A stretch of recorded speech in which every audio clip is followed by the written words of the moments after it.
Good morning. Our session will begin in about 5 minutes, so please return to your seat. 场外的工作人员，请帮我引导外面的贵宾开始陆续进场。各位贵宾，我们的活动在5分钟后会开始，所以请尽早回到自己的座位上。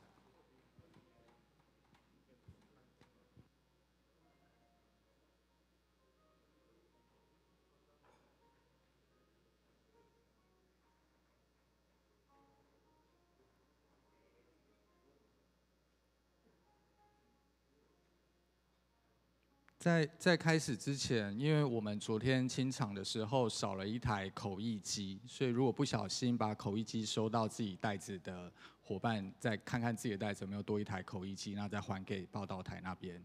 We lost an interpretation device yesterday, so if you found any interpretation device in your package, please return to the registration. Thank you very much.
喂。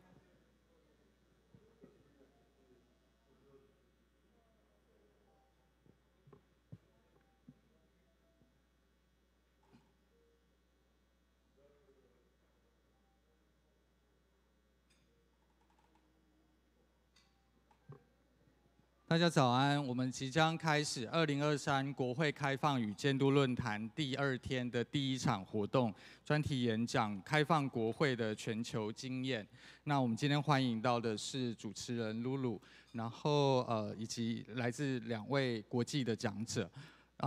We are about to begin our first keynote speech for today, the global context and experiences of parliamentary openness. And let's give a round of applause to our panelists and keynote speaker today. Lulu, the floor is yours. So morning, everyone. Welcome to the second day of 2023 Parliamentary Openness and Monitoring Forum. I'm Lulu from Taiwan, the Deputy CEO of Open Cultural Foundation and also the moderator of today's first session. And this is my honor to be invited into this session with 2 amazing speakers. Actually, I have known Ms. Shreya Basu for years when Taiwan tried to learn from the experience of Open Government Partnership, which is also called OGP. Because as the Deputy Director of Country Support, Shreya provides so many valuable insights and guidance to explain how to bring the civil society and the government work together to take the first step in order to adopt the systematic and institutional openness procedure as what OGP did. Because I think in the beginning, at least for like civil society organization, worker as me, and we and our other civil partners, actually we kind of lost the way because to take the first step is always the hardest one. So during that time, like Shreya provide very helpful suggestion and show us direction. So here we are, and now Taiwan has our own open parliament action plan. I'm really great to have Ms. Shreya Basu here with us in this session. And I also very honored to meet Ms. Maria Barron when Taiwan just released the Open Government and Parliament Action Plan in 2021. Because during that time, although Taiwan, we seems finally on the track and even have the action plan, but I have to be honestly, no one exactly know what we are doing. We were just trying. So during that time, Maria gladly accepted to be involved in several talks and several sessions to share her experience about how she worked with different parliamentary stakeholders. Also shared so much experience when she was in the position of civil society co-chair of OGP. So we really learned a lot from these 2 wonderful experts. In this session, where we talk about the global context and experience of parliamentary openness, it is no doubt Ms. Shreya Basu and Ms. Maria Barron will be the perfect speaker and panelist. 所以各位来宾大家好，那今天论坛第2天第1场，我们很高兴能够邀请到2位全球推动开放政府、开放国会非常知名组织的要员来这边。那 Ms. Shreya Basu 长期以来是国际上开放政府伙伴联盟，也就是我们一直提到的 OGP 这个组织当中专门支持各国推动开放事务的国家协助副总监。那过去多年，其实他提供台湾非常多宝贵的经验，让我们可以持续推动开放国会到现在。那他非常了解各国推动开放事务的状况，所以今天大家有任何问题，应该要把握机会好好问。那至于 Ms. Maria Barron 则是 OGP 现任理事会主席，过去也是OGP 公民方的联席主席。那除了这个职位之外，其实 Maria 她创立的组织在阿根廷还有拉丁美洲的国会监督上有非常多的作为和进展，所以这2位其实是今天这个议程最佳的组合。So first, let us welcome Ms. Shreya Basu, the Deputy Director of Country Support in Open Government Partnership. We are very glad to have her to share the experience of different countries in attempt to promote an open parliament. And we'll also discuss about the contribution of an open parliament to democracy, as well as the direction of its future development. So now let us welcome Shreya, and the floor is yours. Thanks so much, Lulu, for that very kind introduction. I must say it's us who learn from you all, from the work that you do in Taiwan, the work Maria has done back home and in many parts of the world. So that introduction was overly generous to set expectations for the audience. But very good morning to everyone. It really is an honor and a privilege to address this 2023 Parliamentary Openness and Monitoring Forum. It's my deepest regret that I could not be there in person today with all of you in the room, but thankfully technology makes it possible for us to connect in this way. So I've been asked today to share a few thoughts on the global context and experiences in parliamentary openness from that vantage point of the Open Government Partnership. Now, of course, we meet at a time when many parts of the world are experiencing a prolonged period of democratic backsliding, eroding trust in public institutions, and where everyone around the world seems to be grappling with profound systemic challenges of conflict, inequality, climate change, and a still lingering global pandemic. At a time when the promise of technology for democratization and democratic institutions often seems to be outweighed by its perils as misinformation, disinformation, surveillance, and attacks on civil society and the press are on the rise. But we also meet at a time when the world has seen mobilizations in defense of democracy and against corruption on a scale perhaps unmatched in recent history. We know that populists and authoritarians are not being able to hold on to power at any higher rate than any other group, and elections do continue to be as competitive as any time in history. Countries like Ukraine are proving that democracies can be resilient even in the face of extreme external and internal threats. And Taiwan, of course, is no stranger to these. The idea that democracy is not merely an exercise in casting a vote every few years, but is instead a much more fundamental, profound, ongoing involvement of people in the decisions that impact their lives and seeing real outcomes from the same is moving from the fringes of public policy and becoming much more mainstream, even as there is a lot more to do. People are across the world seeking to be listened to and not just informed. So the crucial role of parliaments and parliamentarians in meeting the challenges and opportunities of this moment simply cannot be overstated. Many of the key aspirations of the openness movement, whether it's institutionalizing a variety of reforms, promoting and protecting civic space, defending democratic processes and institutions, among various others, require the action, the leadership of parliaments. And alongside this, of course, parliaments have a key role in agenda setting and creating space and support and oversight of reforms that are initiated in the executive branch. So it's no surprise then that the last 3 global parliamentary reports that have been published by the Interparliamentary Union to date have focused on key pillars of open governance. The first report in 2012 on the changing nature of parliamentary representation and strategies for meeting public expectations. In 2017 on the crucial role of parliamentary oversight and the need for parliaments to hold governments accountable. And in 2022 on engagement practices in the work of the parliament. So what's becoming clear today is that parliamentary openness cannot just be a matter of endless and sometimes meaningless disclosure of data and tokenistic opening up of formal and rigid procedures. Now in OGP, of course, and I'll switch to sharing my screen briefly here.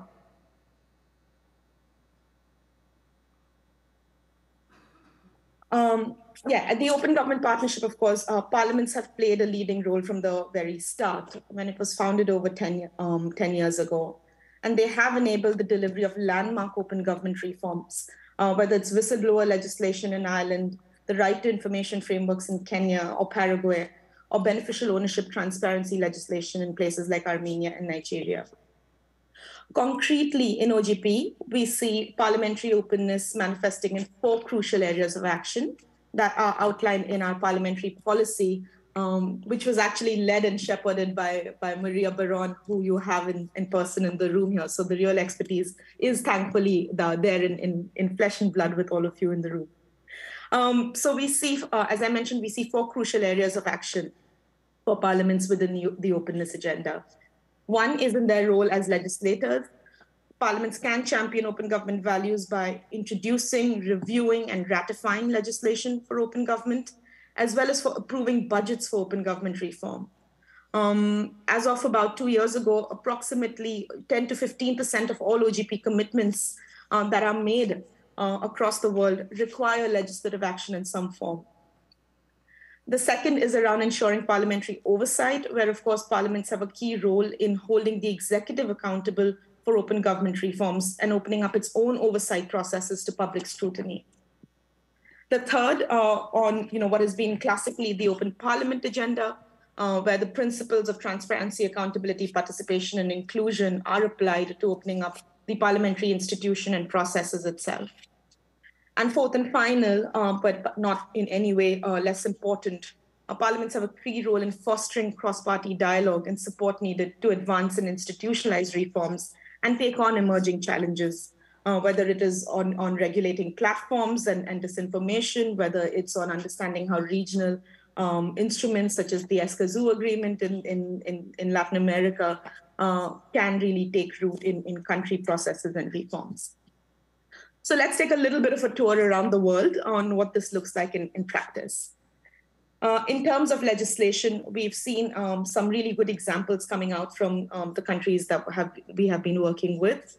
In Latvia, for example, OGP stakeholders have been working with the parliament on transparency and lobbying legislation for a number of years. And this has taken cautious yet consistent engagement of senior members of parliamentary administration, staff, parliamentarians, civil society in building support for these reforms, setting up useful networks of engagement along the way, as a result of which now the Latvian parliament is a key OGP partner committed to those values and supportive of many of the national stakeholders' work, both within the parliament and with the executive branch.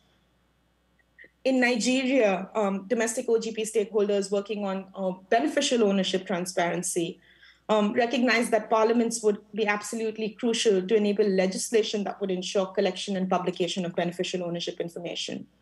So they established lines of communication between the OGP multi-stakeholder forum. I know you have equivalents there in Taiwan as well, both in the parliament and the government side. So in Nigeria, the key actors involved in these fora, champions in parliament, ensured that there was good flow of information from all parties involved, where the role and expectations of civil society, of the government, as well as information on the parliamentary calendar and how it could be met, was flowing smoothly.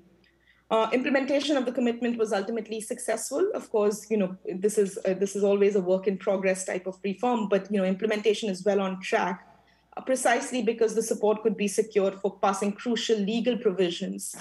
And we hear similar stories in Armenia on the question of beneficial ownership reforms, where crucial legislative revisions were needed to take the executive's original commitments on beneficial ownership across the finish line. In terms of ensuring parliamentary oversight, now, sadly, this is an area where there's a need for a lot more to take place. We are seeing some early green shoots of this work. In places like Ghana, in Sierra Leone, where there are commitments around increasing parliamentary oversight and inclusion. So for example, in Sierra Leone, there's a commitment to establish a parliamentary working group as a formal institutional oversight mechanism of the government's 2019 action plan.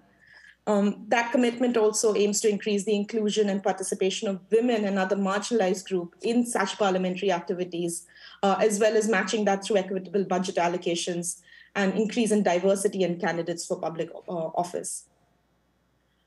On opening up parliamentary processes, of course, there are many examples, and I know colleagues from many partner organizations that have been supporting this work have rich experiences to share.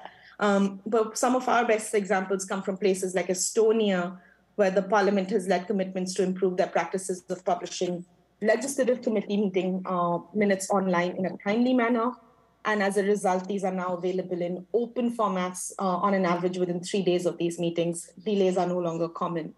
And because of these improvements, the online Citizens Initiative platform allows users to keep track of policy proposals that are sent to the parliament in real time and receive email notifications when certain initiatives are being voted upon or discussed.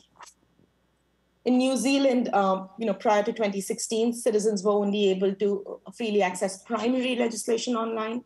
Information on crucial secondary legislation, rules and regulations was both varied and incomplete. And through a series of commitments over the past few years, New Zealand has now worked to publish all primary and secondary legislation on a single website. And this has initially included a review of all secondary legislation and research on how citizens primarily access and use this information importantly, but also linking all of this to the primary laws to make it all easy to see how laws go through that entire cycle from primary legislation to secondary legislation to the implementing rules and regulations.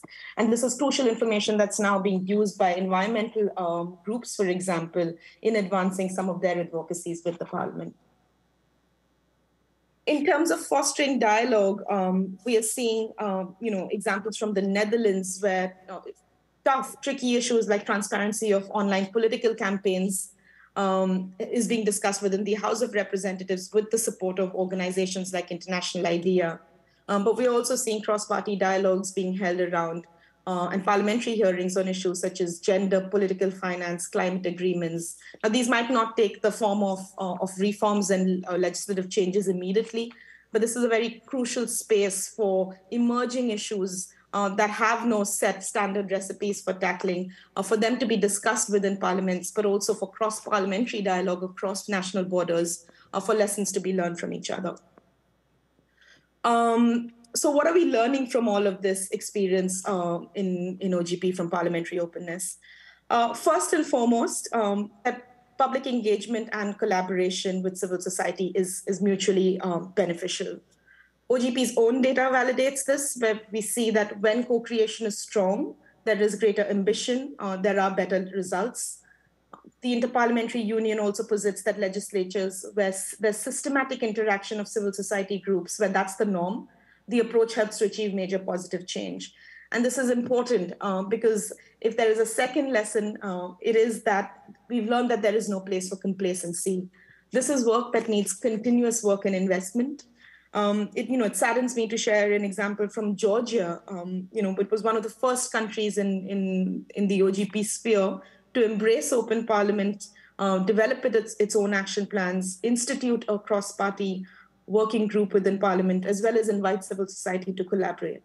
And just as of last week, on the back of legislation introduced that would brand NGOs receiving certain amount of foreign aid as foreign agents, we've had civil society walk out of the process and really see a real lack of confidence and erosion of trust in the entire process. So there is no place for complacency. This isn't a once and done kind of process. It needs continuous work, investment of time and resources. But the good news, as I said, is that we do see strong correlation when there is strong public engagement and collaboration. So this is not just for openness' sake. There are real results that are attached with collaborative parliaments that are able to look outside of themselves in being able to advance their work.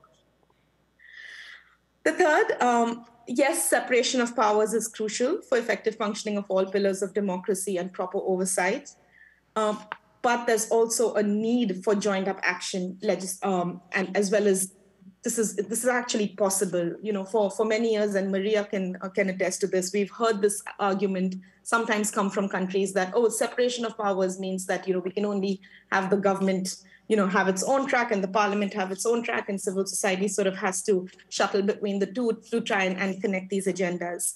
But it doesn't have to be that way. Of course, there are important procedural and code of conduct related issues that have to be kept in mind.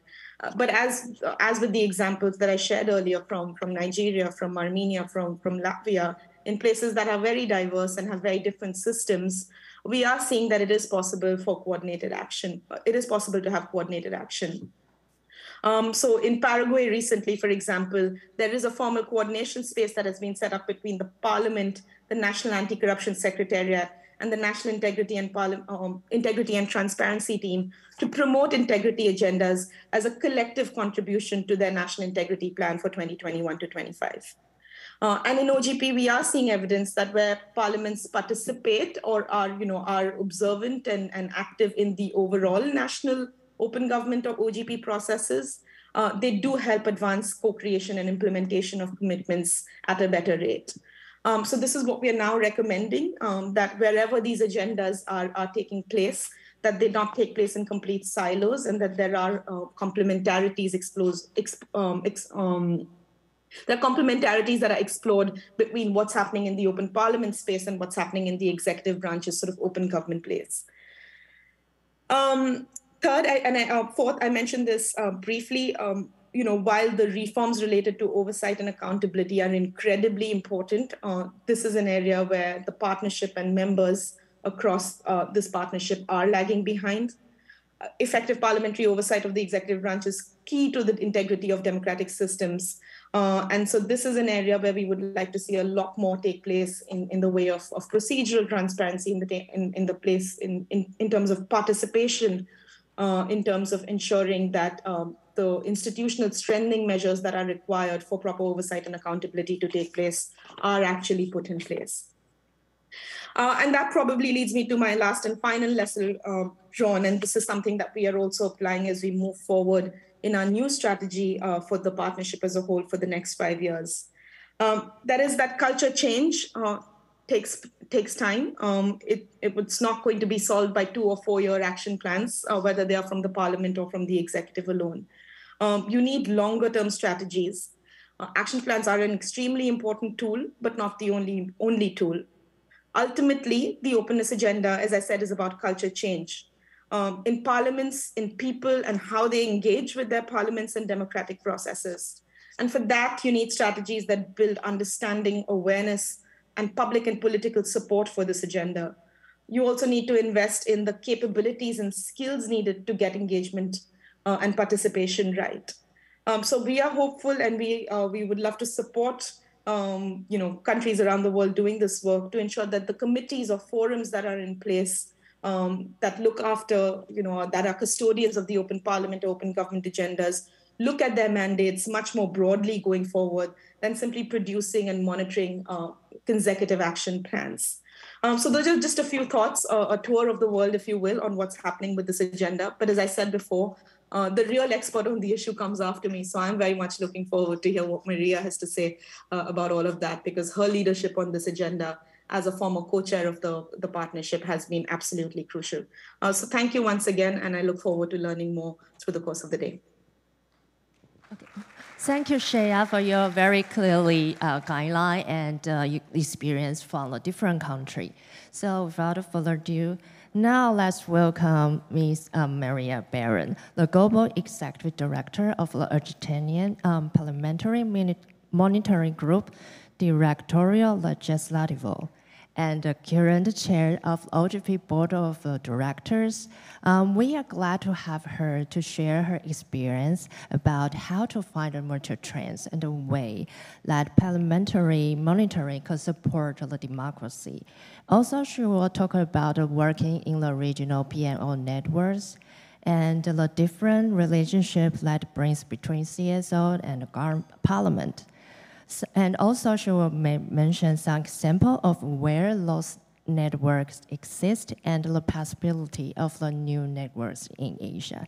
So now let's welcome Maria.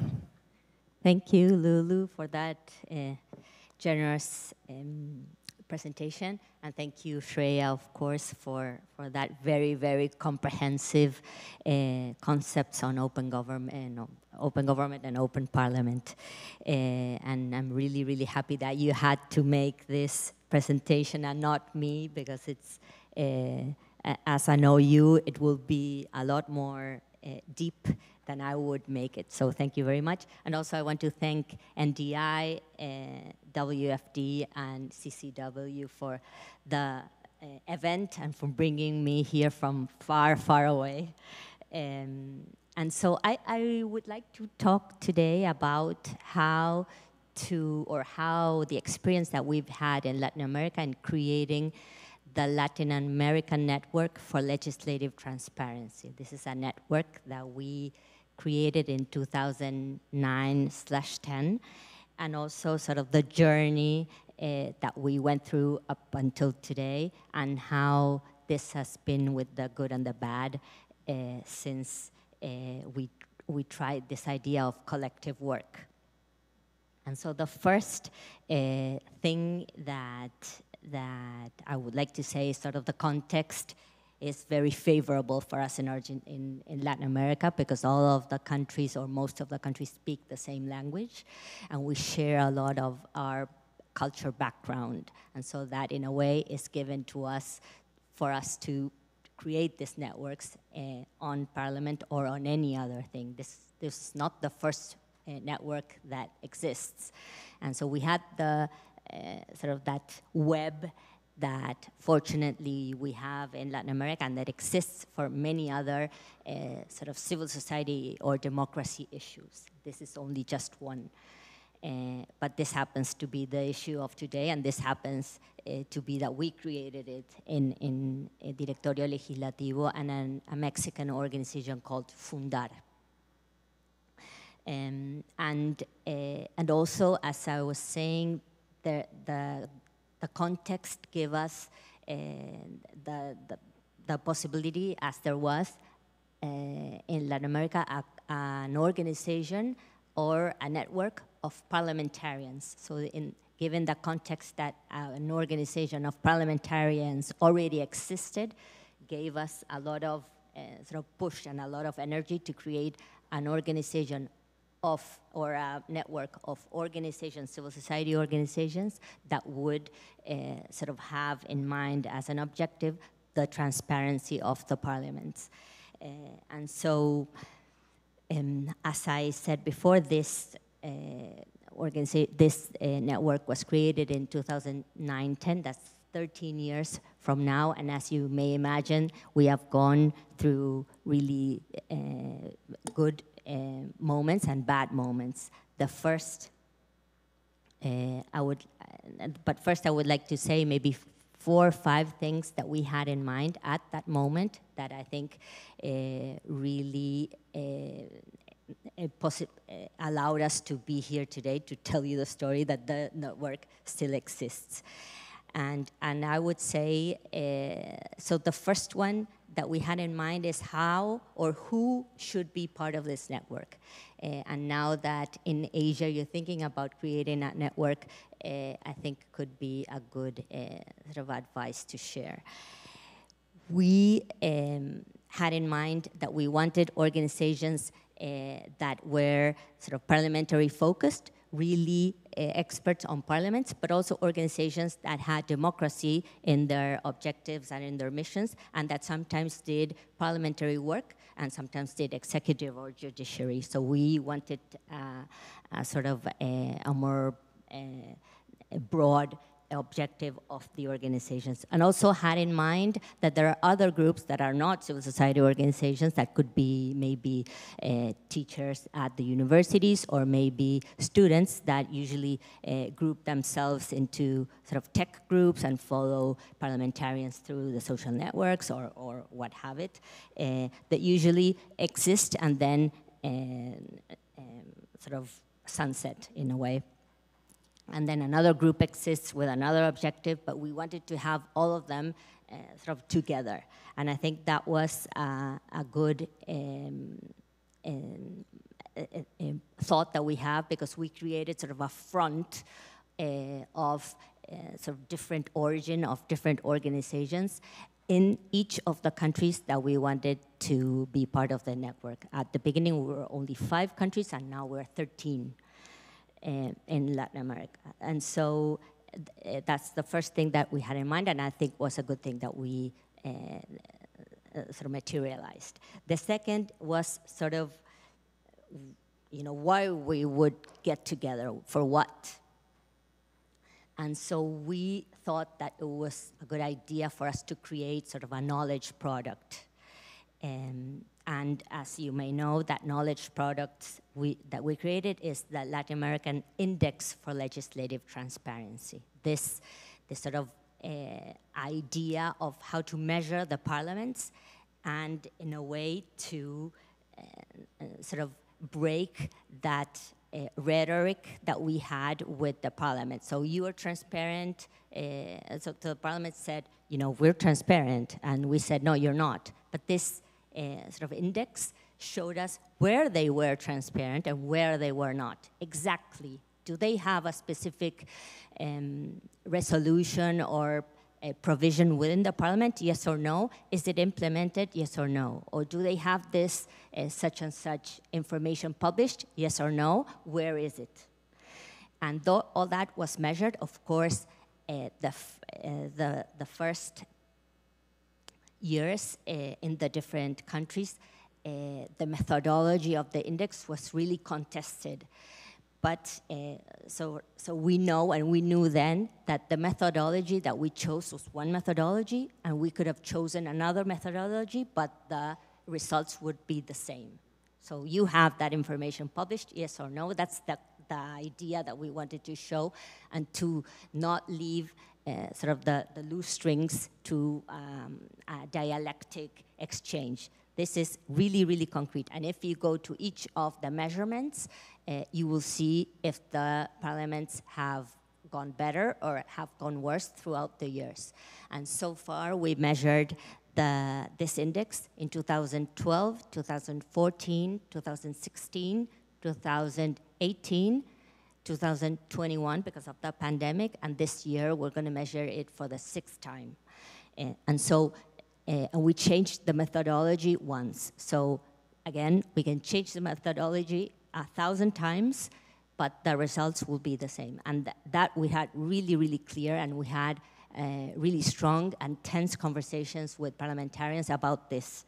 It's not about what methodology we choose. It's about the results that you see and how poor you're in general, how poor you're doing in each of the countries. The third point I think we had clear at the beginning is sort of something about our voice. And so we thought, how can we enhance our voice as organizations? So the first thing was that sort of being together, we would enhance the voice of the organizations, but also not only of the organizations towards the parliaments, but of the togetherness, in a way, of being together, because in the parliaments, many things happen, and you can see those soft democracy issues that we need to strengthen. And so what we found out is that together we could create statements, we could call different parliamentarians, we could put things online that made us strong, and that unity sort of strengthened the issue that we wanted to put forward. And then the other thing is that it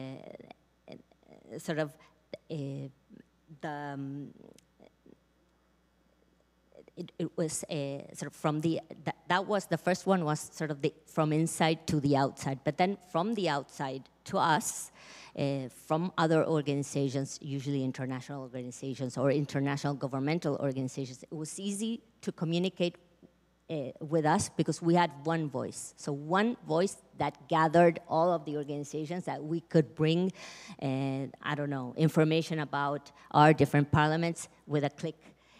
Or we could bring sort of an opinion on different parliaments with one click, or a view from Latin America with calling, I don't know, the coordinator of the network very easily. And as from then up until now, we usually, in the different debates about Parliament itself, we make sure that you have in those debates the Latin American perspective.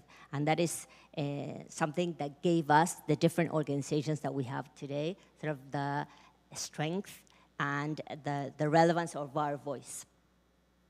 And then I would say that another thing that really kept us going, I think, is sort of to have a strong housekeeping sort of infrastructure. So we thought that we had to have a good sort of democratic governance structure within the network. So the founders of the network were not going to be always the leaders. So we have to give that to the rest of the members. So it's really, really relevant for the members to feel that they own the space.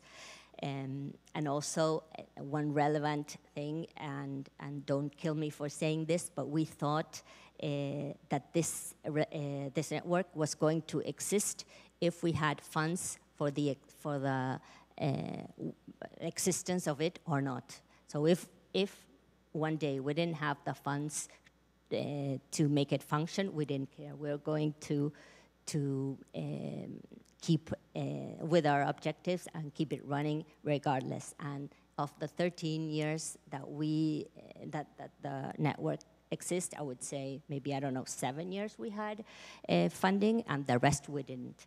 And so I think it showed, I think for the funders and for everyone else, that showed that we really believed in the unity that we had and together. I think that more or less are some of the ideas that I wanted to share with you, and of the persistence of all the members and how it grew throughout the years, and what different sort of spaces we have conquered by being together. I think this sort of front and this sort of not grouping ourselves with people or organizations that are very similar to us. I think that was really sort of relevant for the success. I don't know, I have many sad stories too, if you want to hear them. I don't know if we have space or time for questions, but I think that's more or less what I wanted to share. Thank you very much. Oh, thank you, Maria, sharing, and also, and this is incredible work, like to connect so many countries to run the parliamentary transparency indicator. So now we have, let me check the time. We have almost 15 minutes to have the question. So there's a really good opportunity to ask about how to make the parliamentary openness be more more accessible, more sustainable. I think sustainable is also very important, especially compared to the executive part. The MP will get elected and may change it. So this is really important to continue. So is there any question? Welcome to a race.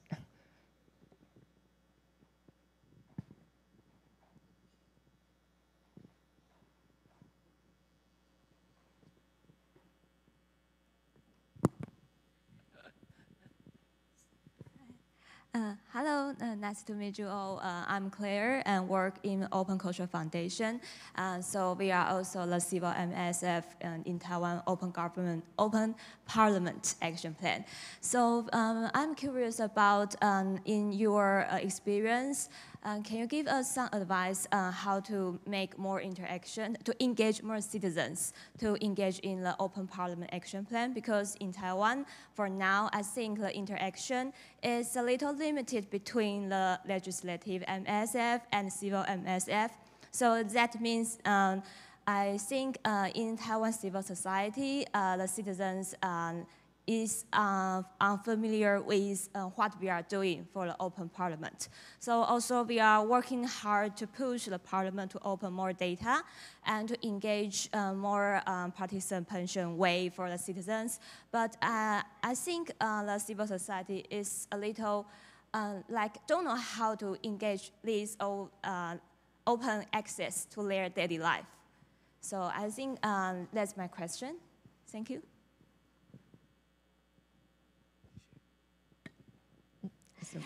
So I don't want to disappoint you, but so we found out many times that if we had the objective of participation, of civic participation, we would have to have two objectives, participation and transparency, and we couldn't do both, at least in our case.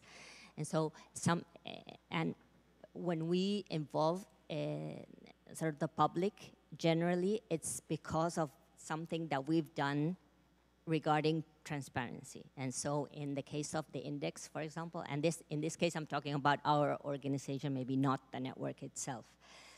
So the index is measured in every country that is part of the network, in this case, 13 countries. And usually the results are really newsworthy.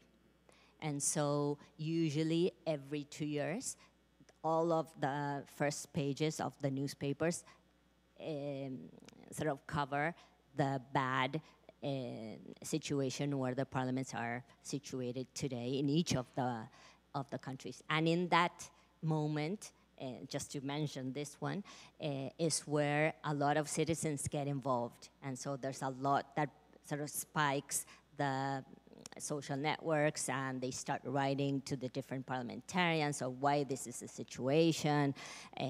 But we don't have that as an objective. But it, in sort of as an unexpected result, it happens. So just that.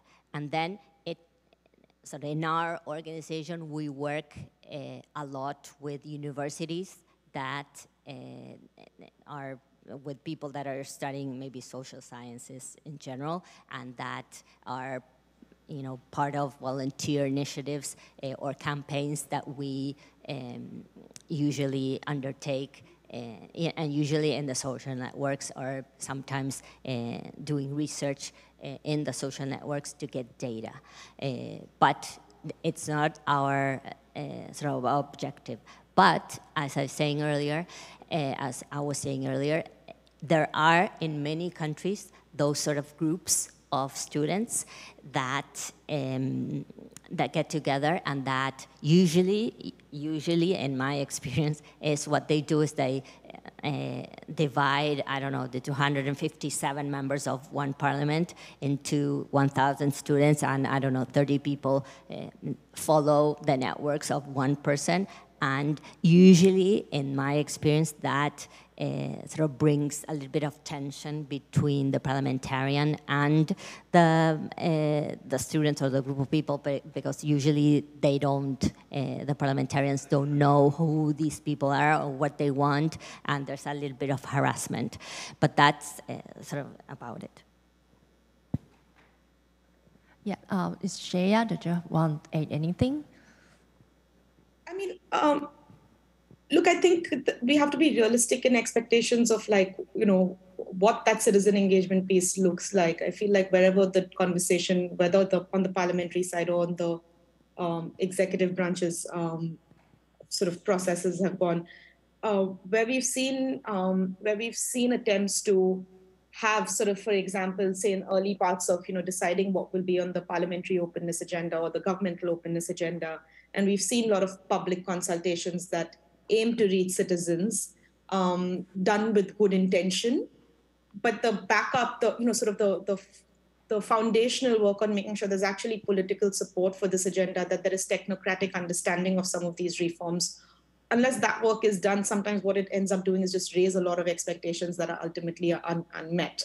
So I think I don't know to what extent Maria you will agree, but I feel like my views on this are evolving over time, where initially as OGP would say, yes, right from the beginning, go out, engage citizens. But if you really don't have the foundational work done to be able to understand how you can translate what you hear from all of those pieces into actual reforms that you can show results on, it just raises expectations only to frustrate everyone, the people you convened, the people that were convening, and then for the parliamentarians themselves who are perhaps trying to champion this within tough environments. So as far as MSFs and works of MSFs are concerned, I think it's okay as long as the civil society groups that are part of those discussions are bringing agendas that are grounded in national priorities in some sense. You are seeing some really interesting experiments around citizen assemblies and deliberative democracy. Again, not new to Taiwan in many ways. But when there are issues that are actually of national significance and in ways that impact people's lives, often these are also the most controversial and polarizing issues in society. I think that's where we've seen some interesting examples of citizen assemblies and work around that, again, in places like Ireland and elsewhere, be effective in engaging a cross-section of citizens. And I think the last one is, I think it's more important that the reforms themselves open up the parliamentary institution to people rather than the people being involved in the technocratic open parliament process in and of itself. So, where we've seen commitments that are about bringing legislatures closer to their people, giving people an opportunity to easily access and easily engage on topics that are of interest to them. That's had better sort of results than the kinds that are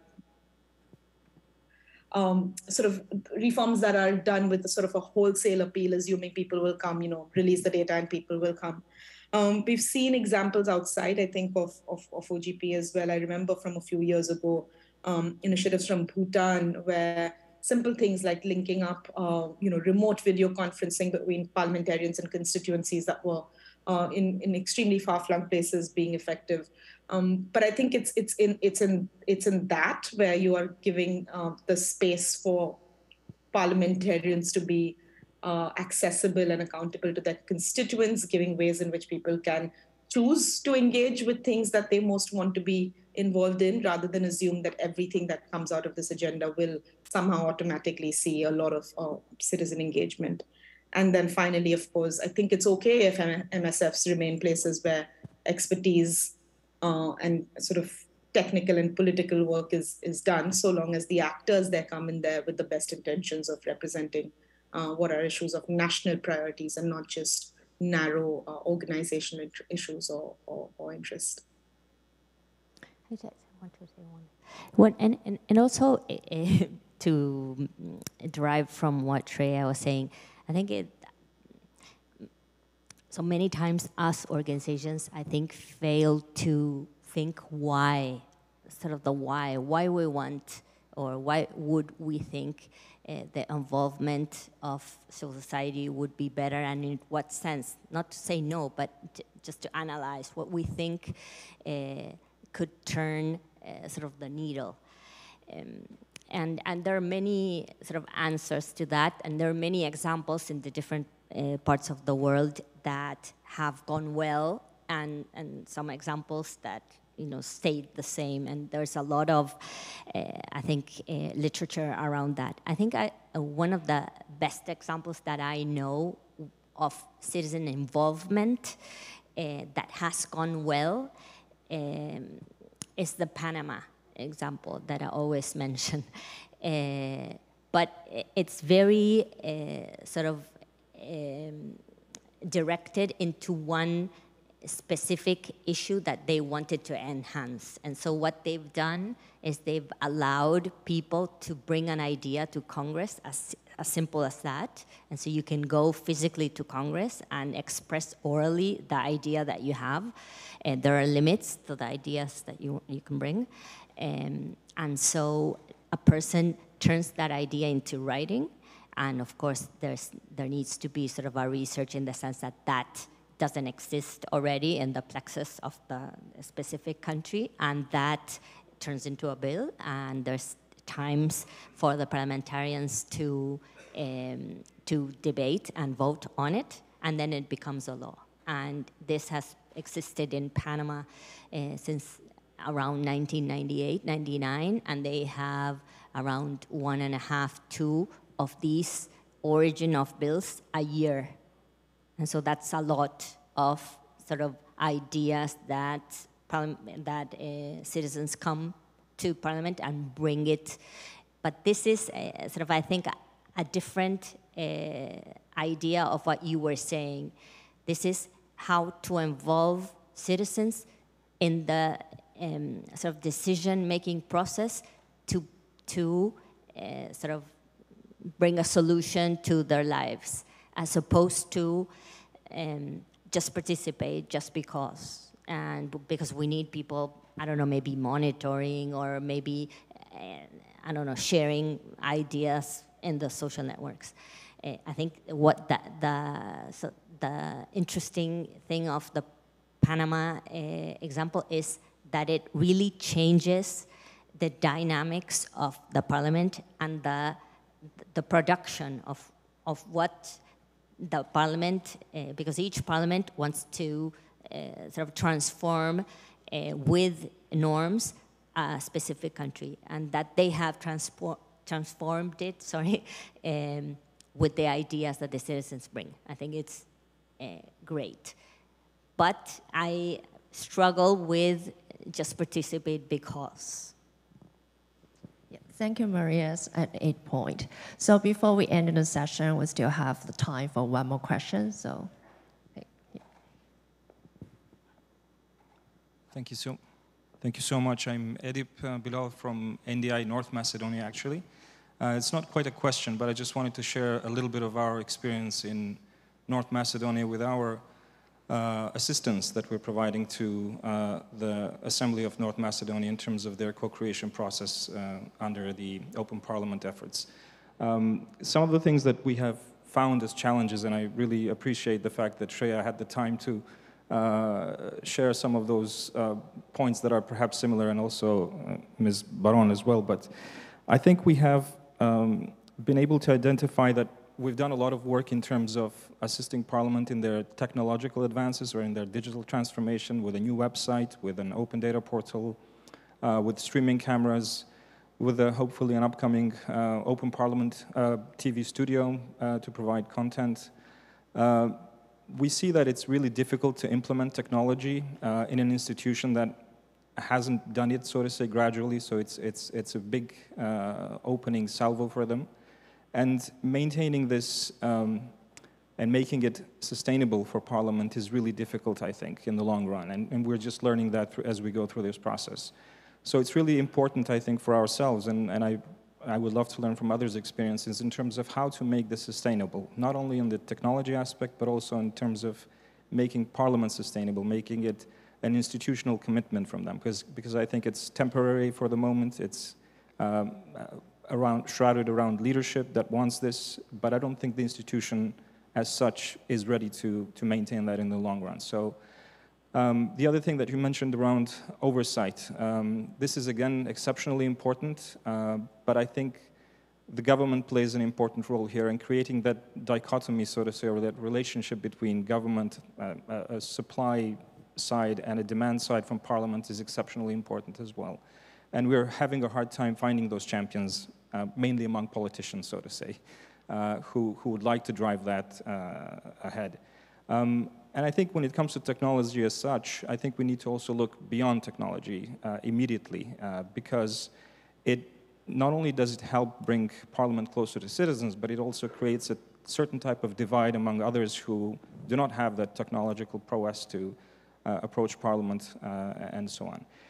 And I think we need to do ourselves a far better job in terms of increasing awareness among civil society organizations who are, and this is with all due respect to all of them, they want to be part of the process. But when it comes to actually provide meaningful input or create meaningful commitments for Parliament, it's really difficult to get that nuance there that is going to be, again, sustainable and meaningful for the general public.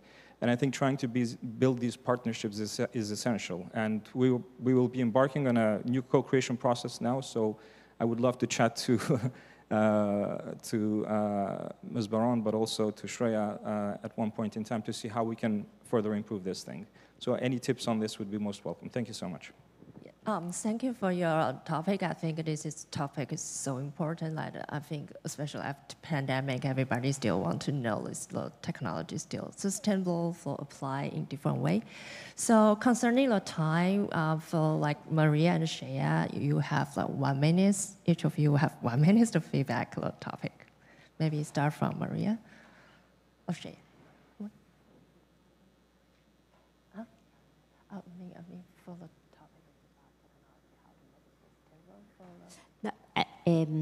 just to answer, no, I was thinking that I think it's relevant a point that you touched on, and it's sort of finding sort of that force or that sort of groups or advocacy groups or whatever kind at this point would sort of make it sustainable throughout the years. And I think going to an example of our network, so one of the decisions we made at the beginning was to create a network in Latin America, but also to strengthen the local network.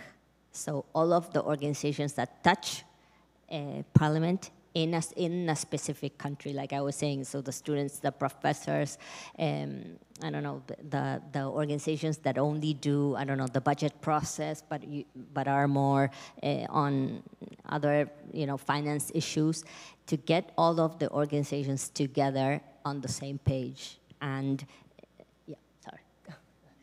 yeah, so then we welcome Shreya to give us a last 1 minute tips about the topics.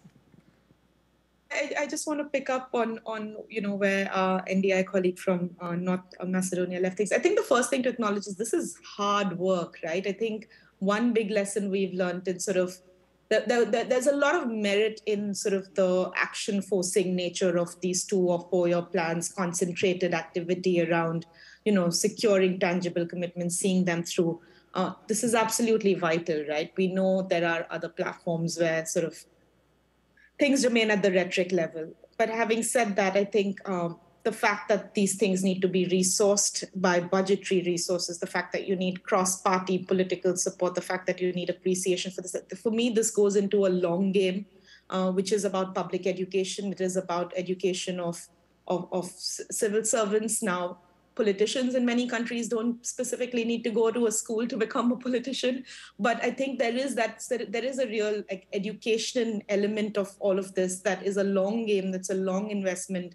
I know NDI colleagues around the world are working on this, and perhaps are your best sources of lessons shared on this. But of course, we are very happy to connect you and others on some of these issues. It is hard work, so I think sometimes we also have to manage our expectations in terms of the quick results. Sometimes we have become used to seeing, and in some sense, how the funding in this space overall has, I think, also sometimes made incentives perverse towards focusing only on those short-term interventions and results, whereas some of this is long-term generational change that we need to start working on now, because also we can't leave the long-term in the hands of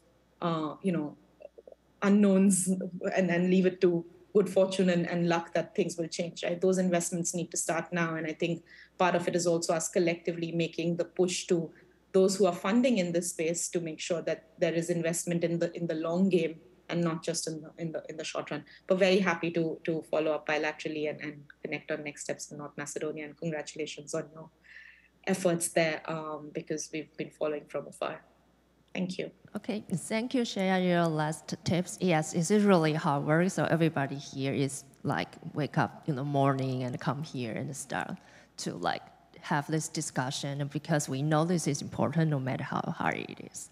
So thank you everyone for this session, and welcome Maria to fly from Latin America here, and we still have you here for this day. So welcome to talk with Maria, and also a lot of people know how to contact Shreya, and I think she's very used to receive all kind of question email. So that thanks again for everyone participate, and we will talk to everyone soon and later. Thank you. So thank you very much for our panelists, and I think we can have a photo session really quickly. 可以请那个Lulu, excuse me, can we have a photo session?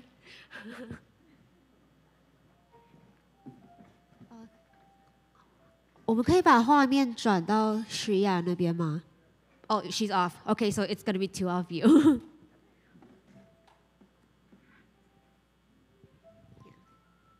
So thank you very much. Thank you, Maria. Thank you, Lulu. And so now we're having a short break before our next session. I would just like to remind you all that for the next 2 sessions, there will be like bilingual presentation. So I encourage you all to have all the interpretation machine with you, and with the headset and everything. 所以等一下的那个环节都会有中英双语的分享，所以请来还没进场但还没有拿口译设备的来宾伙伴们，记得去拿取口译设备。那如果是参与的伙伴，请记得随身带着一个你的证件，可以去压在那边换口译设备，谢谢。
Distinguished guests, we are about to start our session. Please return to your seat. 各位贵宾，我们即将开始下一个场次，所以请回到自己的座位上。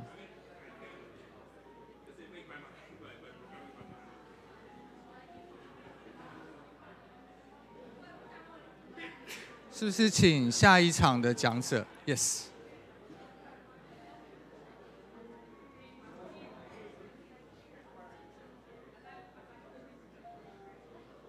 Distinguished guests, we are about to start. Please return to your seat. May I invite the panelists to come to the stage? 请下一场的主持人跟讲者可以到台上准备。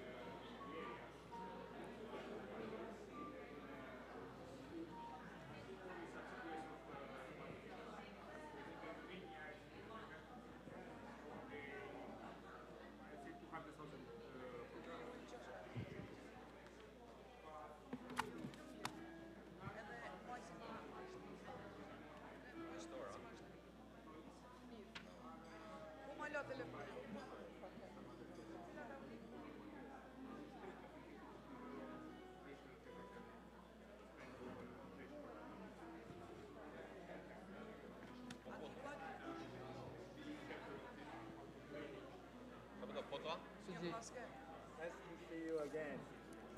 Finally. Very good to see you. It's quite busy in my constituency, in my district. Nice to see you again. Nice to see you. The chair of the forum. Nice to see you again. You arrived last time on the last day, right? Yeah. Right. Nice to see you again. Nice to see you again. My pleasure. Right. Nice to see you. I hope you enjoy it in Taiwan.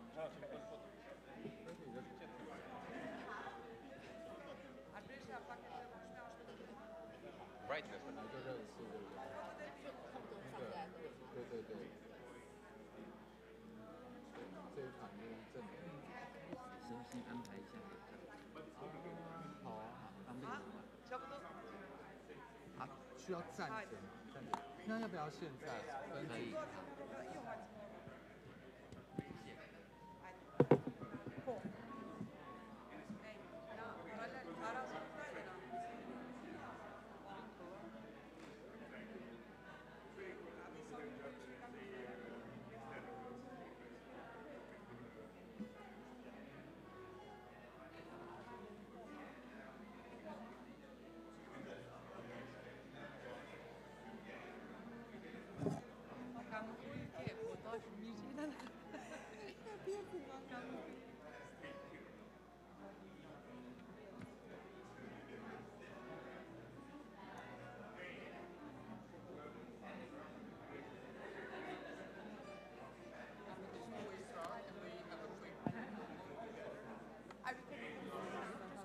Depois pode comparar sempre.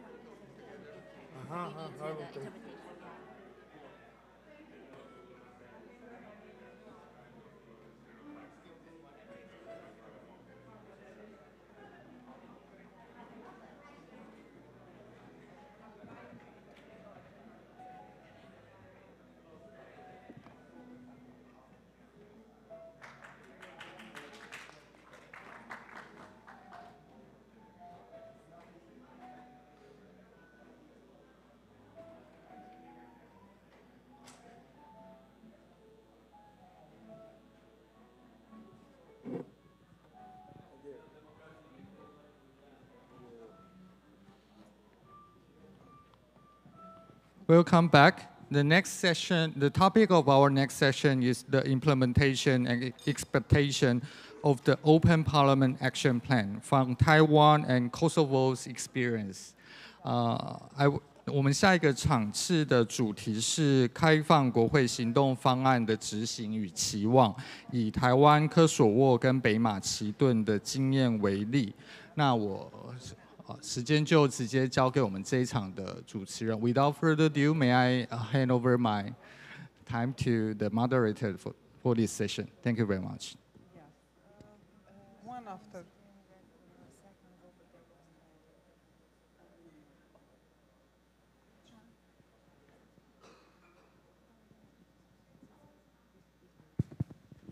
Test.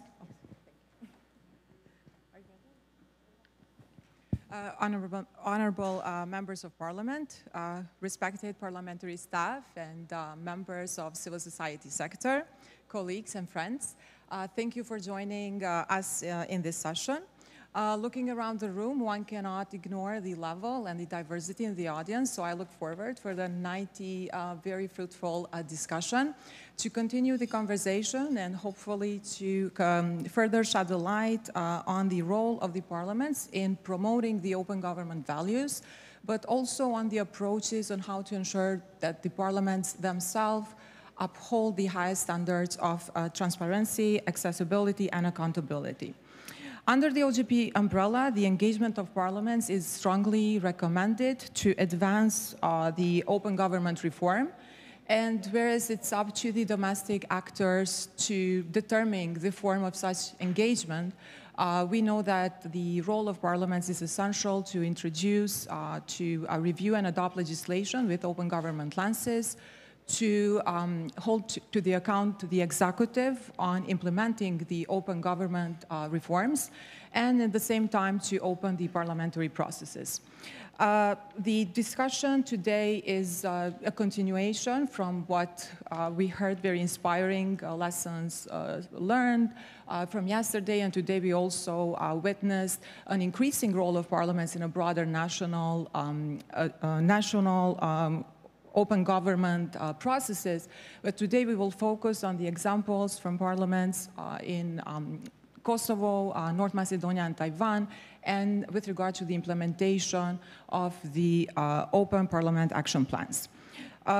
Before I introduce the distinguished panelists, I would like just to sort of outline the discussion points, at least in the initial interventions, and then we'll definitely have some time, and I look forward to an exchange also with the distinguished members in the audience. First, we would like to hear, and we're hoping to have the examples on the agenda setting, namely how the parliaments in respective countries have agreed to have the parliamentary openness as a priority, and how the cross-party support has been ensured, which is very important in such process. Then to emphasize on the challenges maybe and the lessons learned on the creating the dialogue, the space for dialogue and co-creation of open parliament plans, what were the approaches that were used, and how the civil society was engaged, and other non-governmental stakeholders as well. We would like to hear the examples and the process in the implementation phase. What are the lessons learned? What is seen or captured as impact in overall democratic process from this, and whether there are introduced mechanisms to measure and to track the implementation as a process. And definitely would appreciate the thoughts on the prospects going forward. Is there any concern on backsliding? Are there any mechanisms in place to prevent that in such a case? So the panel consists of members of civil society, members of parliament, as well as members of the staff of parliaments. We do have our distinguished Honorable Albrecht Greziu Husseini with us, who is chair of the Committee on Foreign Affairs in the Assembly of Kosovo, and also chairs the Forum of Parliamentary Transparency. Before joining politics in local level, Albrecht was part of the media sector, and currently she serves her second term. That's correct. We do have the Honorable Member Nikola Micevski, member of the Assembly of North Macedonia, who is serving under his third term in the parliament, chairs the caucus of the party, and also is a member of the Committee on Election and Appointment Issues, and also in the Assembly Budget Council. We do also have the Honorable Freddie Lim, who has been a member of parliament in Taiwan since 2016. He has been vocal about human rights issues and also shared the Amnesty Taiwan, and is a champion and a passionate champion on matters related to transitional justice, marriage equality, gender equality, and serves as the parliamentary point of contact for Taiwan's Open Parliament Action Plan 2021-2024. We do have then members from the civil society, Albana Reja, who works as senior policy analyst at Democracy Plus. Her research primarily focuses on good governance and public policy in the context of EU enlargement policy. She is also a member of the Kosovo's Assembly Forum for Parliamentary Transparency. From civil society, we also have Claire Cheng, who is a project manager at the Open Culture Foundation in Taiwan, with educational background in civic engagement, and sits as the official civil committee member of Taiwan's Open Parliament Action Plan since 2021. We also have the honor to have with us in this session members of the staff in the Parliament, Ms. Ashley Liang, who serves as Section Chief of the Confidential Affairs Division of Taiwan Legislative Yuan Secretariat, and Rong Guo, who is a specialist of the Research and Evaluation Section of Taiwan Legislative Yuan Secretariat. So I won't waste more time, and I would like to invite the members in the panel to provide their initial remarks, and then we will open the conversation with the audience. We'll start with civil society representative here. Albana, floor is yours. If you could make it within 8 minutes, would be very appreciated. Okay, thank you very much, Pramvera. It is a pleasure, a real pleasure, to actually share the stage with distinguished and experienced panelists from 3 different countries. Thus, for this, before I actually start, I would like to emphasize that I am truly thankful to the NDI team, in particularly actually the NDI team from Kosovo, for the opportunity to be here in Taipei, a country that is geographically so far away from us, with a completely different language and different food culture, I would say. So very happy to meet also with CEO representatives from here, with the NDI team in Taiwan, with WFD and CCW colleagues. I was very happy to share our own experiences, to also learn from each other, and to build trust on our common agenda of bolstering parliaments, open parliaments, thus protecting and advancing inclusive and resilient democracies in both our countries.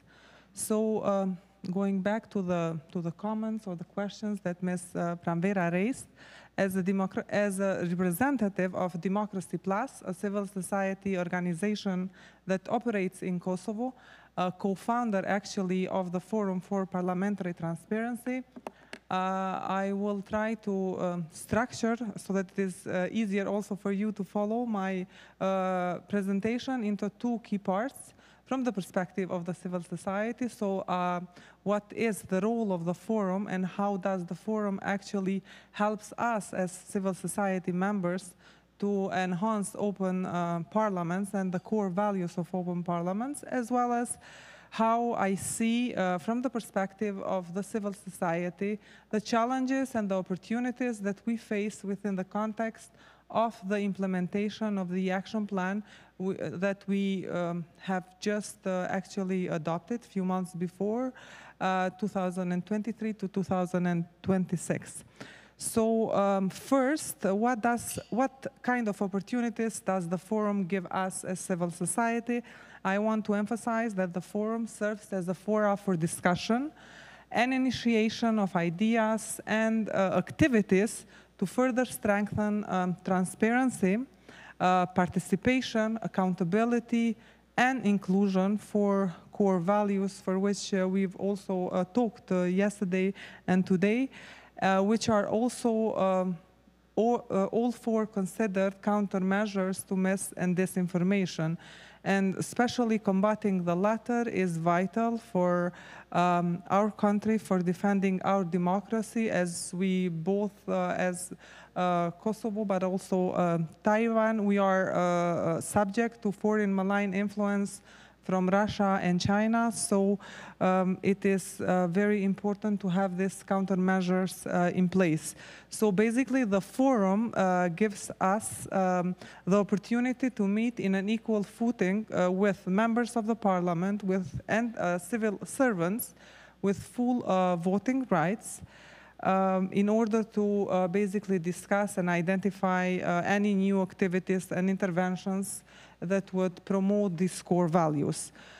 So I want to highlight that as part of our access to information pillar, Democracy Plus has integrated a new activity in the approved action plan, which relates to information sessions that we plan to have with journalists in our country in order regarding information integrity and media reporting. So we will basically try to help them how to combat fake news and information and disinformation, and how to report or how to access parliamentary information. Why we are leading this activity is that we have also worked and we have built the first vulnerability disinformation index, which assesses or provides a baseline assessment about the level of vulnerability from foreign malign influence in 3 fields, in the media environment, political environment, as well as the public perception. So for all those interested, I invite you actually to download our first index on vulnerability in our website, dplus.org. An additional intervention that we proposed is also assessing the state budget from the gender perspective, as this will also have a very high impact on transparency of public finances. Overall, to finalize my first point, the forum serves fully and successfully our role as CEO in pushing forward an open parliament, because it is different, meaning that it is easier for us as CEOs to push forward specific ideas once we are part of the decision-making table with MPs and civil servants, rather than sometimes being just an outside monitoring body of the work of the parliament. Second, in terms of the opportunities and challenges, I think that financial constraints and sometimes capacities of civil servants in the parliament present a challenge when it comes to some specific activities or interventions that we have proposed. For instance, in the digitalization pillar, we have proposed the digitalization of some of the processes, yet there we need more financial resources and IT skills for maintenance of these processes, as well as for the conduct of the budget from a gender perspective. We need an external expertise, but we have tried to, or we will be trying to mitigate these challenges while identifying external actors like donors who will basically help or provide direct expertise and technical assistance to conduct these activities for the parliament. So there were also cases when we wanted to push forward some specific changes in the parliament, for instance, to change something in the website of the parliament, but then while we discussed this with members of the forum as well as civil servants who are also members of the forum, actually we understood that that cannot be done within a specific time frame, and this was very important because the forum allowed us to understand and to discuss this issue further. So in terms of the opportunities that the action plan provides us, I think the parliament will be able to build a sustainable cooperation with the different CEOs by co-organizing a number of activities about these core values. So I hope that these relationships will also stay beyond the scope of the action plan. So in terms of other opportunities that could be also for members of the parliament, the action plan foresees various meetings of the MPs with citizens. So I think this will bring citizens, media, and CEOs closer to the parliament. Thus, this will contribute to, again, to higher transparency and to easier access to information, therefore combat of mis and disinformation. And finally, since I actually always think of the sustainability dimension of the projects that I lead and coordinate, in the case of the Forum for Transparency, Parliamentary Transparency, I'm also thinking about the same. Thus, I want to conclude by saying and hoping that this forum will serve as a discussion fora in the future, and that it will be prioritized by the chairperson of the parliament as well as by the members of the parliament, even when the NDI project in this case will end, because only in this case the parliament will be a proof of a sustainable and inclusive parliament, showing basically a behavioral change, which, as our colleague from OGP also mentioned, cultural change can take more, or actually takes more than 2 or 4 years of action plans, and this will be the hardest to change. So I hope that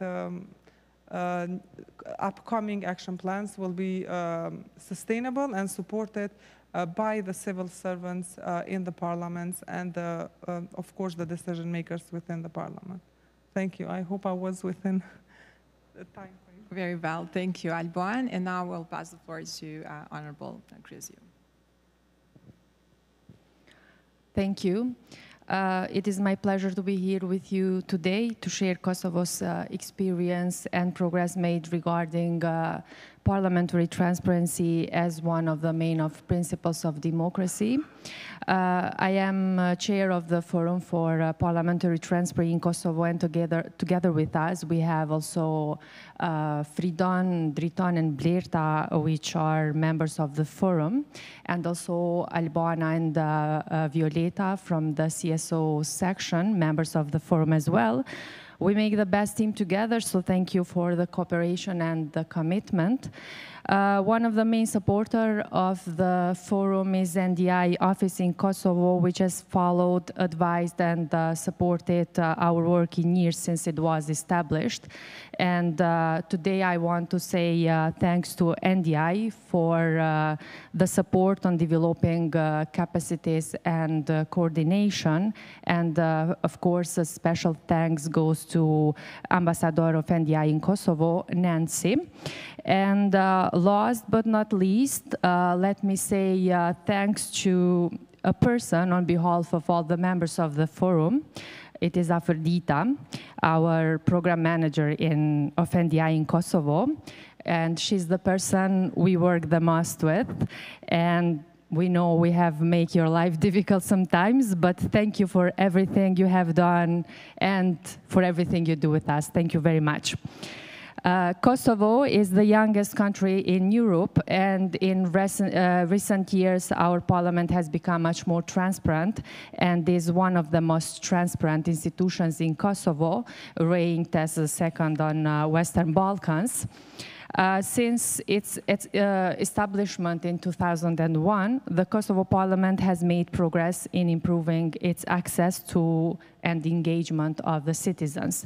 With the goal of fostering greater dialogue and communication between legislators, civil society, and citizens, the Parliament introduced a set of good practices, including celebration of International Democracy Day, Open Parliament Days, CSO fairs, KISS Assembly, and democracy workshops.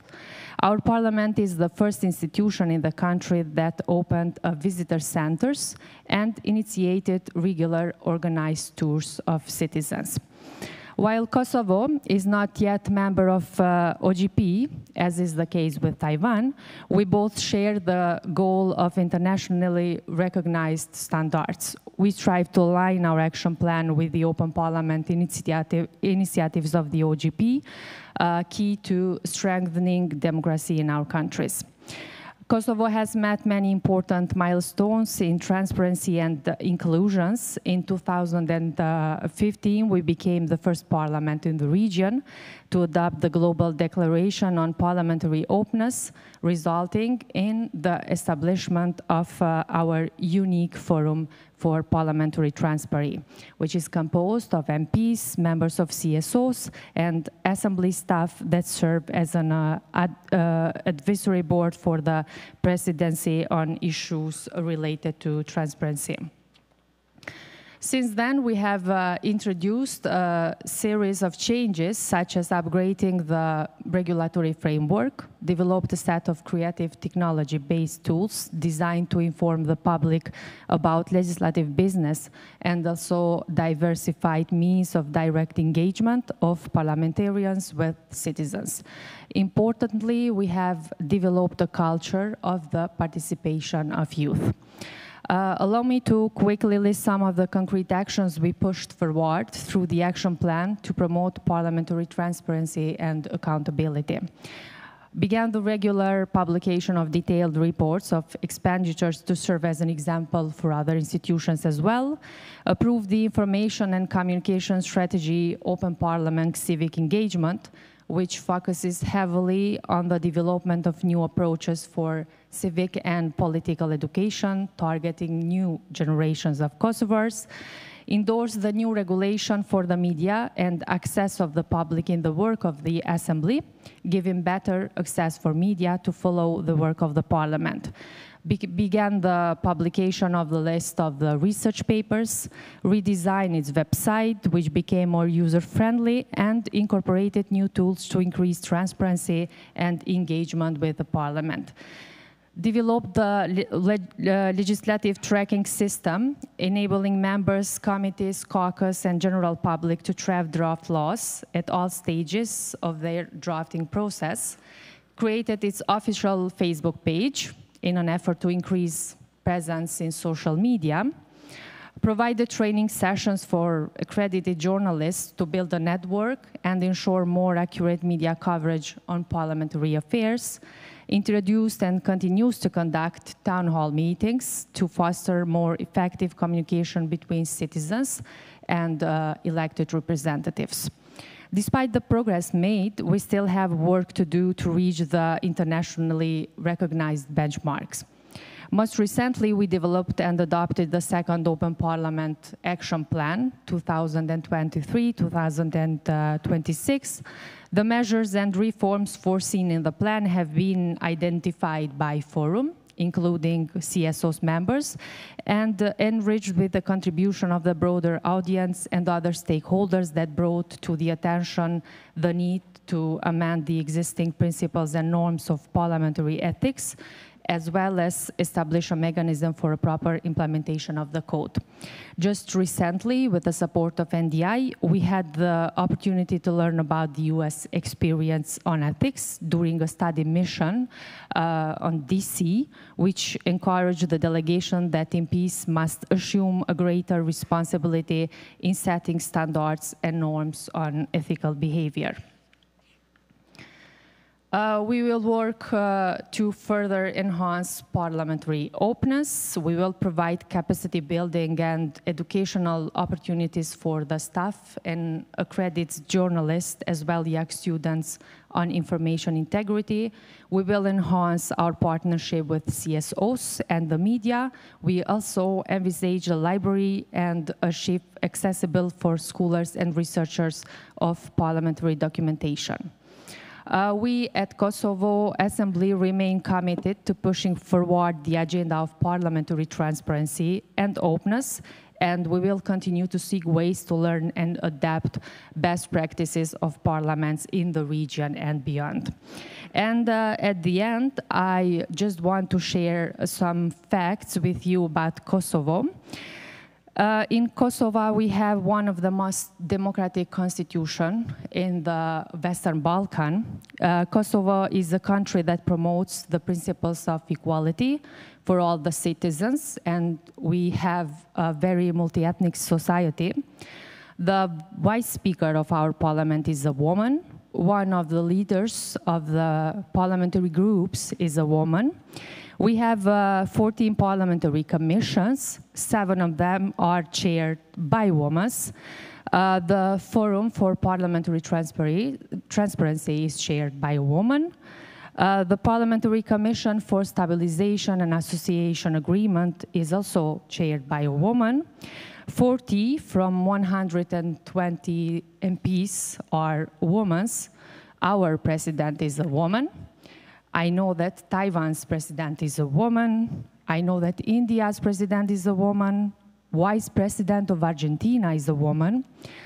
The President of Senate in Romania is a woman. The Ambassador of NDI in Kosovo is a woman. The Chief Program Officer of NDI is a woman, Stephanie. The Director of NDI Democratic Governance is a woman, Kristen. I don't want to offend any of the men we have here today, but changes start with women, because I believe that women make the difference. I really do believe that democracy prevails when women are engaged. So let's believe on this and let's work together to make democracy prevail. Thank you very much.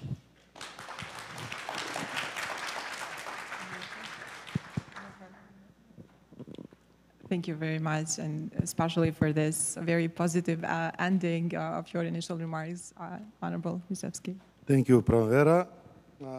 Respected colleagues, distinguished guests, civil society organization on this forum, it is my honor to be today here and to discuss of the implementation of the open parliaments, our achievements and expectation for the upcoming period. It will be beneficial to hear about experience of our neighbors and worldwide parliaments and sharing the activities, steps, and the reforms which can help us in exchanging the quality of the future implementation. I will start from the beginning of the presentation of the steps that we made till now.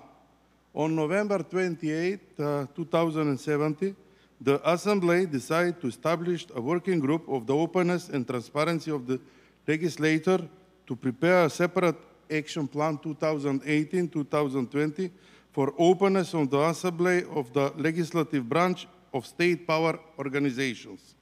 It is important to mention that the national plan of the country was already at place, and the leadership considered adoption of the parliament with own governing and implementation structure. In this regard, we keep the same national OGP coordinator, but in addition, we nominate a coordinator on OGP for the Assembly, higher rank staffer in the parliamentary service, which is serving in this moment. On July 17, 2018, an action plan of the Assembly of the Republic of Macedonia was adopted with 3 commitments as following. 1, responsibility. 2, improvement of ICT structure. And 3, participants of citizens. For the topic responsibility, a position was achieved by administrative independence for the service of the Assembly in terms of status, employment, development, and evaluation of employment. This was achieved by the amendments of the law of Parliament adopted by consensus in the parliamentary groups. Additional changes following by the rule books of the organization on the parliamentary service, the introduction of ISO standards in the process of work, the strategy for the risk management, the adoption of the general assessment framework, strengthening the general and specialized training for employers, automation of translation, establishment of the parliamentary budget office and publishing of the website of the execution of the parliamentary budget, public procurement plans and financial accounts. For the commitment to improvement of ICT structure, the Assembly was selected at wide processing of digitalization of operation and services in the sections. We have developed one tour for citizens, online education quiz, online registration of the citizen to apply to the assembly, an e-archive solution for the storing institutional memory, adapting of the system for the parliament. In addition, we have taken a full reform of the parliamentary channel to inform the citizen with the better changes made and the tendency of equipment for the plenary studio and new staffers in it. For the third commitment, participation of the citizens, the Assembly recognized the openness as a basic concept of business, and therefore the participation system is routinized to 8,000 citizens per year. Students, pupils from elementary and secondary school, vulnerable groups from the whole country. In addition, for the first time we made materials in Braille and audio formats on the website for the blind citizens, and postered with signs language for deaf citizens.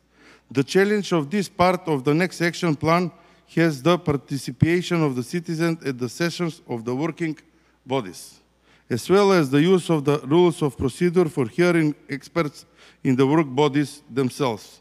Lessons learned and experience that we went through are manifold. Some of the commitments has been vague, and we understood that they should be defined and specified with concrete activities, resources themselves, and indicators. The priority was set as the parliamentary service under the commitments for the responsibility, because we need startup points at the rest of the substantial reform can be made.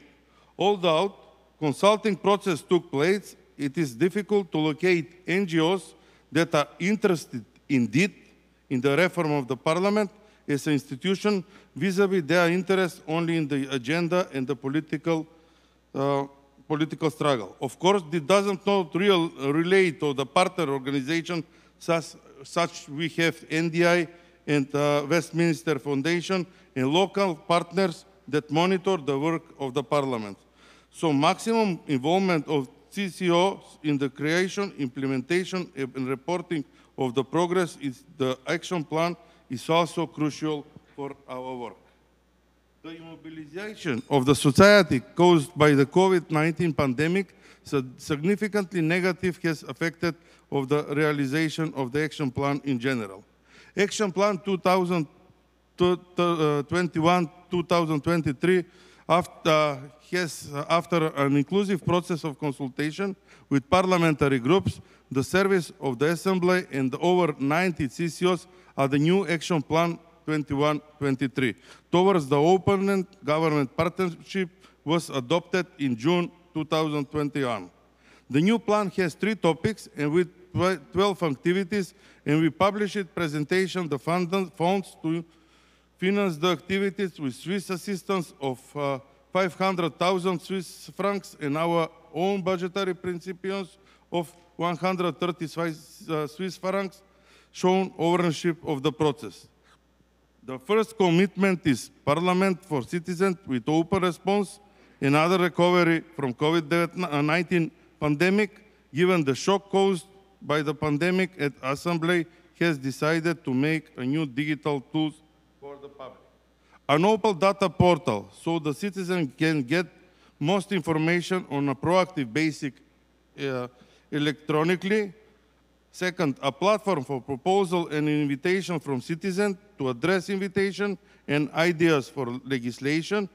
Introduction of digital service certificates. With this, we wanted to contribute to the efficient decision-making when physical presence was increasingly impossible in the Parliament. Yes. The second term, improved ICT infrastructure, is continuously from the previous action plan for the process of digitalization. The activities programs are new website of the Assembly, a reform of the parliamentary channel, equipment, program and staffers for broadcasting, and we are seriously working on this. Online tracking tools on how to proposal becomes allow and a real-time monitoring when the draft laws are located in the legislative procedure. Opening of the archive software for the public, procurement of the cameramans for online streaming. Finally, The third commitment is participation of the citizen, open parliament. The new activities that are programmed are promoting the concept of work for communication with constituent office assistant, civil society electronic register so that CCOs can be included effectively in the work of the working bodies, speech-to-text software solution so we can digitalize the stenographic notes, activities to promote OGP. This is some of our ideas that we will put on our commitment for open parliament governance, and we are all working together in the parliament and try to finish them all and improve them all. And at the end, I'm happy to be among all of you today. It's a fruitful discussion during this visit, and I hope that we can deepen our cooperation and continue working on improving the open parliament and give the citizens another perspective much better and improved. Thank you for your time and thank you for your attention.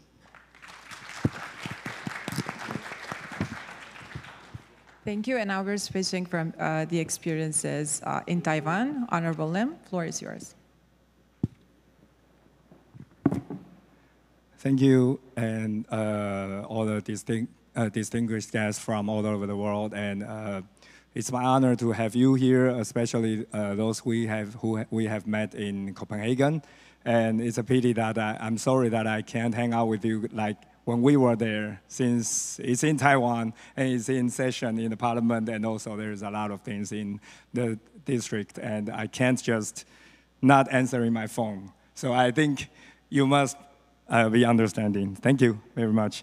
And also I want to thanks to the organizers, and especially the NDI team and CCW team, and also all of the civil society staffs and friends who are here to participate these conferences.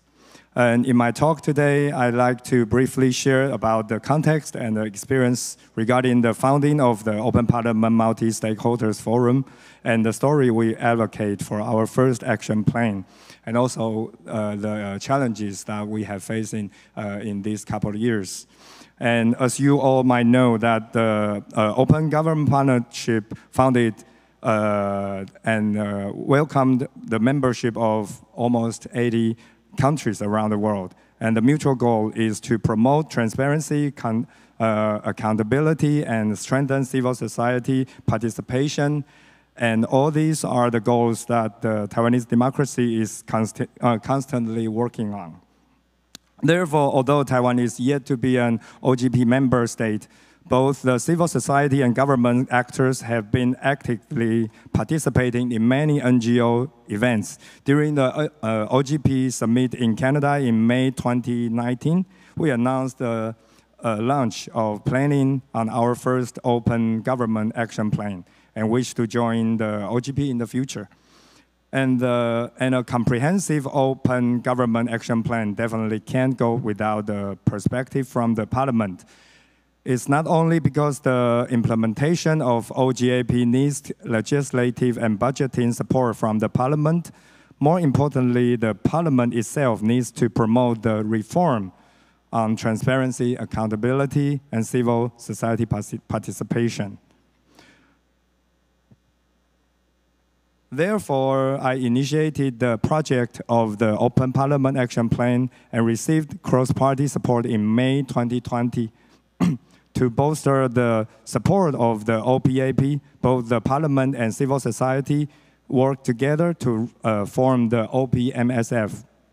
After the selection process, including an open call for civil society members, we formed the forum with 25 members, including 8 representatives from the legislative staff and party caucuses, and 17 civil society members recruited from the open call. And I'm honored to serve as the parliamentary point of contact.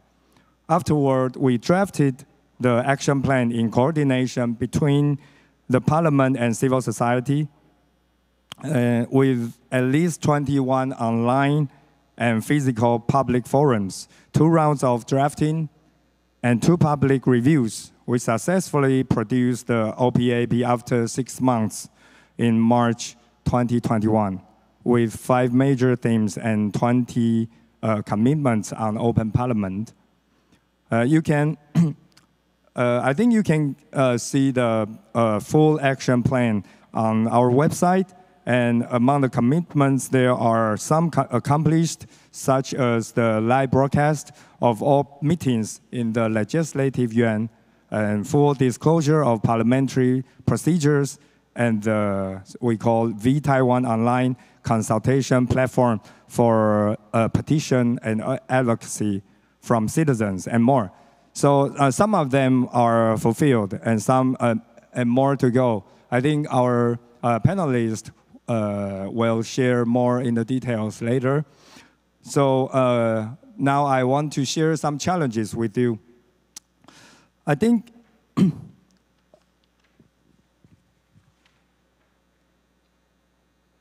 the challenges of the operation of Open Parliament Multi-Stakeholders Forum now, since we are in the stage of implementation. Firstly, after the announcement of the action plan in March 2021, the plan has gone into implementation, and the role of OPMSF is more on tracking the progress. Comparing the high-level engagement of the members of OPMSF in the beginning of the stage, when it comes to the implementation, it's more difficult to keep the enthusiasm for the members. Regarding this, I would also really like to understand the operation of other open parliament action plans in this stage. Secondly, we can see a higher engagement of the civil society members as well as the parliamentary staffs, whether in the stage of planning or actual implementation. But the participation of members of the parliament are relatively lower. I would also like to understand more on how MPs participate in the OPAP and what can we do to foster the engagement of MPs and party caucuses. I think, of course, it's the cross-party has approved to work on the action plan and also support most of the action plan in the implementation. But since it's not like a general committee in the parliament, so most of the MPs who represent their caucus, they just show up and say hello to everybody during the meetings and not really engage in all the processes. So I really want to know that how's the participation of other OPMSFs, all the other parliamentarians in your OPMSFs. So that's mostly my share, and I do hope that you have very fruitful and constructive meetings during these days, and hope you enjoy your stay in Taiwan. Thank you.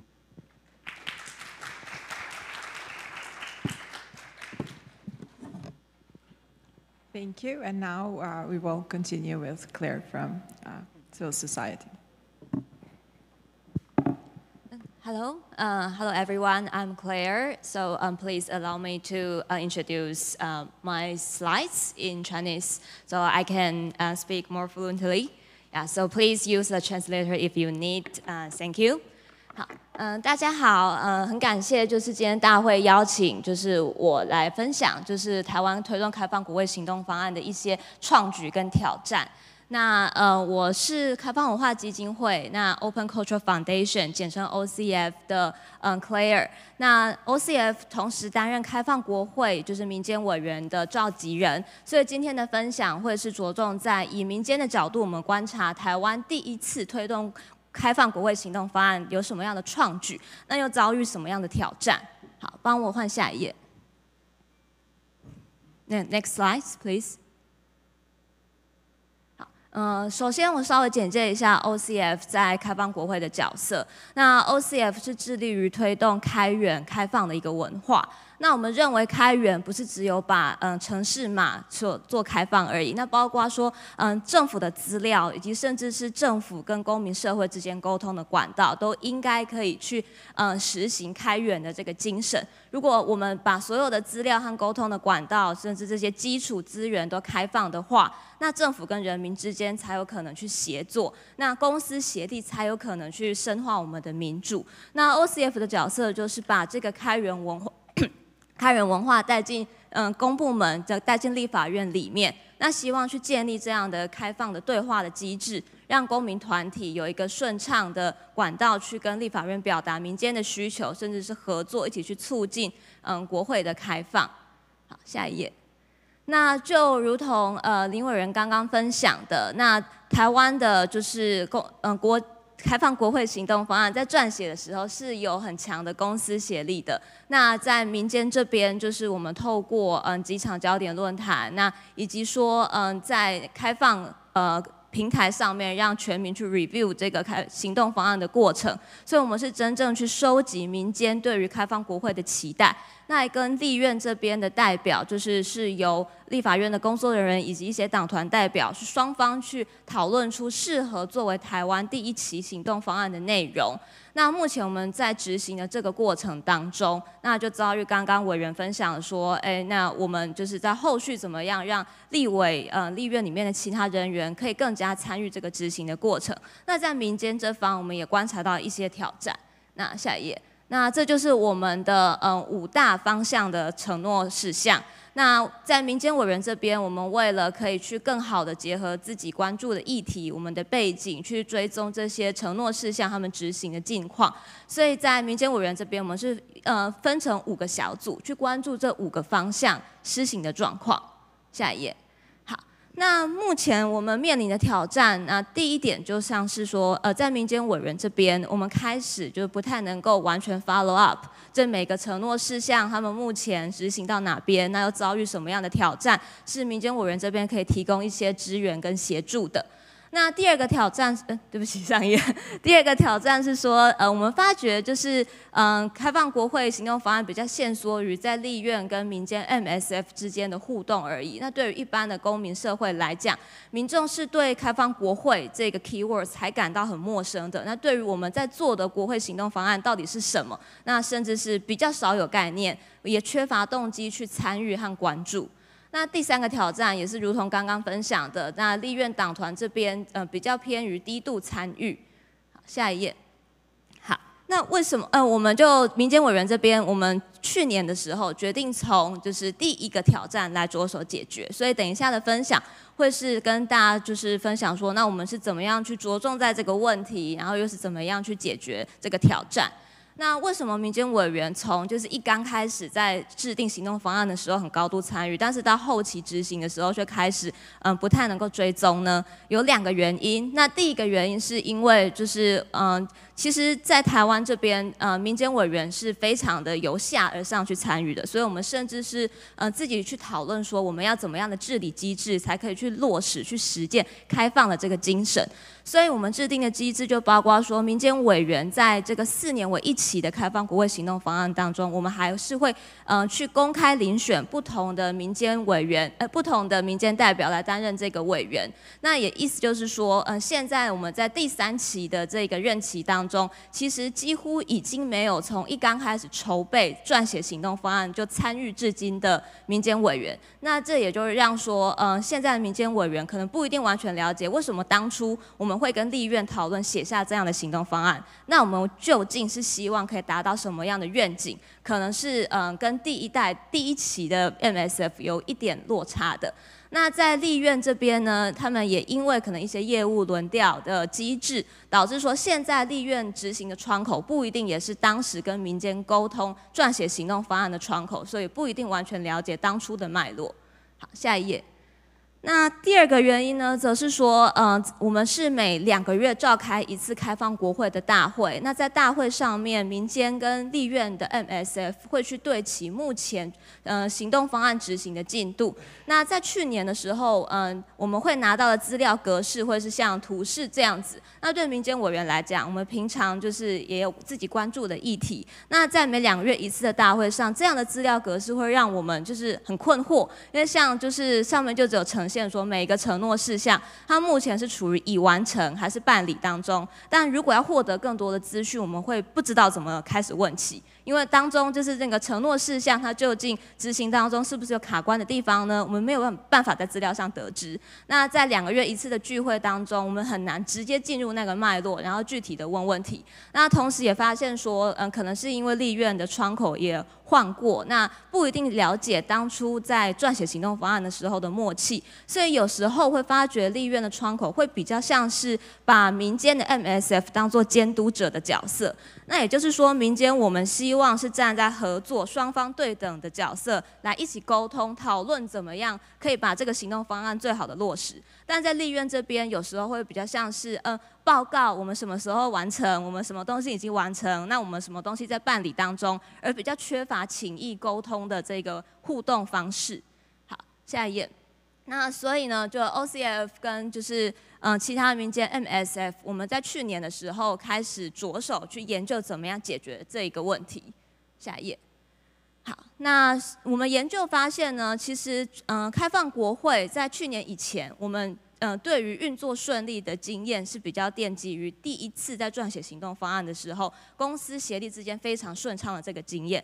但是随着组织我们的民间 MSF 成员更换，那开始说，我们第一次运作这个顺利的互动的默契，它并没有形成一个明文的 guideline 或者是明确的 SOP， 那所以导致说后续再补上的民间 MSF、立院 MSF， 我们就是对于怎么样互动的角色定位是缺乏的。好，下一页。那要怎么解决这个问题呢？我们就是总共归纳了5个面向的解决方法。刚开始我们本来以为只是资料呈现上面可以做一些改善就够了，结果我们发觉其实可以从更广的层面来看，这整个就是立院跟民间 MSF 之间沟通的落差。那从最大的层次来看，就是想说开放国会，那我们要怎么样？就是让这个精神真正落实呢？那我们要先去盘点它的 stakeholder 利害关系人有谁。那例如就是刚刚一直提到的立院党团在后期比较少参与，那也许我们就是要去问说，那对于这些立委、立院的党团，他们来参与这些开放国会行动方案究竟有什么价值？例如说是让他们了解，参与这个开放国会，它是可以促进让怎么建立立院跟民众选民之间的信任？那这样子也就可以增加就是立委本身他在竞选的时候的选民的信任度。那对于立委来讲，它也是有好处的。那对于立院同仁来讲，也要让他们理解说，在执行这个开放国会行动方案，并不是只有增加他们的业务，而是希望透过民间也可以当做提供咨询甚至是合作的角色，来帮助立院这边减轻负担。那在第2个层次，就是讲到角色的规划。那在更早之前讲说，我们有5大承诺事项，民间这边是分成5组来追踪。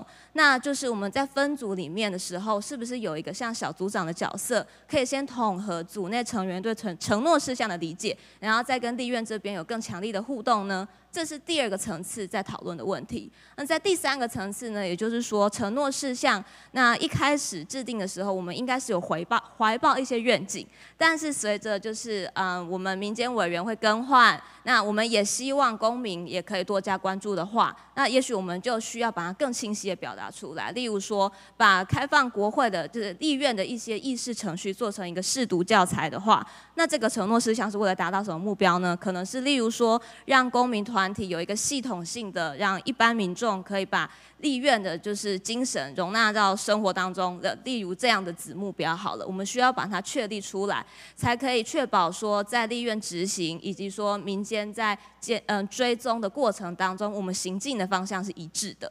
那在第4个层次的就是比较实务上面，我们要怎么样互动呢？那协作机制就像是说，我们在每2个月一次的会议前需要有什么样的准备，那让就是民间这边可以比较了解承诺事项卡关在哪边，我们才可以在2个月一次的大会上面真正的去互动、去讨论怎么样提供支援。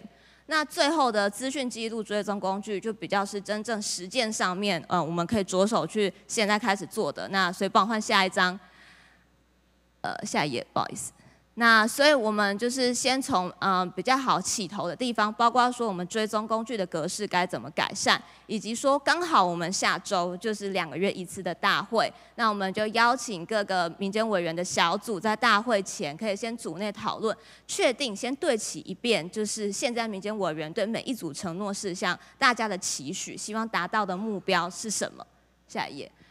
那下一页是最后一页，不好意思。那就是在追踪工具方面呢，我们也跟大家分享，就是民间委员这边决定选用 Trello。那为什么用 Trello 呢？也是因为说，我们考量到这个工具是需要可以开放给大众都可以来用的，所以那 Trello 他们有免费的资源，让就是无限制的人数都可以上来阅览。那我们希望这一个追踪承诺事项的格式，它不是只有让立法院跟民间 MSF 可以使用，而是未来甚至是整体台湾的公民都对这件事情有关注、有了解之后，他们也可以上来追踪。那我们会放一些就是确定的追踪的 tag， 例如说，去标注哪一些承诺事项需要就是公司协力去对话讨论的。好，这边是我的分享，谢谢。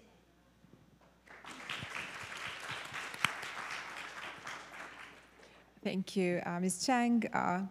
Let's continue with Ms. Liang and then Ms. Thank you. First of all, I would like to take this opportunity to thank the host of this forum, the Citizen Congressional Watch and the NDI Taiwan team to host this forum and give us, I and my colleague, a floor to express our side of the story. That is the civil servants part in this whole implementation of the Open Parliament Action Plan. So first of all, I would like to say personally, it has been a learning curve for me because when I first been involved in this project, I have zero knowledge about what the Open Parliament is. So now after 3 years, I think I grow from 0 to maybe 5 to understand the whole paradigm, the structure, and the index. So to respond to the challenge that Claire just mentioned about that civil group frustration when they deal with the officials of the parliament, I would like to explain and to further deal with this challenge because this is also my challenge to communicate the whole project with other department, administrative department, and to my fellow colleagues. So basically, the challenge in the very beginning is that you have to trying to explain this idea to your colleague that what the open parliament is, why you don't really have a full grasp of the idea yourself. Because like the transparency part, when you're trying to talk to your colleagues, oh, we need to be more transparent. And they will say, oh, we're already transparent enough. It's a bit like what Director Marianne Barron just said, that I think we have certain kind of arrogance that maybe we are already, in Taiwan, we are democratic and we are already sharing enough information to the citizen. But the thing is, what we share does not necessarily fit the structure or paradigm of the Open Parliament e-network.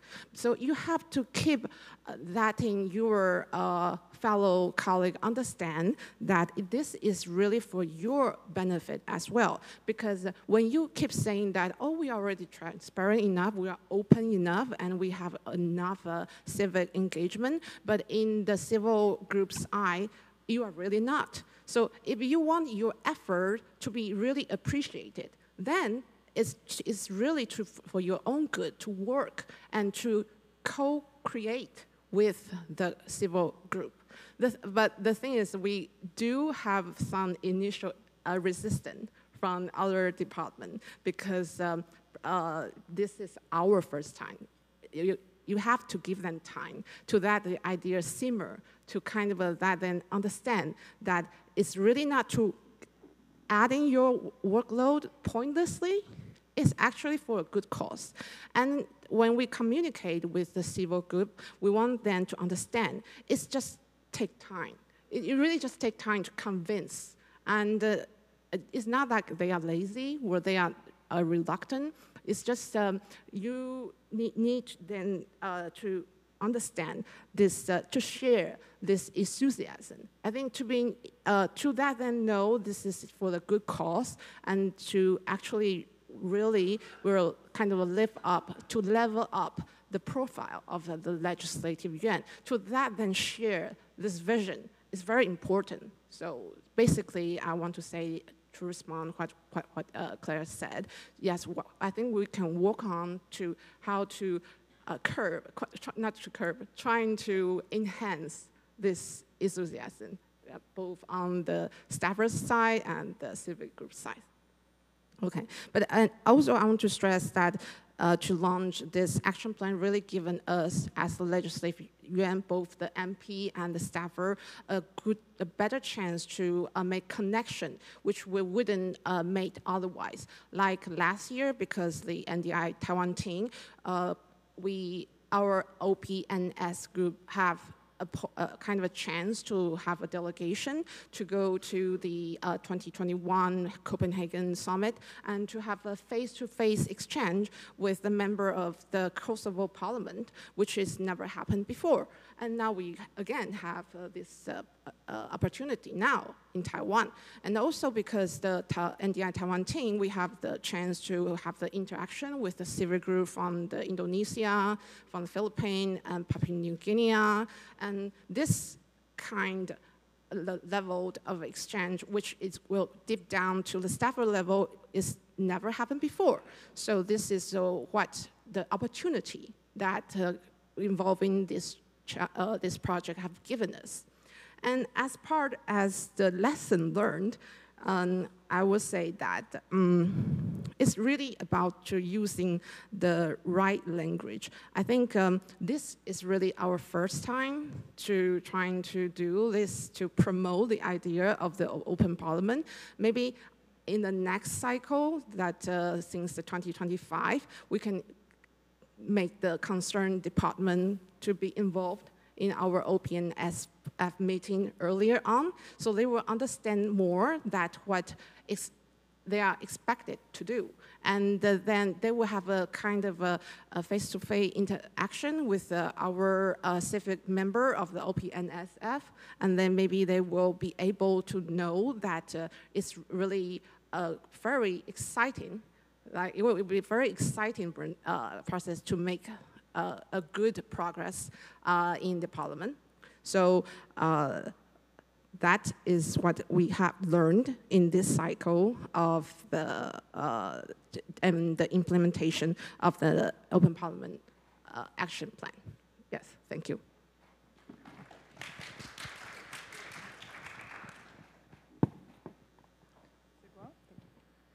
Good morning, distinguished members. My name is Ron from Research and Evaluation Division of Secretariat in the Legislative Yuan. In the past 2 years, my division is responsible for compilation of Open Parliament Action Plan and doing some executive affairs like organizing a convention, preparing the data, or contacting with members. As one of the world's democratic countries, Open Parliament is an important mission and commitment for Taiwan. OPMSF started from June 2020 by a preparatory committee. Then a formal committee was formed in August. So far, there are 6 preparatory conventions and 17 routine conventions. And the 18th convention will be held next week. I'm going to share, I think the biggest innovation in the process is to build cooperation between public and the private sectors, public-private partnership. Before, the process of decision-making centered on Secretary General of Legislative Yuan and some officials from different departments. Through OPMSF, comment and creativity and oversight were introduced into public sector. Here, I'm going to mention some major projects which reflect the private demand and the partnership. First, open file format. Responding to PMO, Parliament Monitoring Organization's demand, Information Technology Department produced open file with open format. This data can be used by PMO or any other one. And the PMO can count and analyze this data to further understand the legislators' performance. And second, Great Gazette system. Currently, the users find some data and information by different systems which are established by IT department, Gazette department, and the Congressional Library. Sometimes these data are not identical and make users confused. Now, Information Technology Department is designing Great Gazette system, which integrates individual systems into one app. And it will be easier for users to search information under clear index and classification. And users will find this like conference documents, government reports, or legislators' interpellation in one web page. And third, parliamentary channel. In lesser term, Legislative Yuan has broadcast live conference videos on specific channels. In this term, conference videos can be watched on YouTube. And we know YouTube creates more reach among social media. And it will be easier for citizens to understand and oversee the operation of the Congress. In the future, the Legislative Yuan will continue to stress the advertisement of action plan by cooperation with monitoring organizations. I think more handbook, websites, speeches, forums, and activities in the society are being and will be held in the society and to make the public understand the Congress more. Thank you. Thank you very much, Mr. Guo. And with this comprehensive presentation from Team Taiwan, I will gladly open the discussion with the audience members. Also invite and encourage the audience online to also pose their questions, and certainly have members of the panel also reacting and sharing their reaction based on the presentation. Anyone that is interested to start? Lady on the second row, please. You could help her with the mic. Second row. Thank you. So I just have a quick question. Do you have any mechanism for resource sharing when deliberating the OP action plan and as well as the MSF? Are there any teams or regulations that cover the teams between the parliaments and CSOs? Are there any type of budget that you're collaborating between CSOs or PMOs with the parliament? And are there any type of, because MSF are a very institutionalized body, you need like certain type of procedures and bureaucracy within it to do the forum. So that will be my question. Thank you. Thank you. Do you have a particular, did you make this question to a particular member of the panel or overall members? Yeah. Any?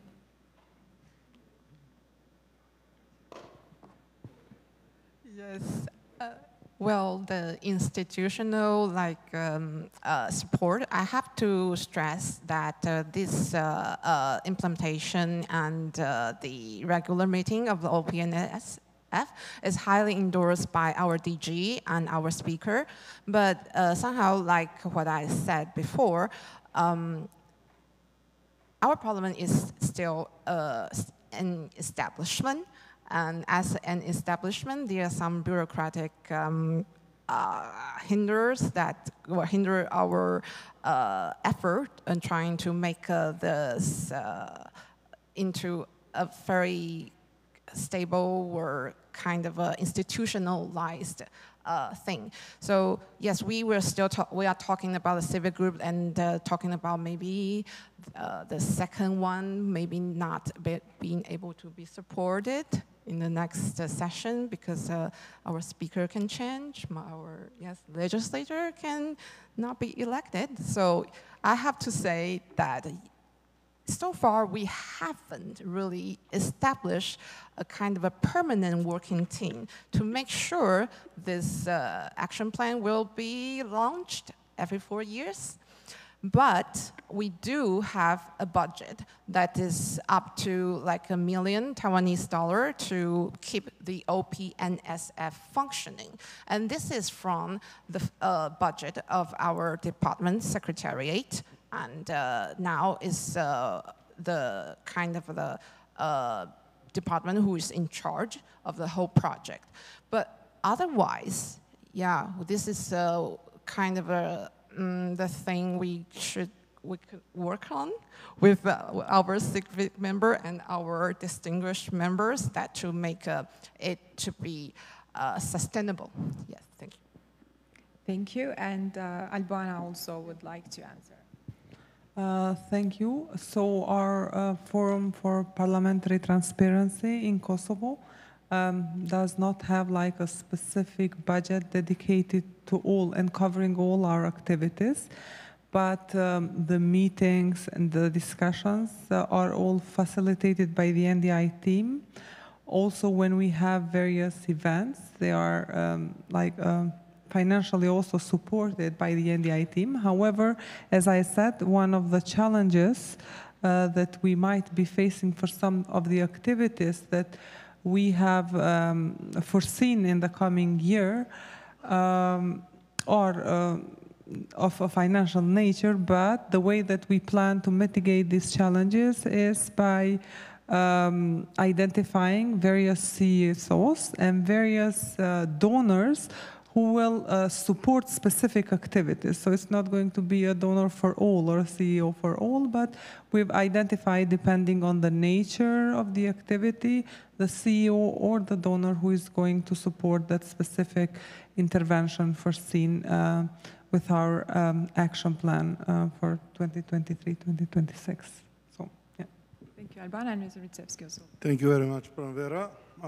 It's normal that democracy can function without money and without foundations.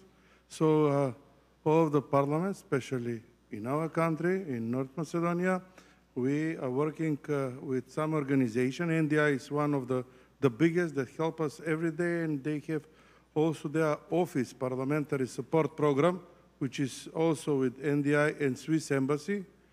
It's interesting that it's a big budget of 10 years. We have 11 million Swiss francs, and we are working on a lot of tools that will help to transparency, will help to democracy. Normally, that OGP is of wearing awareness of the public, and if we make good tools, especially as parliamentary TV broadcasting channel, we give transparency to the process, we give the public to the process, and the public can control or to have some reaction about all these things. Thank you. Thank you. Anyone else? Oh, yes, sorry. I want to add on something from the Taiwanese perspective. I don't know how it works in other parliaments, but in Taiwan, most of the meetings or conference that invite the people from the civil society always give them some kind of attendance fee, right? But in this OPMSF, the representatives from the civil societies don't get any paid. And instead of didn't get paid, they also have to pay for something. Sometimes like OCF, they have come up with some side projects to support the OPMSFs, like to review how to make the engagement higher during the implementation. They have to find their own money to come up to support this kind of project related to Open Parliament Action Plan. So I think, generally speaking, although we don't have a so-called regular budget for the OPMSF, but basically, the parliament, they try to cover most of the things, and also the people from the civil society knows that they not just don't want to ask for anything, but have to pay for something, have to contribute more than when they participate other activities in the parliament. So I think in this cycle we have we act in a good way right now. Thank you. Thank you, Mr. Lim. Yeah, sure. Very engaging panelists. I just want to add something. The Forum for Parliamentary Transparency in Kosovo consists of MPs, CSOs, participants, and assembly staff. And the forum itself, it is a very important body of assembly.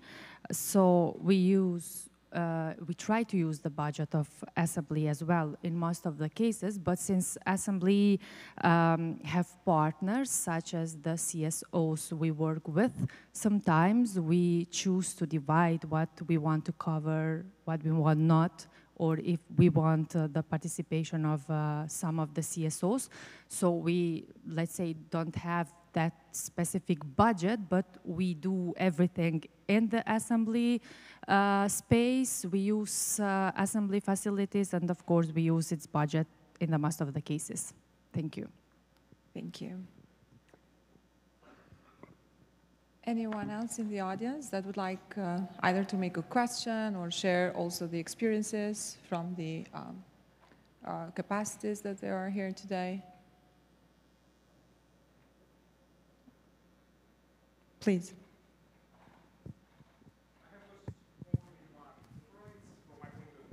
Just wait for the microphone. NP, I'm a parliamentarian. Thank you. So I have a small remark. The problem is the following from my point of view. I was an entrepreneur for 20 years in digital area. I was also a very involved citizen creating an NGO of, let's say, related to civic space and civic tech. My problem is like this. We tend to build a lot of capacity, and it's good, but I'm not sure if we have, let's say, enough results. I mean, we are looking at how to build open data, procedures, framework, channels, podcasts, and so on and so. But we are not looking at, let's say, the number of, let's say, citizens involved in the process, the number of amendments that manage to pass through the process coming from the civic society. So what I feel it's maybe we should focus more on the outcomes, not on the outputs, generally speaking, because my feeling is, let's say, at least in Romania, there is less trust in democracy than we had 10 years ago. And if you're looking at the European barometers, you see the same trend generally in the last 2-3 years. People are not, let's say, so enthusiastic in, let's say, in being involved in democratic processes like they were 5-10 years ago. So how can we manage to solve this part? How can we get more people in the funnel in order to convert them in, let's say, in enthusiastic supporters of the parliamentary procedures? Thank you, Mr. Catalin. If there are no other questions, maybe on that note also I would invite members of the parliament if they would share final remarks, and maybe just building on what Mr. Catalin said. How do you think that these plans that you presented are helping to positively change the perceptions of citizens towards your respective parliaments. We'll start with Mr. Misevsky. Thank you. Thank you very much. It's interesting questions, but I'm not agree with you about these questions because you said it's not enough results. I said maybe we want the results to come faster than there, but when we see where we are before 10 years with the transparency and everything, and where we are now, I think we are going on a good direction. Why there are not so more people involved? Politics is boring work, and only the one who want to work there is inside. You know, every time when you see or to say something about the politicians or public opinion, it's not so big like for the sportsman, for the actor. So it's interesting, and our work is to work on all these projects together with this organization that helps us and the civil society, which wants to work on this transparency for democracy work for the countries that where we came from. Thank you.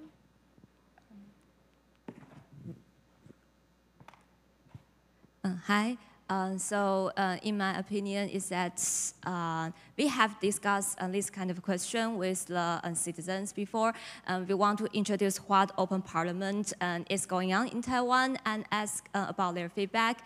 And they said it's like it's a good thing, but it's doesn't really relate to my daily life. So if you really want to open parliament and open this co-creation process, how about to implement this open value in the like local parliament, not in the central parliament? So, but I think for Taiwan, our first stage is about to open the central parliament now. Maybe the local parliament is our next stage, maybe. And also,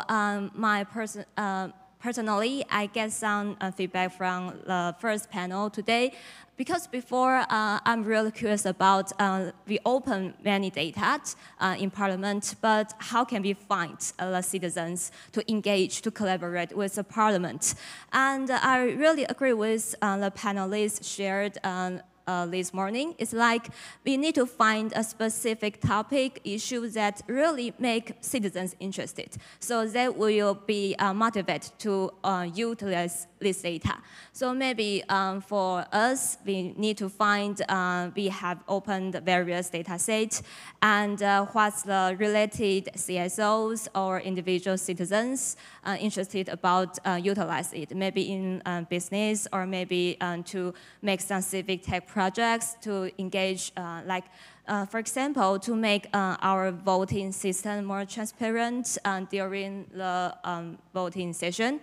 Yeah, so my feedback is that what we are doing is like to make sure if the CSOs, the citizens, want to engage in the parliament process, what's the co-creation process? Because it's not one day since to finish or to clear all the obstacles. So we are pioneers to find try and error how to do it. Yeah, thank you.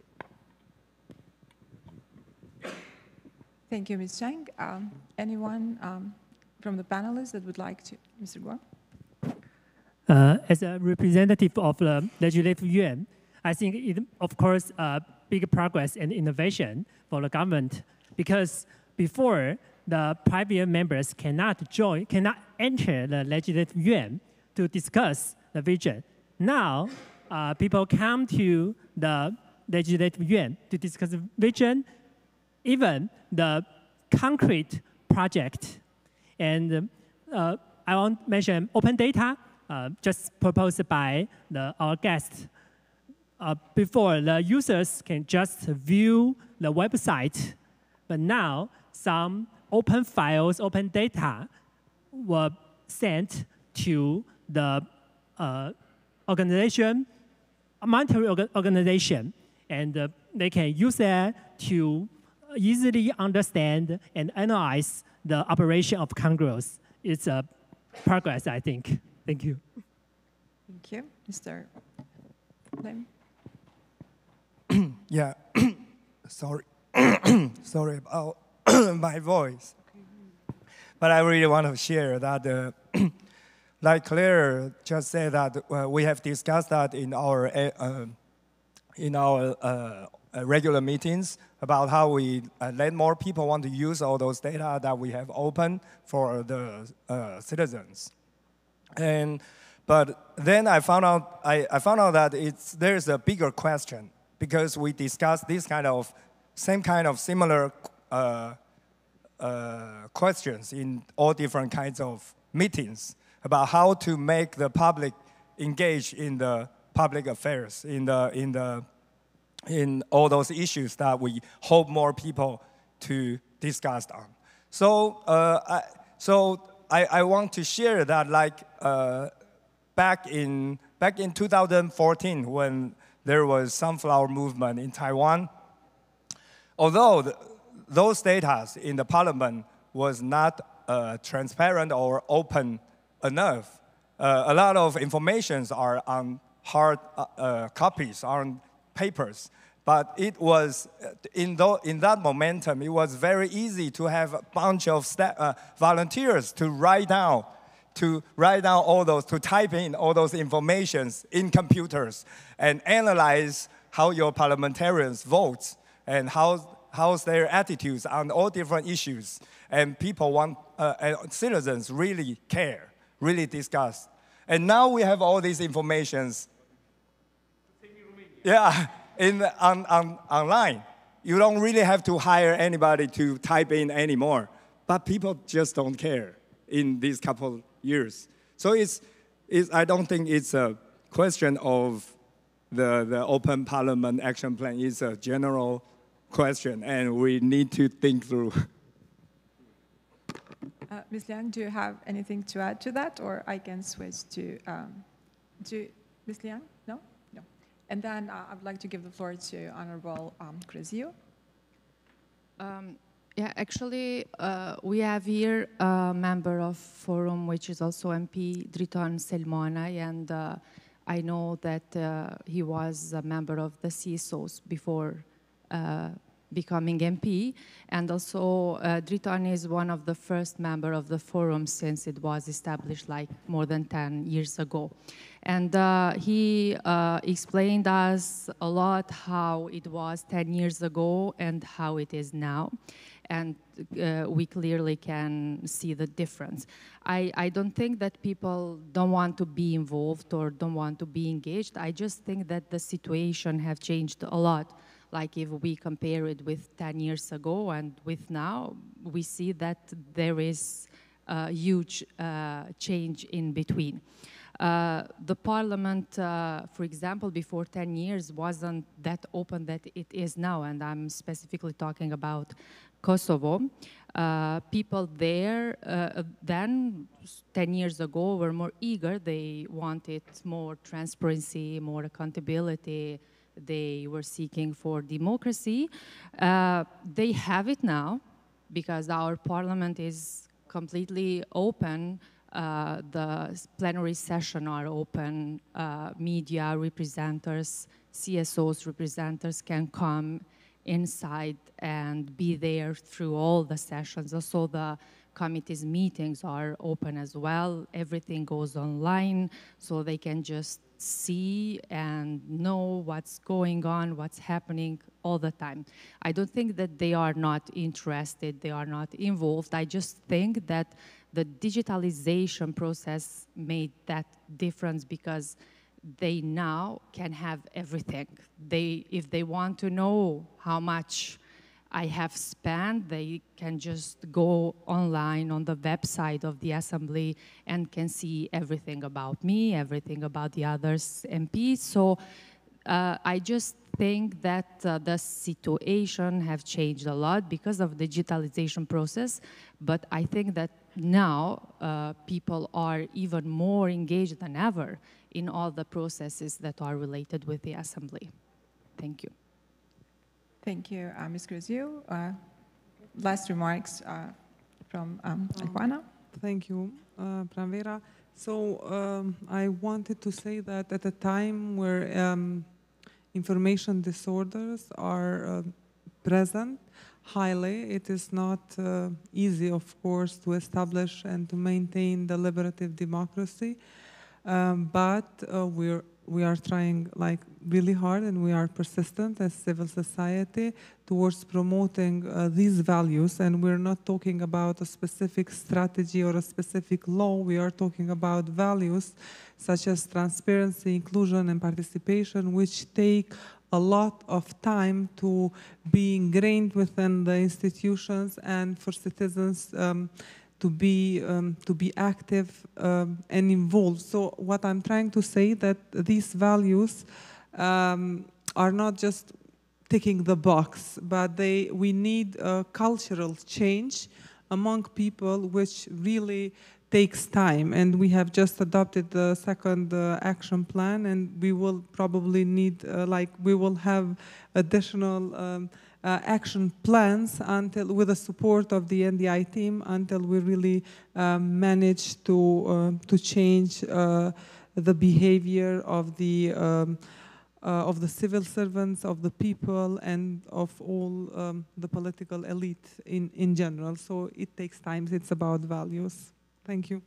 Thank you all. Thank you to the panelists, very valuable insights. And while it's evident that the three parliaments in Kosovo, North Macedonia, and Taiwan operate in different contexts, they bring a rich experience and also a commitment in the field of the parliamentary openness.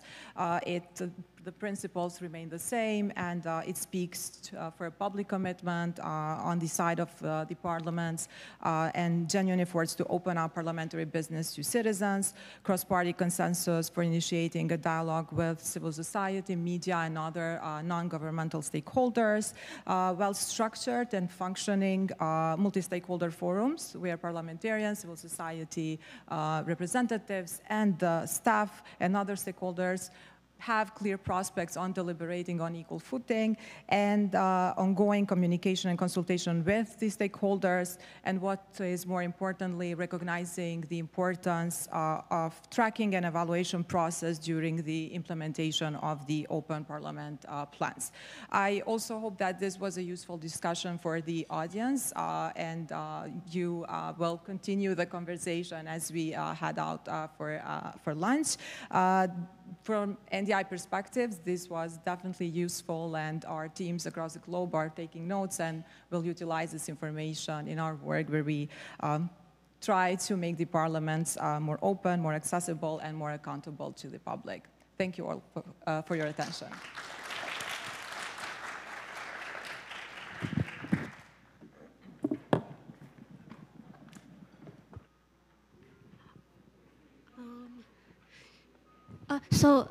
I would like to thank you for the great panel. I would like to invite all the guests for a short photo. Oh, you guys just have it? No, but I think yeah, we can still do another one. Yeah, just a quick one. Thank you. And also for our audience, so now it's a lunchtime. Just as Pranvera stated, I think it would be great if we can have this further side discussion along with our lunch. And so today, all of our international guests will also have your lunch here in the venue, and our staff will support you getting the lunch boxes.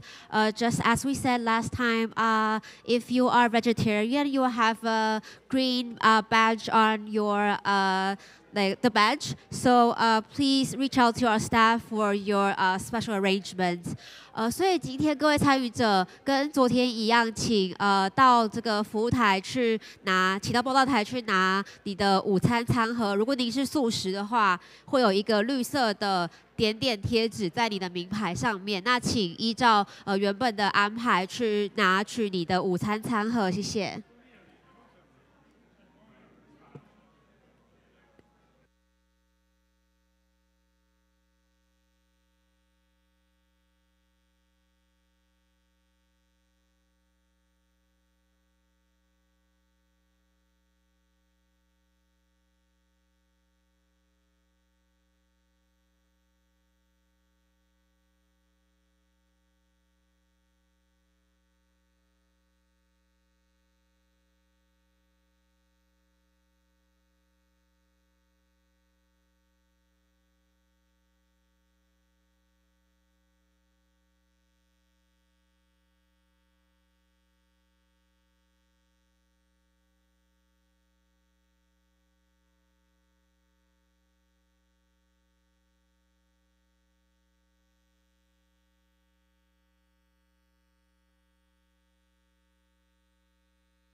大家午安。我们的那个便当剩的非常多，所以如果肚子还饿了，欢迎再去拿第二个，或者是你想要带回家的，也都可以到报到台再多拿便当，就不要浪费。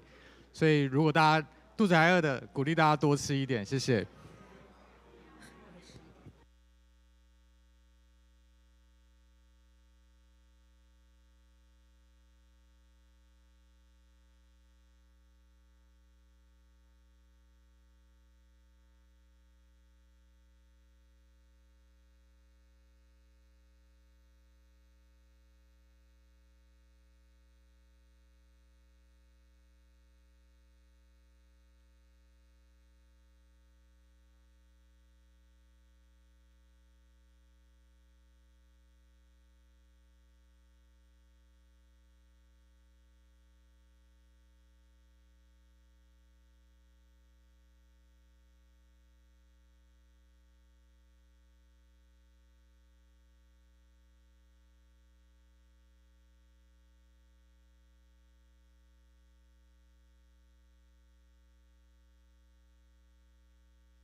各位贵宾，我们的活动即将在10分钟后开始，所以请回到自己的座位上。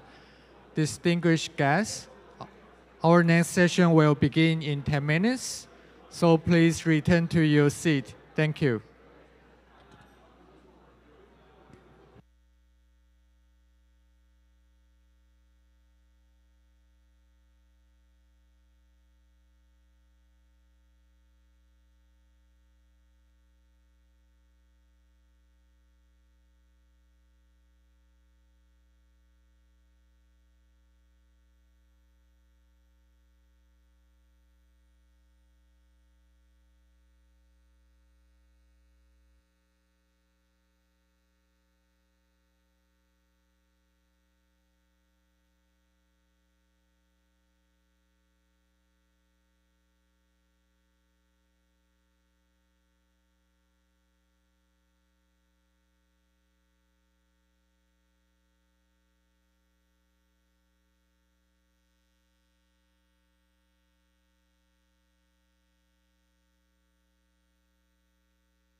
各位伙伴，我们的活动即将在5分钟后开始，所以请回到自己的座位上。Our next session will start in 5 minutes, so please return to your seat. Thank you.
请这个场次的讲者到台前就座。May I invite the panelists to be seated on the stage? Thank you.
Carolyn, right?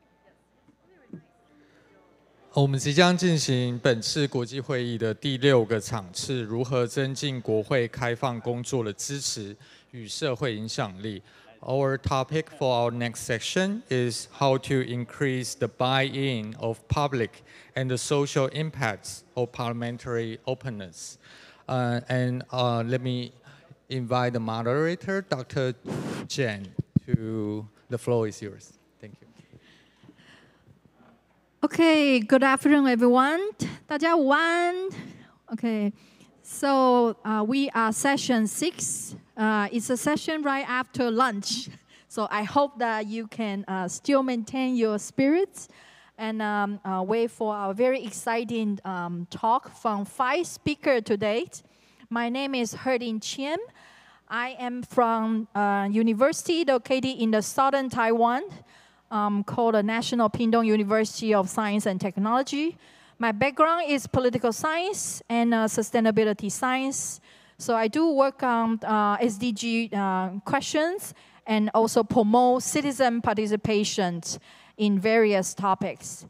Today, this session is called the how to increase the buy-in of public and the social impact of parliamentary openness. Actually, if we check the dictionary definition of buy-in, that's really to accept and to have the willingness to actively participate and support. So in this session, we want to know more about how to engage the citizen, both in the cognitive level, because maybe citizens are not ready to participate, especially in the context of Taiwan, where Taiwan, we have been to the authoritarian regime. Our Taiwan local citizens sometimes do not feel comfortable to all of a sudden have the capacity to participate and to influence the public policy decision making. So it's a very long process. It's an ongoing process. And secondly, if the citizen is ready to participate, what are some channels or actions that we can enable the citizen to participate in the open governance and open data movement? The second topic for today's session is the social impact of parliamentary openness. So this social impact, how do we measure social impact? Especially how do we align the parliamentary work with the public opinions? So now we have this gap. The legislator, or there are many MPs, we are still some MP went on their missions, but when the parliamentary work is actively doing their job, but do those jobs reflect the needs of the public opinions? That's the key question. So we need to narrow the gap and then to align the parliamentary work with the public opinion. So today we're very honored to have 5 speakers. The first speaker is from Australia. We have Professor Akihiro Ogawa. So he is Japanese studies expert, but he is very active in co-founding an Asian civil society research network, which I also took part with. Professor Ogawa invited me last year to his university. We have very active scholarship discussions, and then we have discussed some publication as well. So Professor is a social anthropologist, and he also published an award-winning book called The Failure of Civil Society. Although we are very excited about the idea of civil society, but don't forget that civil society, like state, like market, could fail or can fail sometimes. So how can we avoid the failure of civil society? Professor Ogawa also have an upcoming book. He has his book pamphlet outside the tables. The book is about anti-nuclear citizens, sustainability policy, and grassroots activism in post-Fukushima Japan. So it's an upcoming book. Will be published in June by the Stanford University Press series on anthropology of policies.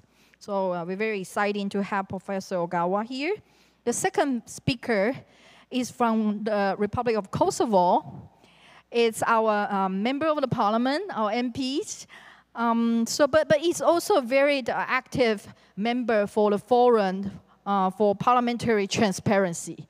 So it's very good to know that Kosovo also actively work for the parliamentary transparency efforts. Because in Taiwan, parliamentary transparency used to be the the part that were actively pushed by the civil society, but not by the parliamentary member itself. So we're very excited to have our MP, Frieden Lala, to give us some of his perspective. From your bio, you are also active in Kosovo Youth Parliament in the past. So youth participation is also a key in both in Taiwan and in many parts of the world. Our third speaker is from Indonesia, Lumina Mentarit. So she is expert staff on the Open Parliament Indonesia initiative. She also worked on mainstreamed SDG and then to how to engage external stakeholders in interparliamentary cooperations. So again, we are very much looking forward to hear from her. Our following speaker is from Taiwan. We have Dongru Xie, Mr. Xie, as a social worker. He's very active in the disability work for the past 2 decades. He is also our key convener for the International Affairs Committee for CCW. I'm also part of the CCW's International Affairs Committee, so we work together to push for these forums, and we are glad to have his take on these sessions. The last one, but not the least, we will welcome the COO and the former editor-in-chief of Watch Out. So Watch Out, as the name of the civil society, is very catching. It's easy to remember, and then they also try to create more funny way or interesting way to engage citizens while providing an independent media outlet. So again, welcome our COO, Guo Junhong. Okay, so without further ado, our session will, from now until 3 o'clock, so we'll have plenty of time for 5 speakers. Each will have about 8 to 10 minutes, or a little bit more than 10, that's okay. So that's, please join me and welcome our first speaker, Professor Ogawa.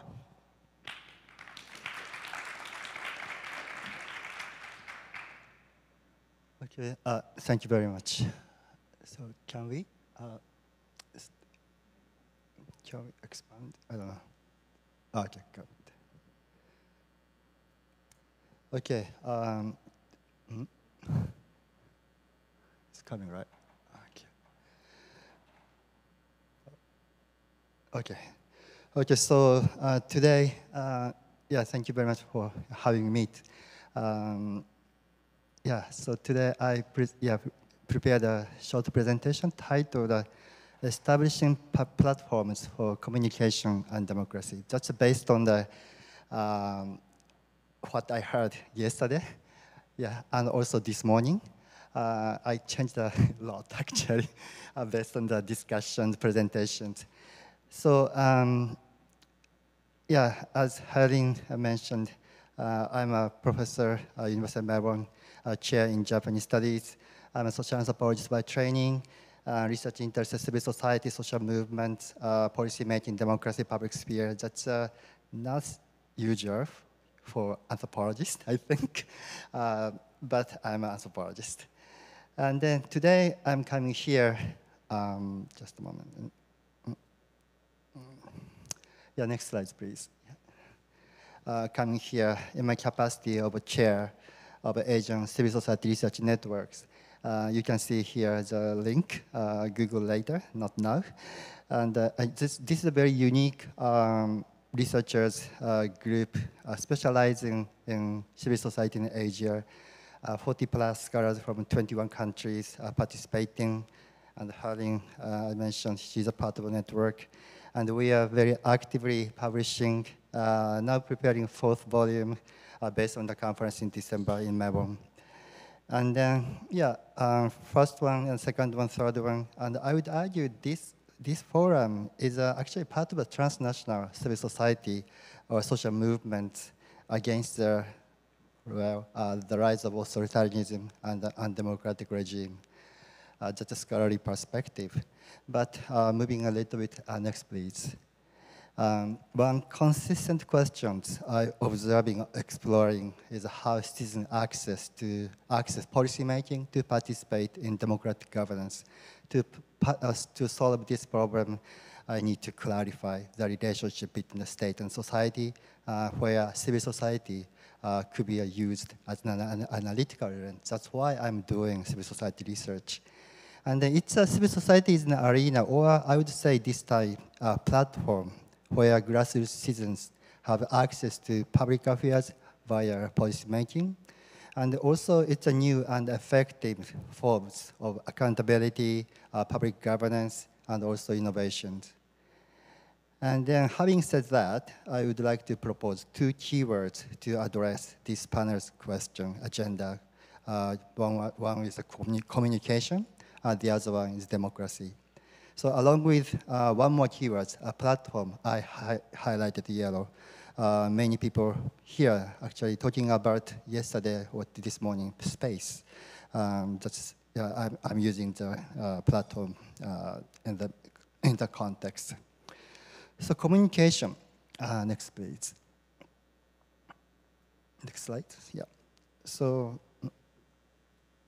I think, yeah, this morning, that the communication was one of the, I think, important issue. And then what I mean by communication is that it's more than a linear process of information transmission or dissemination. It's not, how can I say, one direct, one-way direction. It should be interactive, which is a part of our civic tech innovations. And also, CSOs and the parliament both have the need to communicate strategically to attract attention and create a good reputation and trust among their stakeholders, and communicate about the subject they are campaigning, and also maintain a relationship. And here, my point is number 3. Strategic communication allowed the audience to discuss different ideas, which maximize actions of CSOs and parliament and respective roles within society. And in particular, I think this is important, identifying each CSO's missions allows for establishing the most effective communication strategy. And in more specific terms, making global standards or indicators, these terms used by yesterday, John mentioned. Also, index, Maria used this term this morning, for achieving the mission is significant. And I am, on this point, I'm optimistic about this. You guys are working in transnational networks. So looking at the same vision and future in politics, so we can share, for example, knowledge, experiences, advocacy, and movement strategies, etc., as lessons from somewhere already achieved. Next, please. And also, strengthening the democracy is very crucial. And we need to reconfirm the meaning. And here you can see my definition, democracy in arenas for lively debate and for decision-making that respects and enhances the diversity of groups, contributing to societal and institutional change and empowering citizens. So, based on the discussion I had yesterday and this morning, I know we reject the distributive justice model and also consensus model of democratic process. Instead, we look at the harmonization of positions, mapping different ideas, and the possible ways forward that respect the differences as stakeholders either cannot or will not give up. And so, next, please. One more, I think. No? Yes. And also, just a moment. And I understand we are working for what we call participatory governance. here is the idea by including citizens and civil society in decision-making, the result will co-produce a more just and inclusive societies where the voices of all citizens are heard and acted on. And then it is actually about platform, setting up platform for dialogue that this time Shreya used this morning. So we had many stories and many examples on what I called platform. For example, one is, I think, so here you can see my slides, two kinds of platform we have. One is the invited home, and the other one is the invented home. So invited home, that's the cases we heard from Romania, Kosovo, and also North Macedonia. That's we had a cases example from the invited home, creating a space. Yeah, in a sense, established through the top-down process by the state and also CSOs, providing opportunities for citizens to become active makers and shapers, not passive users and choosers by participating in decision-making. So that's an invited home. On the other hand, we also have an invented home, what I call invented home.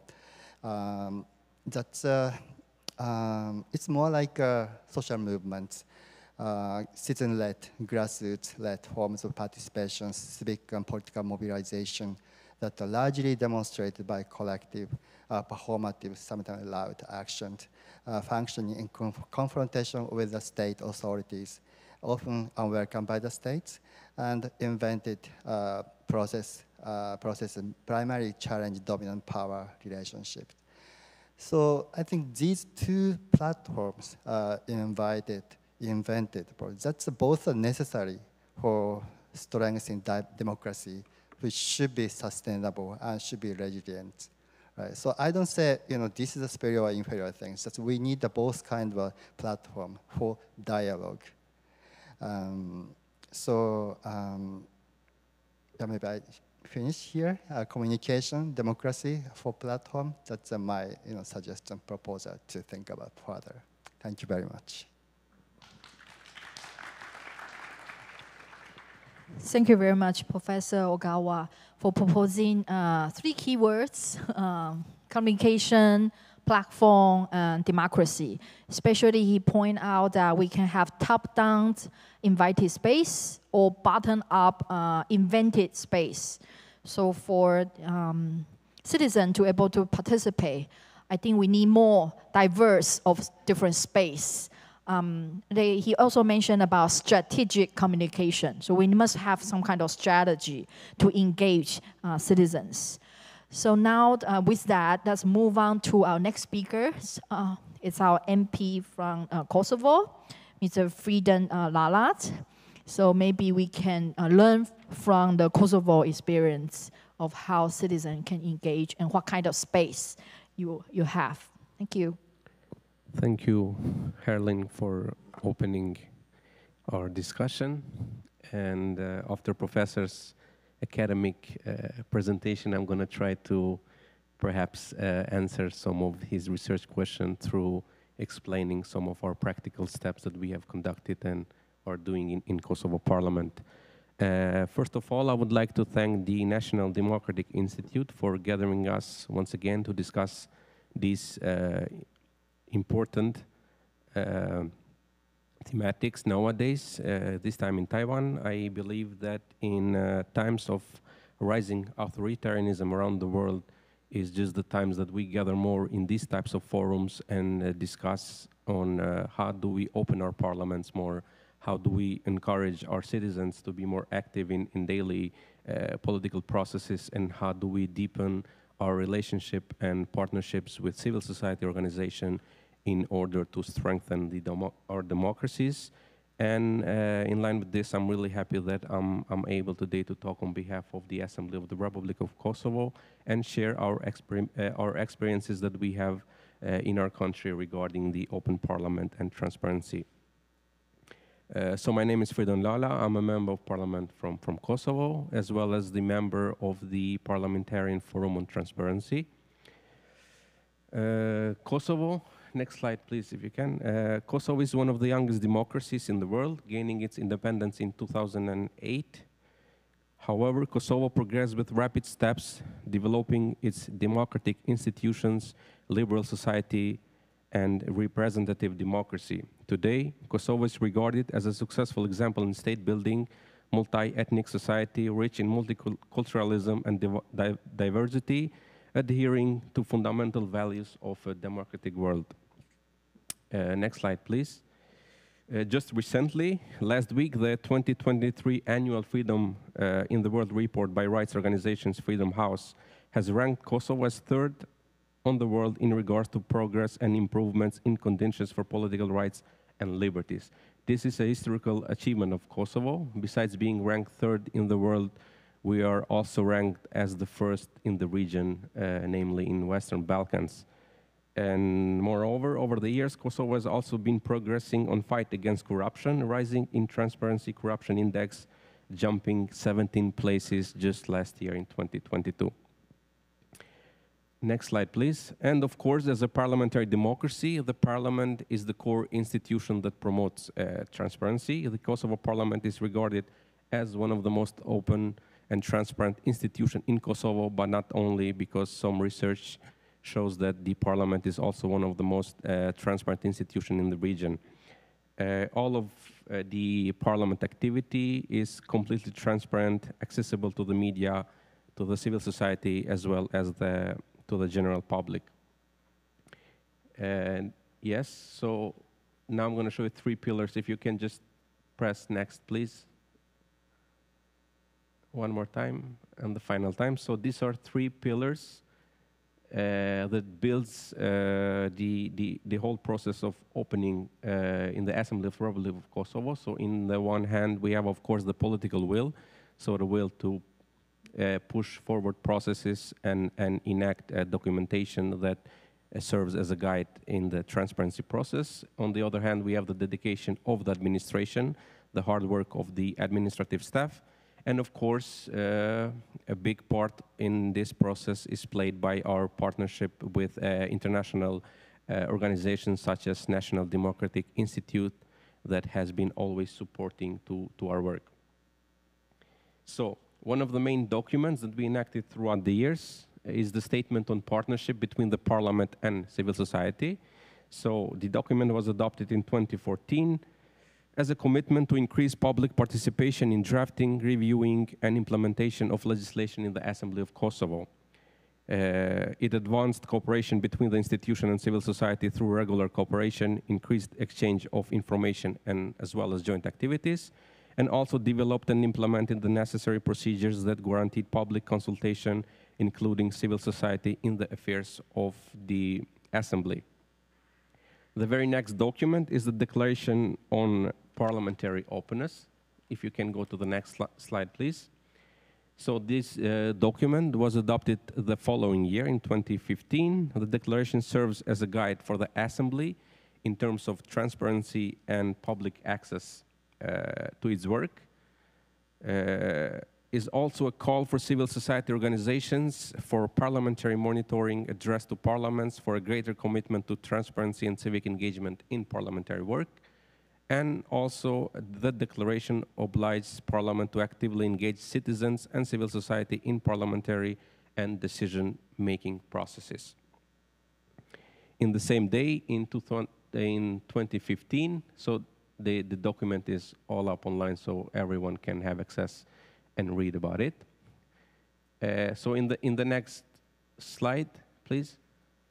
So in the same day, in the same day that we had our declaration for open parliament, the parliament established the Forum for Parliamentary Transparency, which is the main mechanism now that ensures the transparency of the parliament. So the forum consists of MPs, civil servants, and representatives of civil society organization, serves as an advisory body to the Assembly, and develops an action plan with the measures required in order to meet the transparency standards. So in this legislature, the total number of members in the forum are 17, so 6 MPs, 1 MP from each parliamentary groups. And then we have 6 civil society organizations, part of the forum, and 4 assembly administration officials, and one of the partners organizations, of course, which is, I mentioned before, the National Democratic Institute, which is the organization that always has supported and supports the forum and its activities. The next document was the strategy for information and communication. I guess the professor mentioned that there is a need to have a strategy that kind of paves the way for how do we communicate with citizens. So the document was established in 2019 and serves as a roadmap for action plan, which is now just established for the time period 2023-2026, which aims to promote transparency, increase communication with citizens, and strengthen the representative role of MPs, provides fast and accurate information to the Assembly, increase public access to information and the work of the Assembly, as well as inform the public about the work of deputies and their function. Next slide, please. So this is, I guess, again, 3 pillars of our parliamentarian action plan. One is the open data, which means access to information, improve the way that the information is published, as well as provide sources format. The second pillar has to do with accountability, meaning oversight, ethics, so developing a code of ethics within the parliament, oversee implementation of administrative instruction for access to information, as well as digitalization, meaning launching the e-participation platform for citizens, which could be very easy access for them, organize information sessions for MP about the use of platform, live stream meetings of parliamentary committees where most of the work it's being done. Now I'm gonna just go through some of the activities. So what we did throughout the years within the forum and within the work of the parliament. One of activities that we've been conducting are called Days of Assembly. So we introduced and conducts in daily basis town hall meetings, not daily basis, sorry, but in periodically, in order to foster more effective communication between citizens and elected representatives. So this is happening since 2018. This is a picture from one of the debates that the forum organized in one of the municipalities. So they happen throughout the country. A region is picked, and then MPs from all parliamentary groups within the parliament are invited. One MP from each group is invited to talk directly to the citizens and listen to their problems. So these meetings are also chaired by representatives of the civil society organization. One more click, please. So those are some of the other activities that the forum conducts. So introduced and implements a comprehensive civic education initiative. Some of them are democracy workshops, is a program called Face to Face with an MP, Teachers Academy, and also we have a children corner on Assembly Web. If you go to the next slide, please. So democracy workshop were established,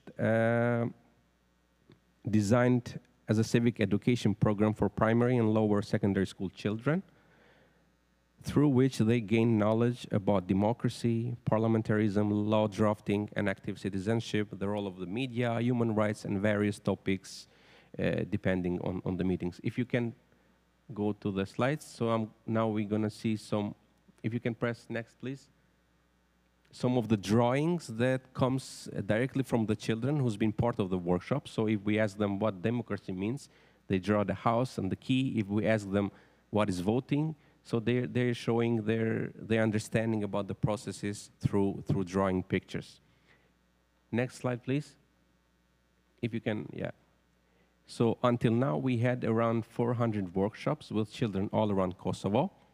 During the pandemic, those workshops were held online. So we had around 50 online workshops. And I guess we reached around 10,000 children that participated all around Kosovo. These are some of the pictures from the activities that you're going to see in the following slides. If you can go next, please.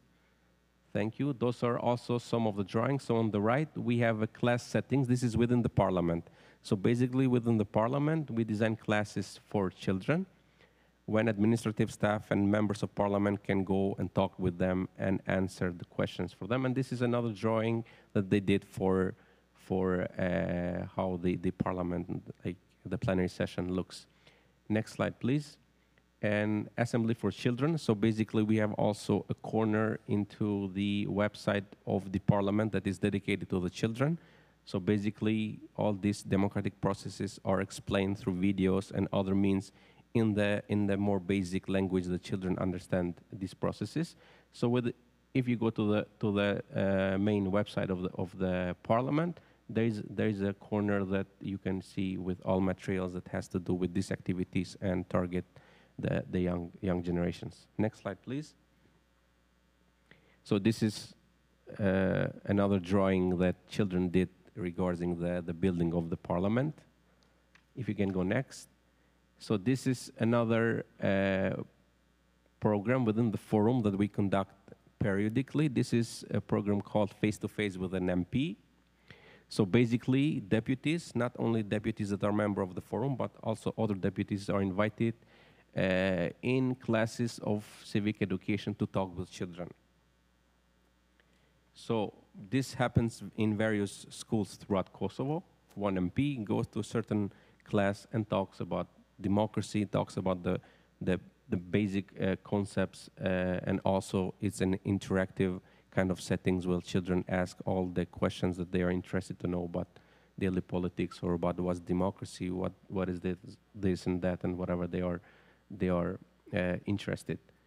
Next slide, please. So in the previous slide was Arbresha, which is the chair of the forum. She was presenting earlier. This is another picture from these types of activities. So in this meeting, Blerta Delio, another MP from Kosovo, part of the forum, was talking to the children. Next slide, please. So now we seeing some of other pictures from activities. So throughout the years, there are many occasions when different schools with young children and young generation comes and visit the parliament. So this is the main plenary session where we held our meetings, and they can come inside, they can see the building. There's a tour guide from administrative staff who talks to them in regards to the processes and the building of the parliament, and also answer their questions that they have, and as well different MPs takes part in different meetings to talk with them. You can go next and see there are different pictures that I posted just to have an idea how these meetings are. So basically they sit in the seats of the parliamentarians just to feel, I guess, the connection and to see that, to not have a gap between the citizens and the parliament, and to show them that the parliament is open to them, because in the end of the day, all members of parliament are directly elected by the people. So you can go through the slides. Those are pictures of other activities within, all of the pictures are within the parliament, the assembly.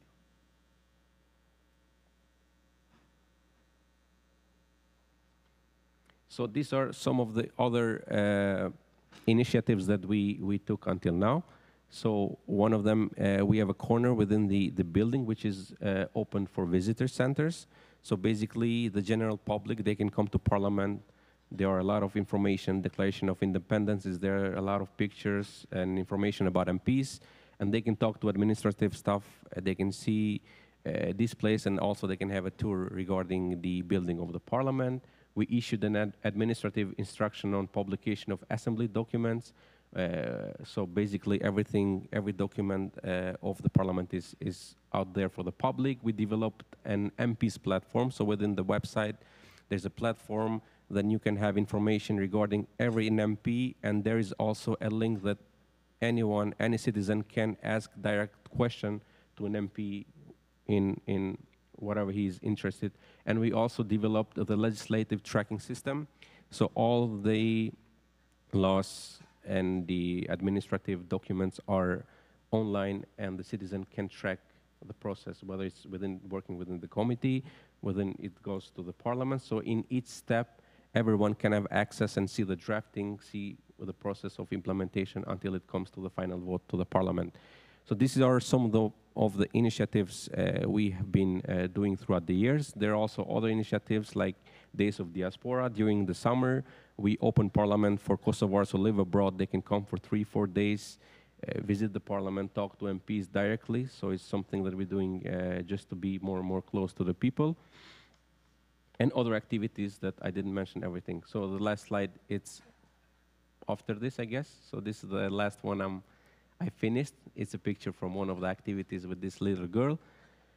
And of course, I think it's hard. We mentioned it in couple of sessions that, yeah, nowadays it's really hard to engage youth and citizens in daily activities of politics and of parliaments, because I'm also serving as a deputy chair of Youth Caucus of the Kosovo Parliament, and it's really hard on a daily basis to engage or kind of to encourage young people to deal with politics. But in the end of the day, we are not appointed, we are elected.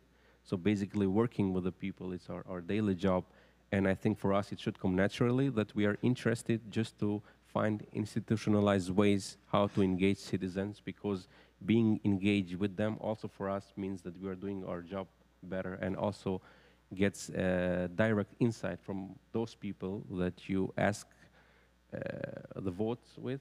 And of course getting their inputs and their suggestions and recommendations helps us doing a better job. So I'm going to stop here. I think I went over 10 minutes, and I will be contributing later in the discussion. Thank you so much. Thank you so much, our MP Lalat. It's really an eye-opening for me. I've never met any person from Kosovo. At this forum, I met so many of them.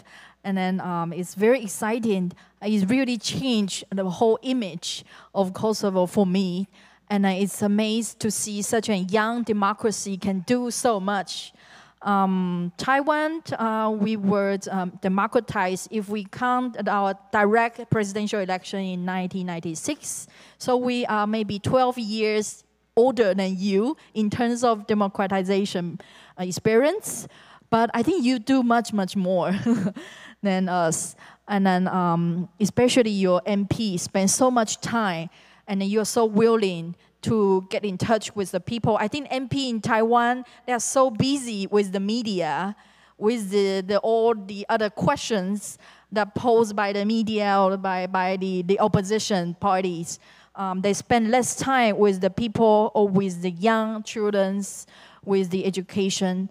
From your experience, I also see a lot of inventive space from the top, especially from the institutionalization of collaboration between the parliament and the civil society. That's really amazing experience, because in Taiwan, the civil society and state are usually, in the past, have more conflict. They are standing in the opposition space. Well, right now they start to collaborate, but it's very, very slow. And we don't have an institutionalized. They didn't sign an agreement. We don't have so many institutionalized space. So congratulations on your third place in the world. According to Freedom House, it's really amazing that you have done so much and then share with us. Thank you again. Next one, let's move on to Asia, Southeast Asia, Indonesia. Duminat represent Open Parliament Indonesia initiative. I'm sure that there are a lot of Indonesian experience that you can share with us. Please, the floor is yours. Thank you, moderator. So I know that Taiwan and Kosovo are very new democracies, and they're very eager to do a lot of constructive program.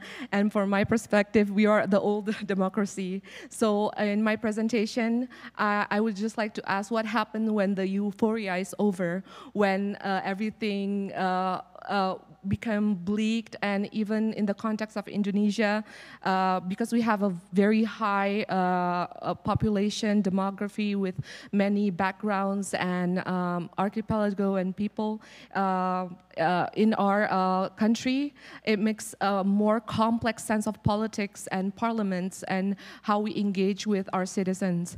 And without further ado, I think you can go to the next slide. And for those of you who may not know, Indonesia was one of the founder of Open Government Partnership, or OGP, in 2011. And we are also supported by a lot of our CSOs in our works. But unfortunately, because of transitions, it has become very much a challenge on how to sustain this movement, especially in the parliament. We have engaged the parliament since 2014, but unfortunately, because there are no less ambitious action plans, we decided to form our own open parliament in Indonesia. So I have been in both sides of the government and the parliament, as well as assisting the CSOs in advocating their issues, in refocusing on the government and parliamentary issues, on what should they focus, and closing the gaps, and closing, building that bridge between government, parliament, and also the society. And it has been a very tiring job, but in here, I think next, because in Indonesia, we have a very thick layers of regulation in the system. So when we try to put the initiative of open parliament, we tried as hard as possible to harmonize with the constitution, with the regulations in place, MP code of conduct, and aligning all of our movements together, so we don't have to make it like a chore or another job that a parliament needs to do, because we see that open parliament or parliament transparency should be aligned to their work and should be aligned with the interests of the public. Next. And in the institution, as like Kosovo, we have an MP team, but unfortunately we only have 10 members in our open parliament team. And we also have a very diverse and big support unit to support all of our programs. And we also have a big support system from our CSOs.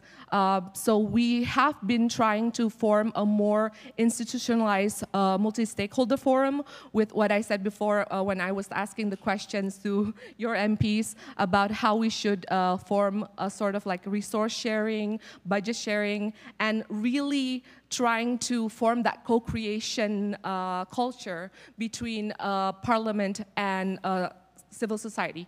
Because when collaboration happens, sometimes it's not balanced.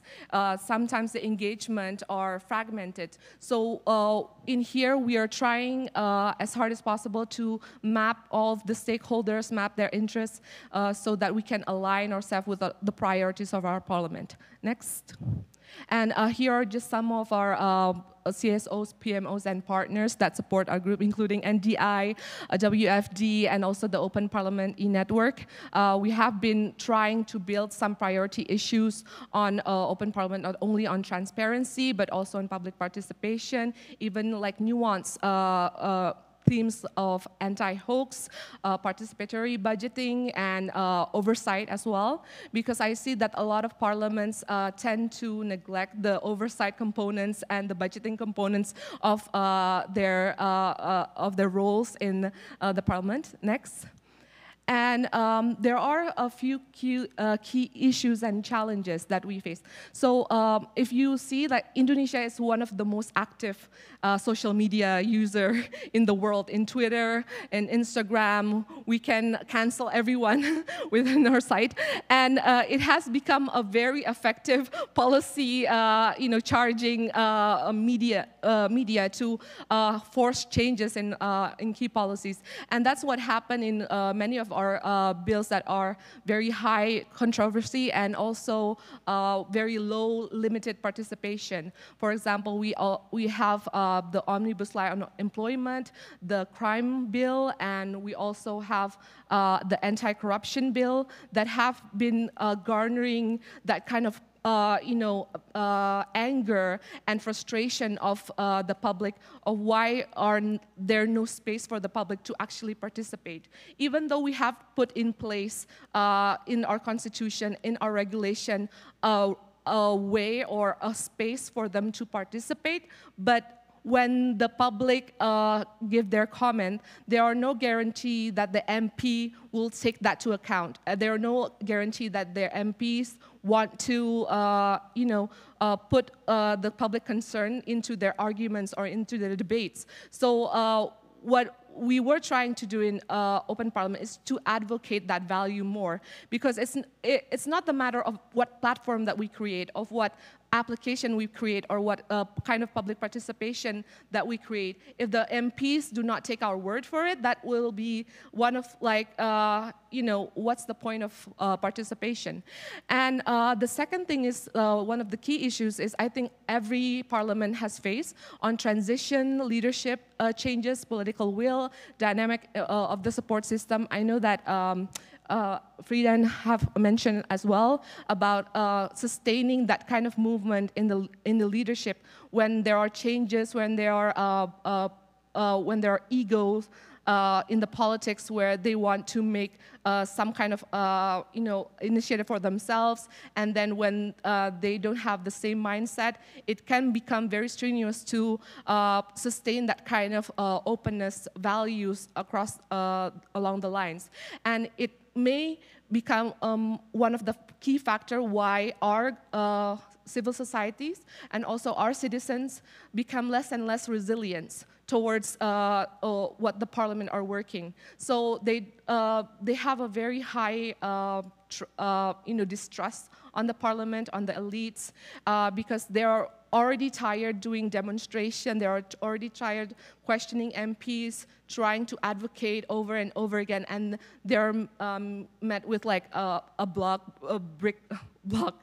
And I think that what is important to this, that's why it's not only important to push Open Parliament initiative, but also to create an ecosystem, enablers, and along small factors that can provide a sustaining sense of this movement. So I think on issuing with youth and also in educating people with digitalizations is one of the small things that we could do. Next. Now, I know that previously Friedan has mentioned about youth a lot, but I would just like to draw to the context of Indonesia. What are like the key factors of the problems in youth participation in Indonesia? Because we see a very slow declining trend on the participation of youth in politics and youth in parliaments.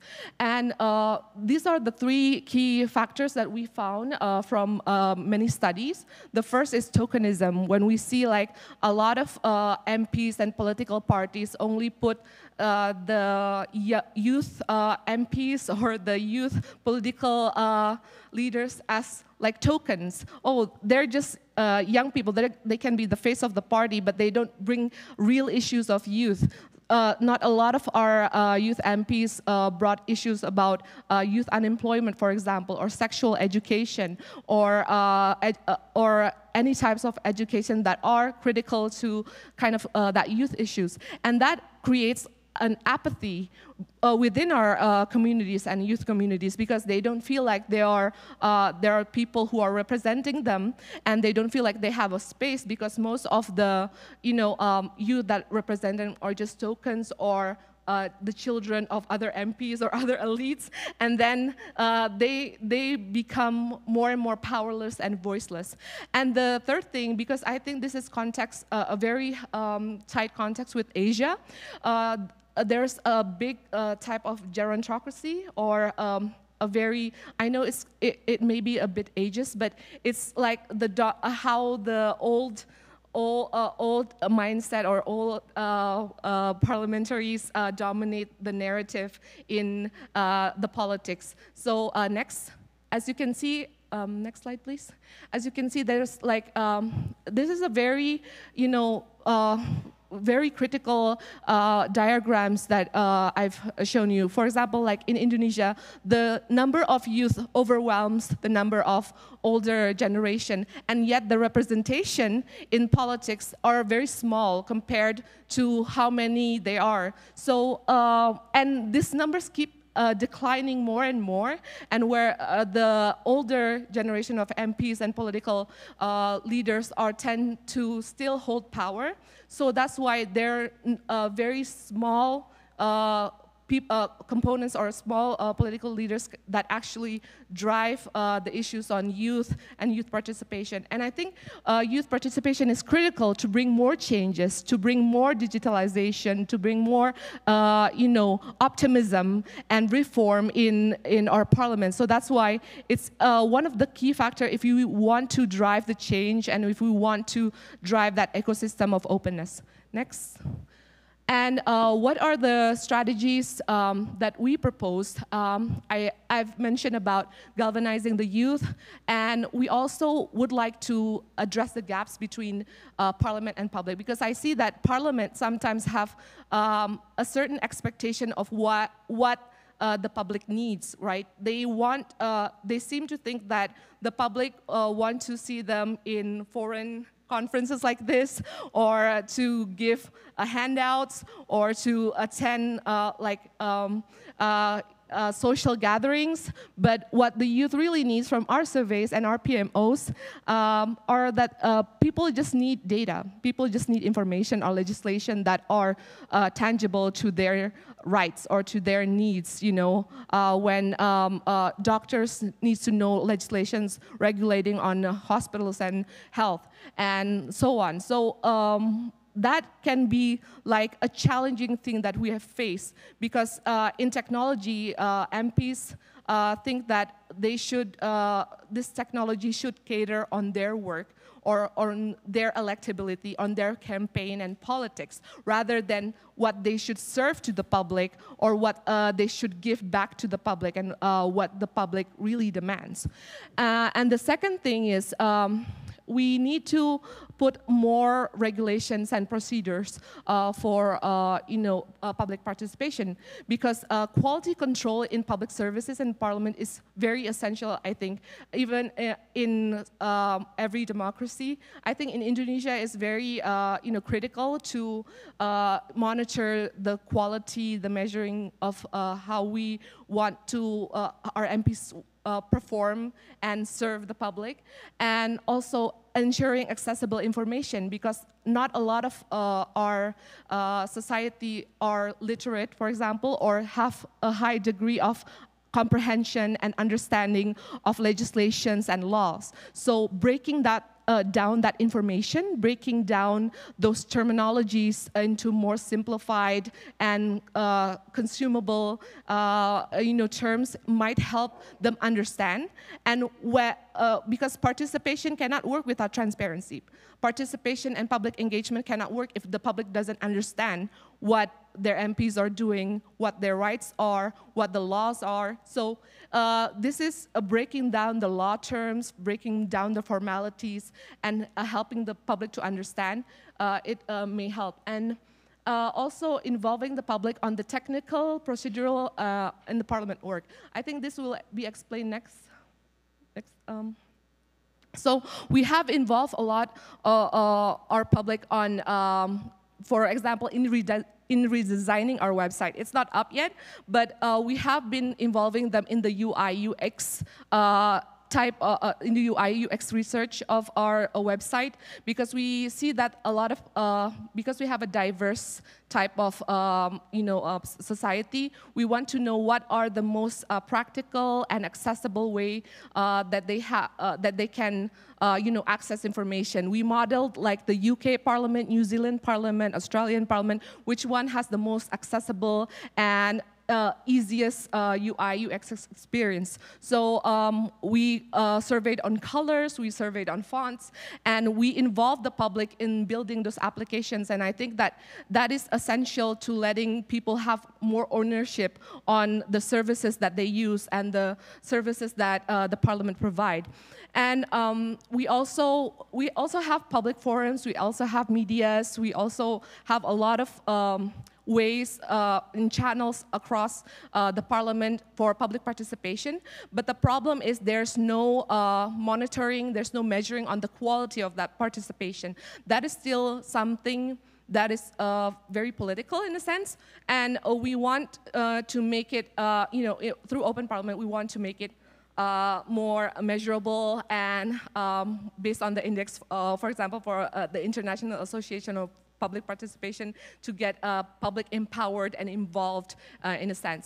And the third thing, we did have a CSOs monitoring and consultation for example, like climate change and transparency. We have a very high diverse CSOs that do consultation on specific issues, and that have helped in advocating and building spaces for the public. And the fourth is we also do political education, as in Kosovo and Taiwanese parliament. But we don't mainly target children. We target teens, and we target youth, like young adults, more, because when they're like in that stage, I think that they're excited to be involved. For being first-time voters, for example, and they're excited to be involved in politics. And that's why I think education is also key to building that ecosystem of openness. I think that's all of my presentation. Thank you for your time. Thank you very much, Lumina, for all those best practice sharing. I can see how tiring you are. But although I think many of the speakers and then also the representative sitting today, we all experience this very tiring process, because this indeed is a very long process to push. But lucky that we have faith and a vision. We know where we are going. And I like the point that you mentioned, how youth represent a large population in Indonesia, but they are underrepresented in your parliaments. And only maybe 12% of the member of parliament are under 40 years old. So that is some point that we need to take into consideration. You also mentioned about how multi-stakeholder engagement is important, because sometimes we engage citizens or engage the public, but it's not very balanced. There are so many diverse groups, especially for Indonesia. You have so many islands and different sub-ethnic groups, different sub-languages. So it's difficult to include all of them. But we need to try to include and make sure the inclusion is there. So thank you again. After listening to some theoretical discussion and then two best practice, now we arrive to Taiwan. We are in Taiwan today, and we're very lucky to have Mr. Dongru Xie as a social worker to share some Taiwan experience in terms of citizen engagement. Please.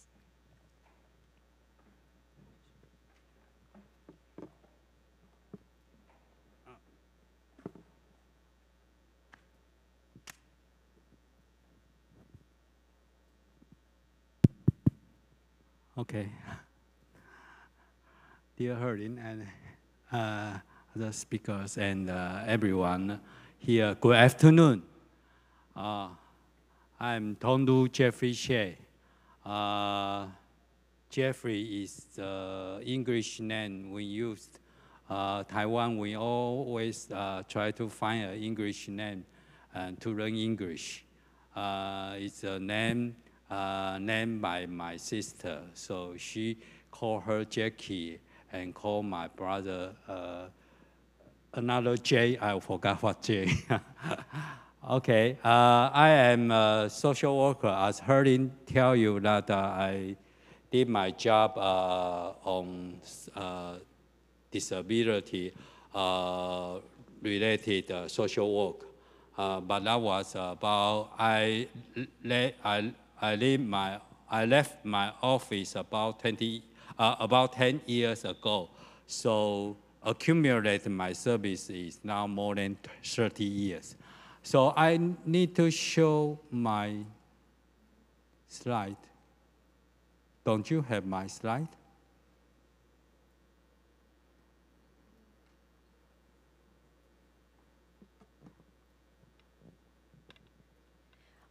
Or do you want to go next so that you can go get your slide first, and then we will move on to watch out? Let me say, you should have my slide, but yeah. 哦，可以啊，yeah. Okay. 可是我是 Okay, that's okay. Do you think you can share first? Okay. For Watch Up? Sure. Do we have Watch Up slides? Sure. Do you have your slides? I think they have my slides. Mm-hmm.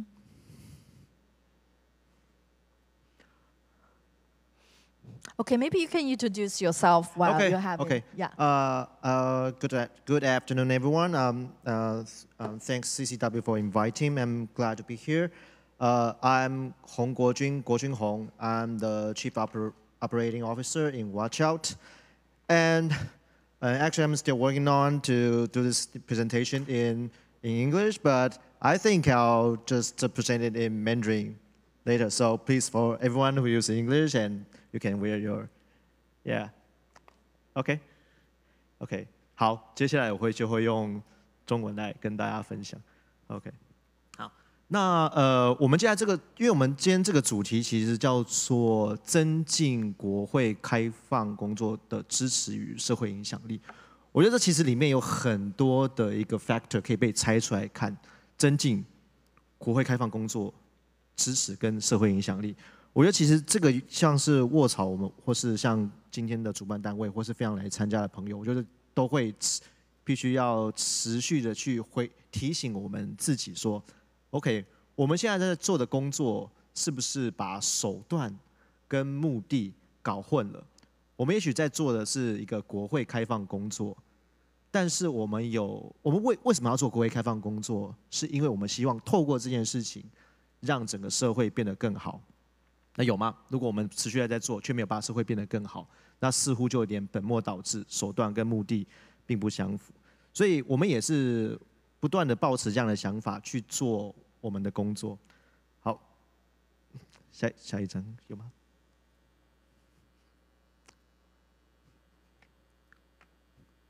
抱歉，我想这边好像有一个简报笔 ，OK， 我试试看这个东西有没有办法派上用场 ，OK， 好，那我先来介绍一下卧槽大概是做些什么。那卧槽是一个公民媒体，那我们是一个我们自认为是由年轻人所组成的一个公民媒体啊。那当然我们自己有想要 push 的一些 agenda， 我们自己想要推动的议题。那我们认为我们当然会有一定的政治立场，但是我们不是一个 partisan， 我并没有说亲近哪个政党。只是我们有自己的政治倾向。那我们是成立于2013年底，所以现在也快10年了。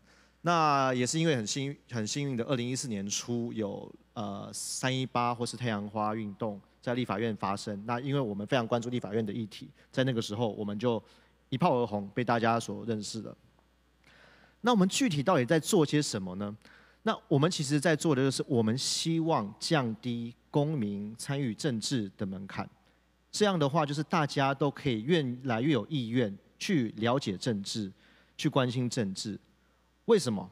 因为我们相信，如果越来越多人去了解、去关心政治的话，量的改变就会造成质的改变，就会造成整个台湾的政治环境改善，越变越好。那我们怎么去做这件事情呢？那其实因为我们是一个媒体嘛，所以我们想做的是，我们可以不要像只是传统的媒体一样，我们就是有文字、有照片，然后就可以当做是一个报道的。不是，我们是一个新的媒体，我们可以怎么做？所以其实我们就透过了很多，也许是资讯图表，也许是互动式的新闻，也许是影片、podcast、漫画等等各种可能的形式，去让更多的人愿意去了解说 ，OK， 政治可以是很有趣的，我愿意用各种方式去了解、关心我们的政治。好。下一章 ，OK， 好，那举个例子来说好了，这个就是我们会用漫画呈现的方式去介绍说，台湾的立法院是怎么通过一个法案。那我们可能知道说，法案有什么1读、2读、3读，那它实际上会碰到什么状况呢？我们想说，我们可以用漫画的方式去呈现。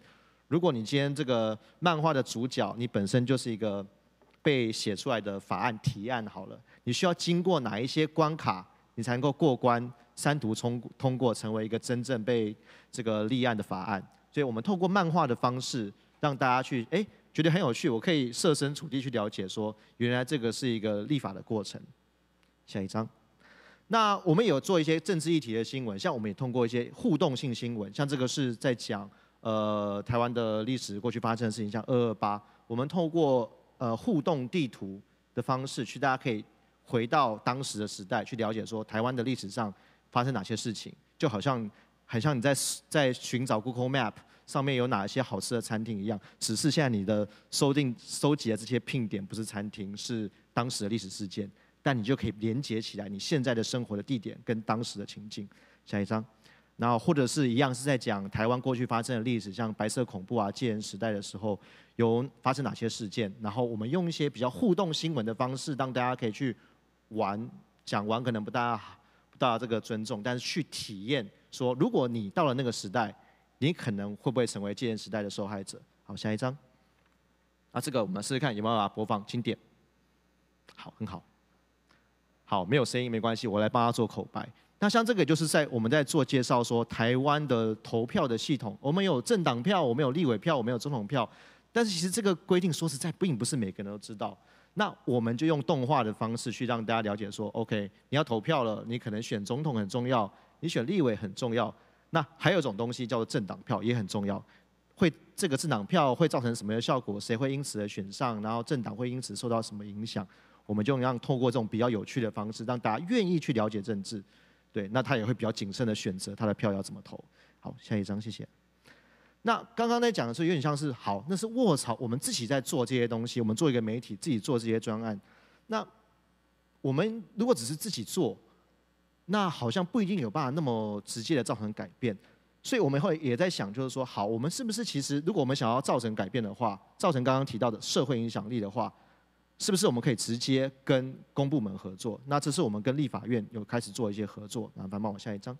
像这是我们在2016年的时候，我们自己做了一个叫做立法院官网的砍掉重练计划。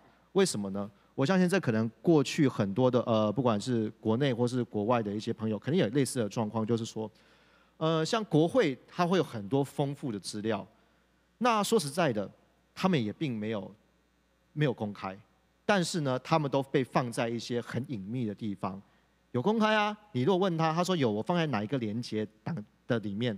但是一般的人类是无法找到这些连结的，所以我们要做的就是我们要让人类这个可以使用这个网站。所以我们当时就做了一系列的规划，可以帮我下一张吗？好，所以我们就做了一些调查者的研究啊，然后问卷啊，去重新 UI/UX 使用者体验去设计的立法院的网站。然后我们就把这样的一个完整的 proposal， 然后给立法院。我看下一张，谢谢。对，那在接下来呢，我们也因为有这样的一个计划，我们也举办了一个叫做台湾其实有很流行的 hackathon， 只是我们这个 hackathon 呢又结合了国会，所以我们叫做这个开放国会松。那帮我按下一页。那这个过程中，我们这个活动也是有加入了这个 Global Legislative Openness Week 这个开放国会周的系列活动。下一张。那我们就在一整天的一个活动之中呢，那我们让大家去填表，去填说，那到底台湾的国会哪些项目有开放了，哪些项目还没，哪些项目正在这个努力中，让这个大家可以一起来填这个表，然后呢可以达到一个效果。下一张，对，让我们成为就是这个在国际的这个开放国会组织里面是一个有填资料的一个政治实体或是国家，对吧？大家如果看到这个地图很小，台湾看起来很小，但是我们是亮的，我们是黄色的，在旁边可能离我们很近的国家都还是灰暗的，对。所以那个就是我们当时做的一个努力的方式，去造成改变。那当然，我们还想说，我们要让公民真的对政治参与有兴趣的话，必须让他们真的参与。那我们做的方法是什么？我们其实就办了一个有点像擂台，我们邀请立委。邀请对政治有兴趣的公民来参加，平常都是立委在质询官员，但是我们这活动就反过来，让公民有机会质询立委。所以像这个就是一个我们也是在2016年办的活动，那现场也是非常多的政治人物啊，或是一般对政治有兴趣的公民都有参加。帮我下一页。然后呢，我们在台南也有办过类似的活动，然后下一页，在桃园也有办过类似的活动，对。那这个是立法部门的部分。那接下来其实我们也想讲，下一页，对，我们也想讲说，那 OK， 我们跟立法部门合作，那有些东西我们要改变的话，其实是不是也可以直接跟行政的部门合作？那当然可能每个国家的体制有些不一样。那在台湾的话就是立法跟行政。那下一页，OK。所以其实我们自己非常关心的是，转型正义相关的议题的话，我们也可以直接跟政府部门合作，说做跟转型正义相关的工作坊，像这个就是Chiang Kai-shek Memorial Hall， 就是中正纪念堂的一个转型的工作坊。好，往下，谢谢。或者是一样跟转型正义相关的一些教育的黑客松，这是19年我们办的。如果我们想要造成改变，我们就直接去办。好，跟政府部门合作也没关系。再来是我们接下来发现说，好，台湾现在面对到一些问题，有时候并不是说，资讯没有开放，而是太多资讯，而且其中有些资讯并不是真的，可能是假资讯，或是有些人称之为假新闻等等的。那所以我们现在不是没有开放的问题了，而是我们必须要去想说，哪些资讯我们是应该要去吸收，哪些是不要的。那我们怎么做呢？下一页。像我们在2018年的时候，我们做就一个 live 即时的 fact check， 在那个时候的地方选举，所以政治人物呢会在这个直播的辩论上，他们在辩论，我们就即时在这个节目进行中的时候进行他们的 fact check， 他们说的话是真的是假的也没有问题，我们就会在这个节目的进行中，告诉读者说 ，OK， 他说这个是有问题的，他这个是经过考验的。因为我们知道假讯息传递的速度比真实讯息快非常多，所以如果不及时的把这个假讯息阻断，它就会传到非常远。好，下一页。那19年的时候，我们也跟一些相关的专家学者，我们就是拍了一系列关于资讯战啊 disinformation 的影片，有点像那种线上教学，大家可以自己在 YouTube 看。像那个时候，我们跟这个沈博阳普蒙老师也合作了一系列的 YouTube 影片。OK， 下一张。那当然，2020年的时候，我们一样有做这个即时的事实查核，在总统大选，希望就是不要让假讯息去影响我们的新闻。好，下一张。那这是一个最后我们现在进的计划，就是因为我们也发现到说，当我们现在台湾面对了，也许是从假讯息、资讯战到现在可能是更严重的军事威胁的时候，我们其实需要一个 civil defense， 就是公民或是全民防卫的一个 guide。所以我们自己也发现说，好，那既然没有人要来做的话，我们自己就来做。所以我们现在也推出了一本像这样的一个手册，告诉大家说，如果战争或灾难来临的时候，我们可以怎么做？那帮我按下一张，这个我们有个动画，看看可不可以按？好，对，所以其实一样，我们其实都是用各种特别各种方式去让原本很艰涩难懂、大家不想要碰的议题，从国会啊。从转型正义啊，从台湾的历史文化，到这个国防、全民防卫的议题，都希望用一些比较有趣、可爱的方式，让大家愿意去碰。有越来越多人愿意关心这个题目之后，量变就会带来质变，就会让台湾有机会成为一个更好的国家。好，帮我下一页。所以这也是我们不断提醒自己的，这个是我们可能会被问，就说啊，这个事情啊，怎么很重要啊，没有人要做 ，Nobody is doing it。好，下一页。对，这个概念就很好，这个是台湾的这个公民社群常去聊的。对 ，Nobody is doing it， 那你就要变成那个 Nobody，You are the Nobody，You should do it。我们也就是这样子，我们认为哪件事情重要，如果没有人做，我们就去当那个做这件事情的人。好，下一页，谢谢大家，谢谢。Yes, thank you very much, Guojin, to encourage us to be nobody. Yes, so Watch Out is so innovative. I don't need to add how innovative they are, right? How fun and how interesting the project is. And then for me, you guys are just like a transformer robot. That you transformed information, you transformed the legislative yuan's website, you transformed the idea of Chiang Kai-shek Memorial. That's really amazing. Okay, we have about only 15 minutes more. So we have one more speakers, and then we need to open for questions. So this last one, maybe we have 8 minutes. And then please join me and welcome Mr. Shea, again, the social workers, and then have very rich experience in disability work. Please. Okay, I need to speed up my speech. So I said, to respond to this topic, so I said to the public and thinking about what I'm going to say. So use this. Okay. Okay.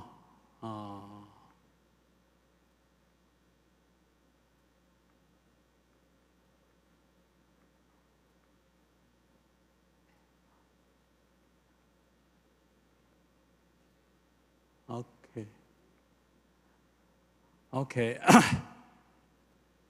First one, before into the main context, I want to ask a question about if our country is a state or not. And when I was young, I'm calling ourselves, say, oh, we are free China, try to be as a communist China. Especially when I go abroad to study, we always say, oh, we are free China. Then at that moment, that kind of concept is thinking about myself, a Chinese. And then I'm thinking about, second, differences from China. When my wife and I stay in the United States, we were introducing our oolong tea. China's student claim that oolong tea belong to China. We are very upset and very angry, saying that oolong tea is from Taiwan. So at that moment, we are thinking about we are different from China. We are not Chinese. And then we come to a moment, a kind of difference, try to figure out who you are and who I am. And then we come to try to tell the difference from Taiwan and China. So now gradually in my family, my sister stay in United States, DC, and before 20 years ago, she still called her Chinese, but now she recognized why we are saying that we are Taiwanese, Taiwan people, something like that. So we say we are now being a Taiwan person because we are different, because everything in China is different from us. Why do you still call you Chinese? You should recognize you are not Chinese. You are Taiwan people. So then, if you understand what I'm talking, before I present, I try to say, oh, I can use Taiwan dialect, say, 我講台灣話，啊你會使翻譯嘅。They cannot translate Taiwan dialect. So this is the kind of failure of our education, because Taiwan's people don't speak the most speaking language in Taiwan, Taiwanese. So it's a kind of, we need to face this kind of culture deprived. So now I beg to say CC Watch. CCR Watch are people in power concerned about this press. Why we come to have a CC Watch? In the beginning, we are thinking about are people in power concerned this press? What I am talking about is about 40 years ago. Because at that moment, Taiwan don't have many construction. So at that time, at that decade, people only thinking about returning China. So at that time, legislative yuan, those MP, we have live MP because he represents Heilongjiang province, which is in China, not in Taiwan. And then no fundamental constructing actions to the press in the beginning. So I am facing a kind of developing culture deprived. Like language, when I was elementary school, I had to wear a mask, say, you need to speak Mandarin. Why? Because I cannot say good Mandarin. I only say Taiwanese. So I need to be an educator telling others because I was punished. Another kind of culture deprived, I have a very strong feeling. And also, we don't have a Taiwan written letters. Nowadays, we only begin to develop our Taiwan language letters, written letters. And also, Taiwan all experience no respect to minor groups. So like Aboriginal people, they were called some certain title is not respect, that kind of history. So how did we start? Come back to being a citizen, to form a safe place first, to form a safe place to live. So Taiwan, no foreign recognition, 1980. During 1970 to 1980, to begin to look at the place where we live and to build. At that time, the person in power begin to think, oh, we no longer go back to there. We need to think, how do we live here, stay here, put money here, construct here, build here. So, 1987, stop our martial law. So, what person saying 228, February 28, that time, martial law. So, we have many, many people, no matter you are local or from mainland, many people were killed because you were suspected to have a connection with communists. Then, after 1987, we now feel freedom to speak, media liberation. So you can find so many media in Taiwan is not coming today. At that time, we only have 3 newspapers, 3 TV stations, but now we have more than like 100 TV channels. Freedom to social organization. Now we can organize, we can get together. Before that, we cannot forming an organization, amending constitution to a new version. No more life MP, only elected ones. And then we come to, we have the right to vote our own president directly. So once you have a safe place to live, you will try to find blossom NGOs, social movement raising. People use media to express their suffering and gain support from the public. And new MP, we, the organization for the disabled, wanted to help members to know MP's behavior for the future voting. So we tried to write a book about how MPs, their attendance, their speech, and their law-making numbers. So at that time, social welfare organization began to work with academic group like Chen Se. We have a social movement, but it didn't continue. No continuing funding support, and then stopped. So here comes Professor Koo. He called groups back again after 2004.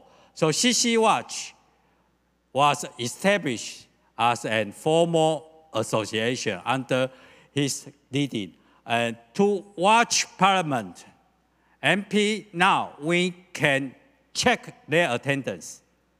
So we now almost have 100% attendance, which is impossible.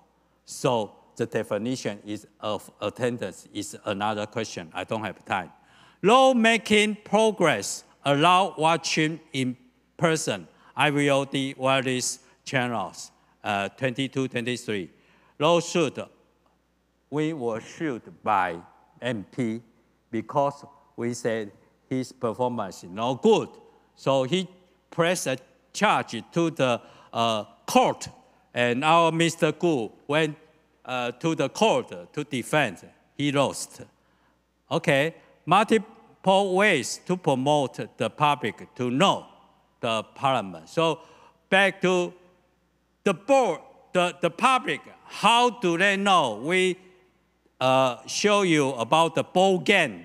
The board game try to improve everyone know this, and also watch out, they also do very good. Newsletter, season publication, no more time. So please check this, but you don't have. So maybe you can get data on. What essence of parliament need to be watched? This is our 5 principles. We want the parliament to be under sunshine, everything to see by the people.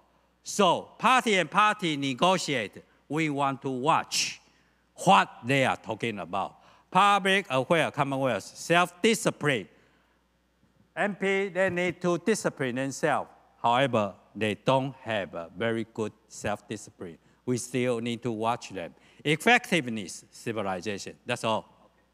Thank you very much, Mr. Xie. We can hear from his passions and then motivation of creating CCW. He himself quickly went through the whole history of Taiwan. I know some of you may not be able to catch up the speed of democratization process. But with that one, it's good to conclude these sessions. But we still want to leave about 10 minutes for the question and answer. And we want to have this session to be more interactive. So now I open the floor for 10 minutes of Q&A. So if you have questions, please raise your hand. Yes, please. Hello, thank you for your comments. This is all very interesting. My name is Jono, I'm from Taiwan News. I have a question for the Kosovan MP Lala, Mr. Lala. I was wondering why your youth civic education programs are targeted at younger age children, whereas the speaker from Indonesia mentioned that it was mostly towards teenagers and young adults. Maybe we can collect maybe 1 or 2 questions and then we can answer together. Okay, sure. Can I add one more? Where? Sorry, can I add one more question? A quick one, yes. Yeah, sorry. As well as that, for Mr. Huang from Watch Out, I know that you're encouraging digitalization efforts and information about civics for Taiwan's people, but also I know in Taiwan a lot of politicians engage directly with the public via social media platforms, and I'm just wondering what you think about this and if there's any pitfalls about that approach, if it needs to be filtered through perhaps secondary media outlets like yourself. Thank you. Thank you. We have more questions from here. We have more questions here.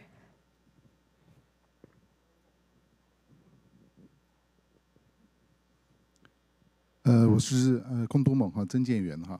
那我的问题是想请教科索沃的这位议员。Can you use English or? Okay. I have a question about Kosovo's parliament. In Taiwan, we have a 我们有一个制度就是游说国会的游说lobby。那国会游说呢，跟另外还有国会的这个陈情请愿，那这些呢都和公民参与国会当然有关，或影响国会有关。那不过呢，在台湾这个国会的游说的登记那个情况非常的糟糕因为我们有其他的这个公民接近国会的这个机会，或影响国会的机会。那我想请问一下，就是说在科索沃的这个国会的制度当中，有没有这个游说制度然后在国会的开放当中，游说这个问题是怎么样来看待Okay, so we have 2 questions for Kosovo. The last question about lobby and then also petition, and then 1 question for Watch Out. Who want to go first? Watch Out? Okay, sure.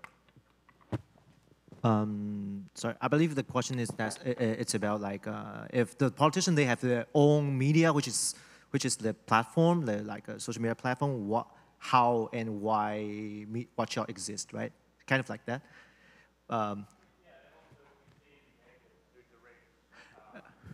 Oh, okay. So that is a very big question. So I want to make it easier. So that is why Watch Out exists in the very beginning, because we want to lower the threshold of political participation. Since if more people join the political participation, then they have votes.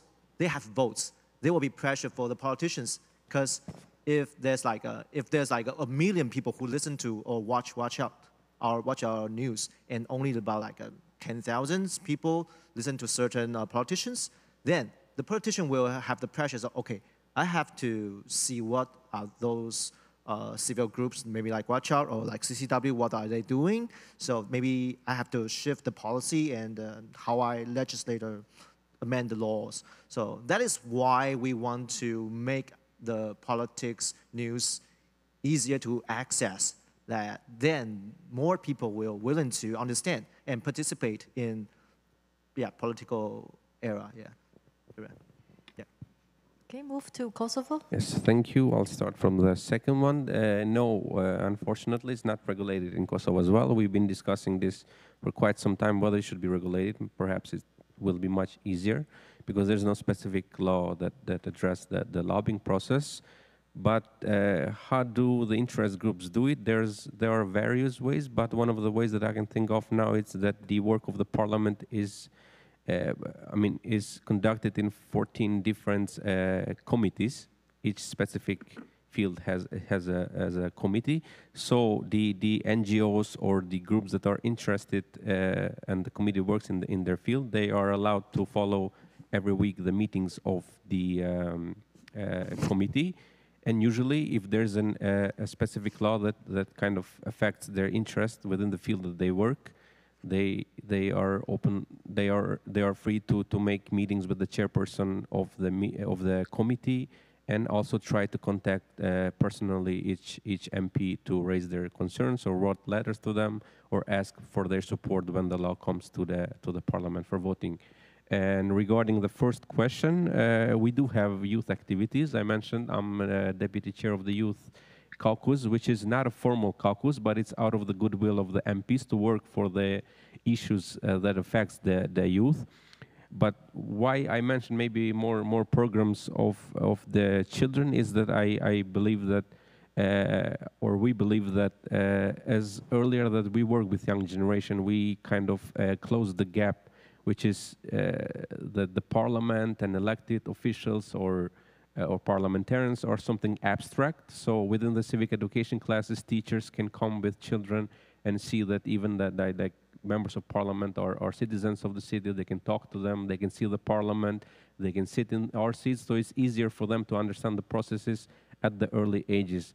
But yes, we do have also programs for the youth. And just quickly, I want to share something regarding to what my dear co-presenter mentioned. In Indonesia, it's about this distrust of the youth that has for the political elites, because I'm a politician, and we know that we use the buzzword of the youth many times when we need, but then there's no follow-up on that, and my co-speaker mentioned that there is this distrust and apathy among the youth. But in Kosovo, what happened? So basically, this distrust or the apathy they had for the politicians in the last elections, they showed it through change on the voting pattern. So basically now, for the first time in Kosovo, 32% of the parliaments are legislators under the age of 35.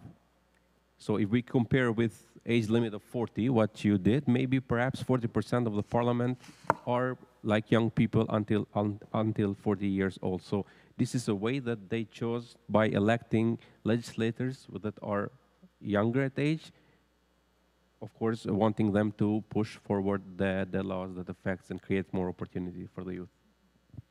Okay, so to conclude the session, I want everyone to stay positive. It's a long journey.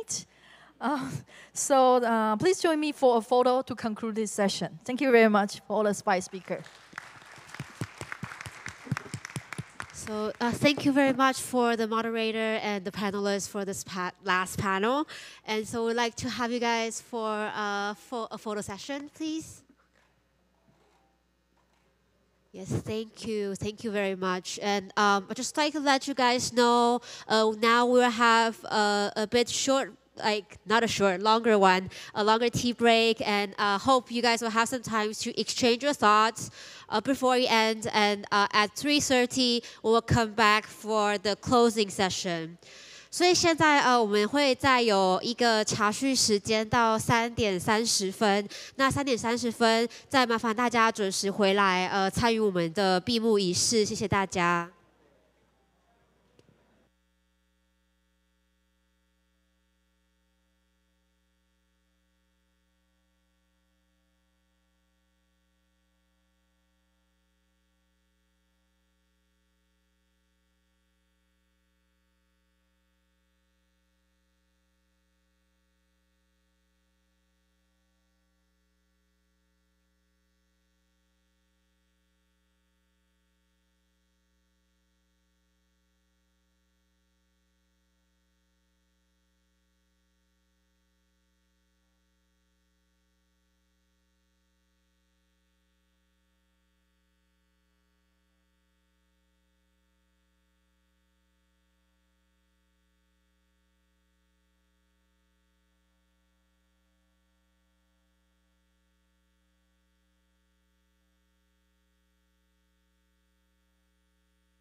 大家午安。我们最后一场闭幕致辞签署全球监督国会宣言的活动会在10分钟之后开始，请大家尽早回到自己的座位上。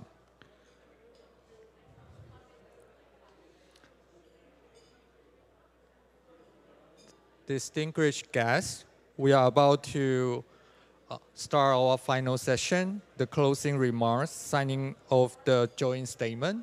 So please return to your seat. Thank you very much.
Ladies and gentlemen, we will begin the closing ceremony very shortly. I'd like to ask you to please take your seats. We will begin the closing ceremony momentarily. Thank you very much. 各位现场的来宾，我们接下来的闭幕式再过2分钟，马上就要开始了。邀请各位现场的来宾尽速就座，谢谢。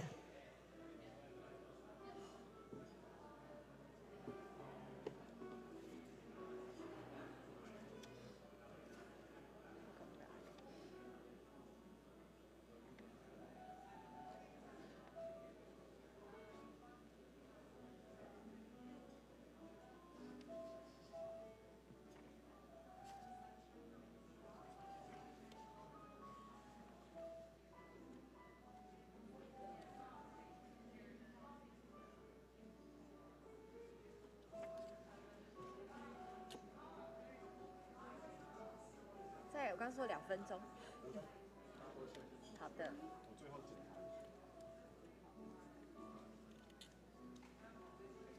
我是不中华，所以等一下那个顺序上面好像他们说我是，哎，对他先，然后是我们。对，没错，我再请老师上来。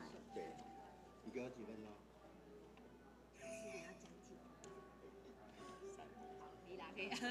哎，我这边刚好也是3分钟，很完美。不要太担心，等一下我开始上起课来。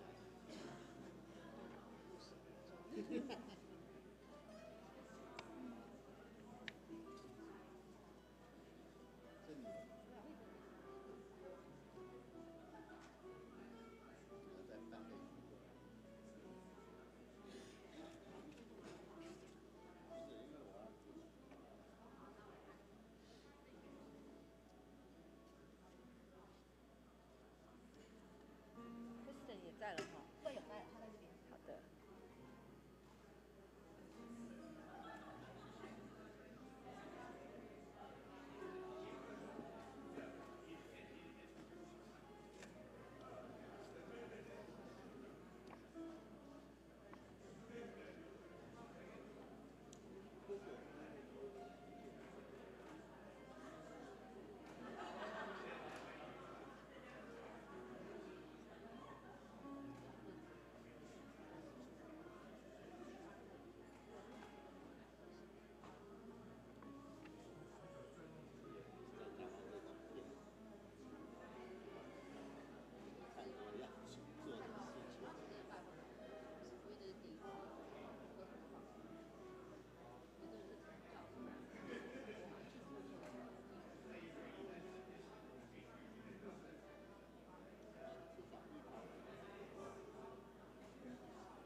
要开始了吗？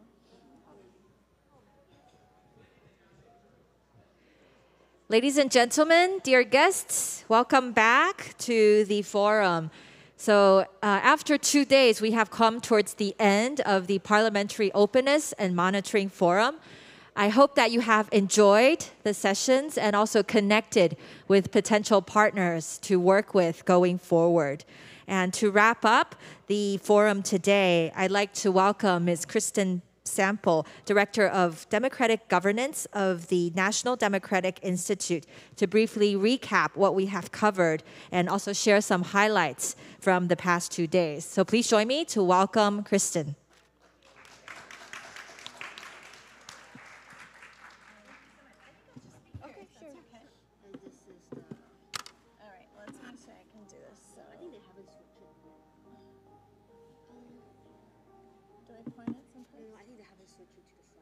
Oh, okay.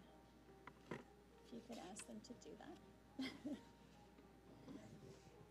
Hi, everybody. I have been given the nearly impossible task of trying to recap in a few minutes what has been a wonderfully rich discussion over the last 2 days, where we've heard from 15 different countries, both civil society and MPs and legislative staff as well, in terms of their experiences. So I'm going to do a bit of a kind of a telegraphic or kind of a brief run-through of some top-line issues that I think have surfaced over the last couple of days.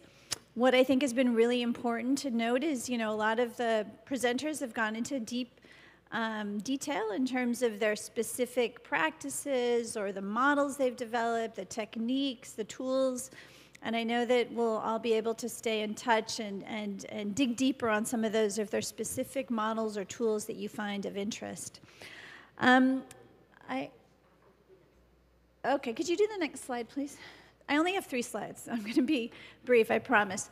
The first one was just to recognize the context, right? Because we've heard from a lot of different speakers the very adverse context that people are operating in a number of different places, right? So I do want to be very cognizant and realistic in terms of the challenges that we've heard raised over the last couple of days, right? And not all of these necessarily apply in all of the different places that we've talked about, but many of them do. Some countries are dealing with all of these things, in fact, at the same time, right? So we've seen this, my colleague Stephanie mentioned this in the very first session, this incredible increase in the percentage of the world's population living under autocracy that's gone from 46% to 72% in just over the last 10 years, right? So more of the world is living under autocracy. And even countries that are still, what they call hybrid contexts or partial democracies are facing challenges like closing civic space, which got worse during the pandemic, populism. We've heard a lot about mis and disinformation, heard about different types of digital surveillance, as well as one of the colleagues, I think it was yesterday, talked about the militarization of politics. We just heard in the penultimate session right now, too, about the apathy among youth, or youth being kind of utilized as tokens, and all of this contributing, of course, to declining civic trust. So I don't mean to start out with a downer, but I do want us to be realistic in terms of the context, which makes some of the advances that we've heard about today even that much more exciting. In fact, I just want to point out that 2 countries that we featured quite a lot, which are Taiwan and Kosovo, have made really impressive gains. We've heard, despite this kind of global democratic pressure that countries are under, we've heard from Kosovo and Taiwan. These are 2 relatively new democracies that have gone through incredible transformations, showing, every day that democracy has to be practiced, right? It's a marathon that has to be practiced and instilled as part of the culture every day. And I also think it's really remarkable that, both Kosovo, Taiwan, they've improved their standing. Taiwan is now seen as the 2nd most democratic country in Asia. Kosovo, as we heard recently, is now was 3rd in the world in terms of democratic improvement, according to Freedom House. So again, here are 2 countries that have made really important strides.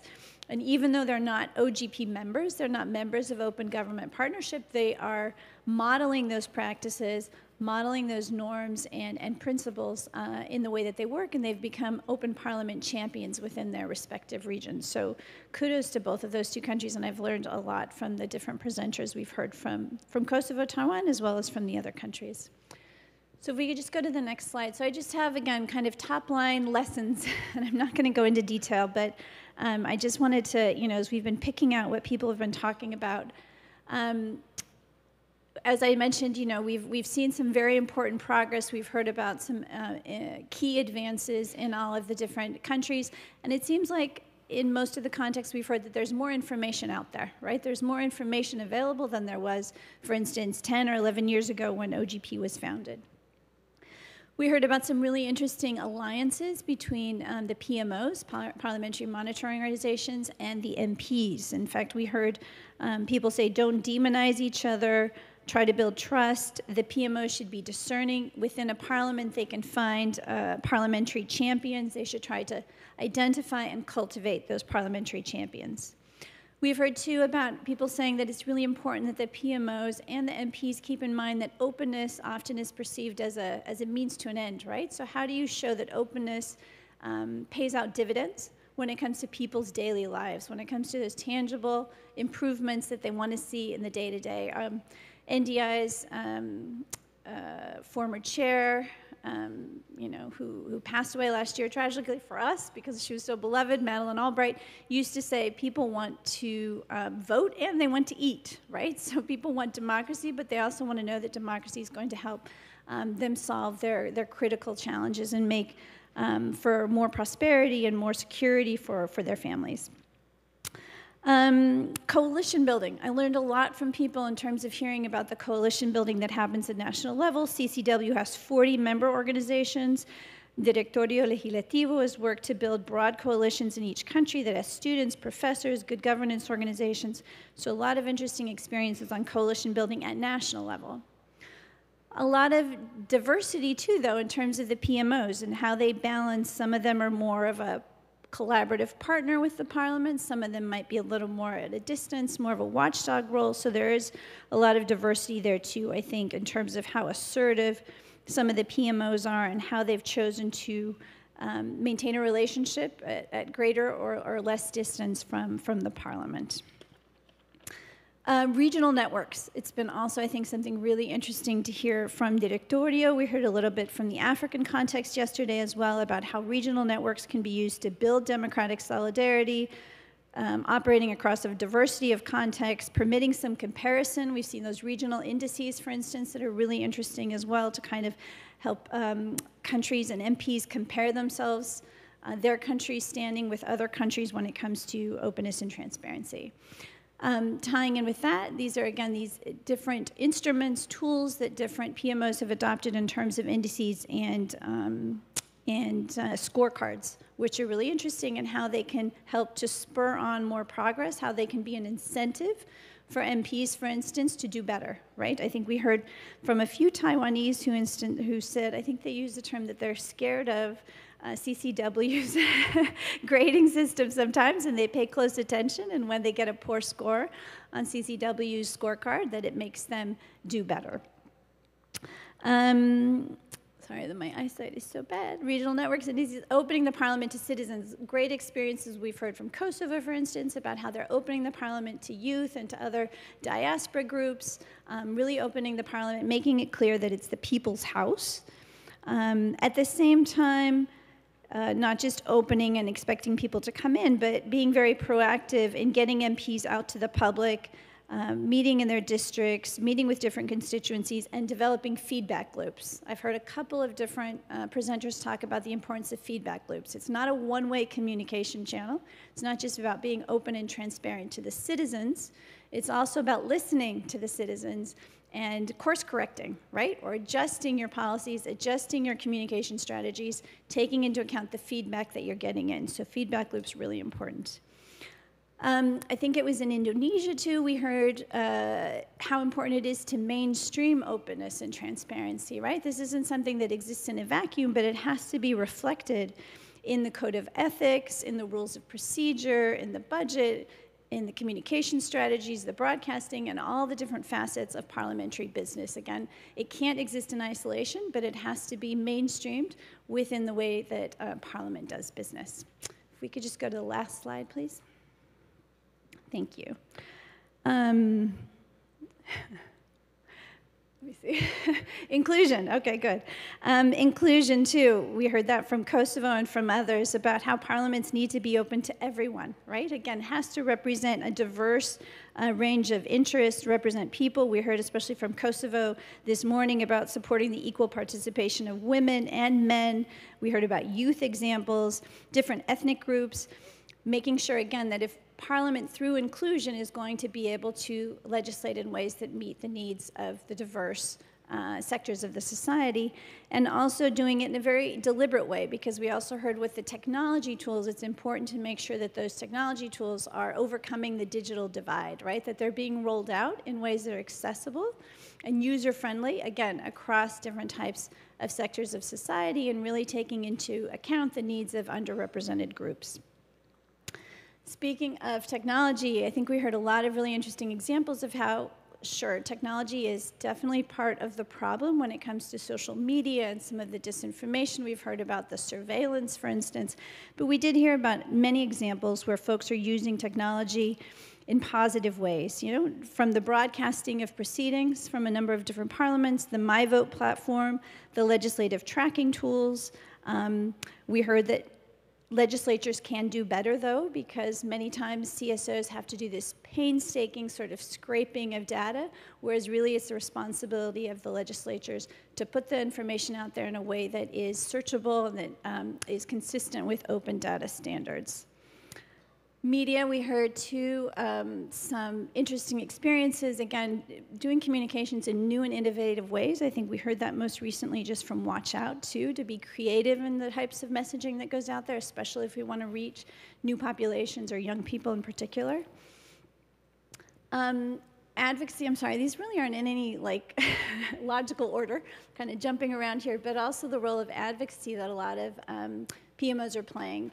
Not just doing that sort of monitoring and the indices, but also using that information to develop proposals, to develop some evidence, to make the case also for MPs to push out certain types of different legislative reforms. So balancing, again, the collaboration and the monitoring, the watchdog role with an advocacy role. I thought it was really interesting in the conversations, too, about implementation. I think we heard that from Taiwan, from Freddie this morning, as well from Indonesia, from Lumina, about how you can have a lot of euphoria, a lot of excitement, momentum when it comes to that co-creation stage, right? Building a plan together. But sometimes where things stumble or fall down or lose momentum is during the implementation. And I think Honorable Freddie Lim was talking about this in some detail about how hard it is now that they're in the implementation stage to make sure that the PMOs continue to stay engaged and the MPs continue to stay engaged. And how does the role of the PMOs change during that implementation stage? And as I mentioned too with Indonesia from Lumina, we heard about, I think she said, what happens after the euphoria, right? So in those initial heady days of an open parliament plan, it's easier to mobilize people and to get them moving forward. But then enthusiasm wanes, doesn't seem so new, so exciting anymore. So how do you keep the excitement going? How do you keep the energy going so that all of your different stakeholders are still engaged in moving forward the transparency agenda? Such that you know, the progress isn't linear, right? It can be stalled, but it can also go backwards. I think we heard from Shreya this morning some of the challenges that OGP is feeling in a place like Georgia that she mentioned specifically, that was an open government champion, where in 2018 they had the OGP summit in Georgia, and yet today civil society just last week pulled out of the OGP platform because they don't feel that the government is being genuine in terms of its own OGP commitment. So again, progress is not linear and there can be backsliding, so we have to always stay vigilant. And then we also finally heard about sustainability, right? That it's not really a ticking the box, it's a cultural change that takes time, and what types of different challenges PMOs and MPs are facing. I think it was Directorio who said, for instance, even the funding, something as practical as funding for PMOs over time can wane as well. Donors also lose their enthusiasm. So how to continue to educate donors that this type of work is important to get that sustainability for your projects. So it's really hard to do justice to everything that was shared over the last 2 days. I've learned quite a lot. Thank you all for all of these great lessons that you shared with us, and for being partners with NDI, and thanks too for CCW and to Westminster for their partnership on this.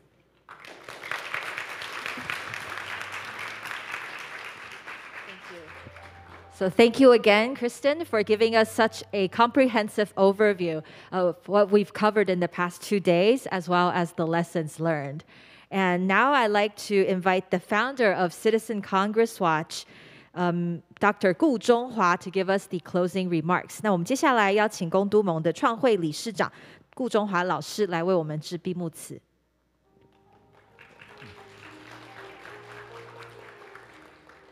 Hello, everybody. Good afternoon. And I'd like to thank all of you, our distinguished guests, especially from Kosovo. It's a very, very far from Taiwan, but we have a very successful forum for these 2 days, and I like to thank NDI and WFD. Without your help, we cannot have a so successful international forum in Taiwan. And at the end of this forum, I like to say something, but I talk with Mandarin, so please put your earphones.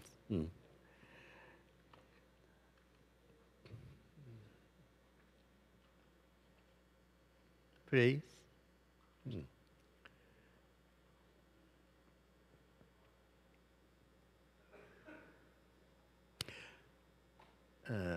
Here. You can take this one. As you know, I'm beginning with Mandarin. Sorry. 国会 Parliament 是民主制度运作的核心，也是政治和社会进步的动力。所以，国会和公民社会能够结合，才能让民主制度带给人民幸福。这也是公民社会需要成立监督国会组织 PMO 的重要理由。而我们看到台湾的 CCW 公民监督国会联盟，从2007年成立以后，在台湾立法院推动透明化和这个问责制度有了明显的成果。我在这里想分享给各国的 PMO 一个重要的方法，也就是利用选举的时候，像公督盟在2008年台湾进行总统和立委的选举的时候，要求每位候选人签署国会改革承诺书，让候选人必须承诺，他们愿意让国会更透明，他们愿意更积极地参与国会的各种立法质询的活动，而且必须做到利益回避，善尽每位民意代表的职责。我们的国会改革承诺书，让候选人签署完以后，就会在媒体公布，让所有的选民知道哪些候选人愿意认同国会的改革，这也变成选民投票的一个依据。所以公督盟呢，后来在跟立法院要求他们必须开放，必须透明化，我们这个承诺书变成很有力的一个证据。这是台湾的公都盟能够得到一些具体成效的一个方法。今天也借这个机会，可以跟全球的监督国会的组织来分享我们这样的一点方法。那另外呢，我想今天很重要是要签署一个这个开放国会的一个共同宣言。这有点像我刚刚讲的承诺书，它是一种 commitment， 是一种承诺所以如果我们在这个共同宣言的基础下，共同朝向一个目标去前进，未来全球的民主有可能就有更高的品质，同时也可以取得人民更大的信任所以我们非常高兴今天能够跟全世界的公民社会伙伴、全世界的民主国家共同来见证这样的一个签署宣言的仪式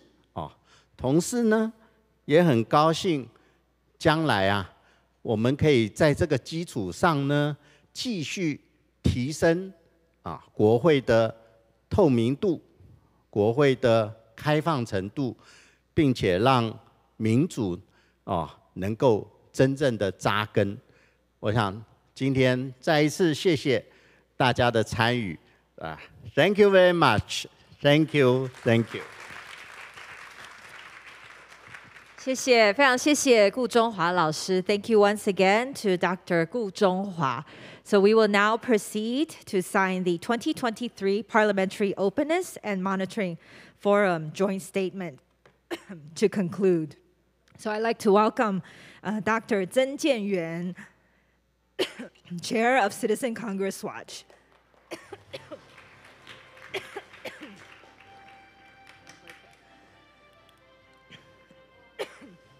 Mr.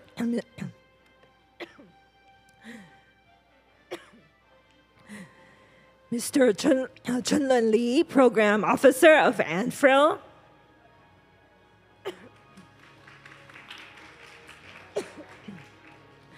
Ms. Albana Rexa, Senior Policy Analyst of Democracy Plus. Ms.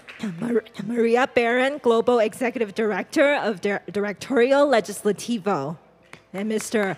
Ahmed Hanafi, Director of Indonesian Parliamentary Center. Ms. Violeta Hax-Holy, Project Manager and Senior Researcher of Kosovo Democratic Institute. And Mr. Kirill Yusuf, Co-Founder and Coordinator of CNR Project. So please come to the stage for the statement signing.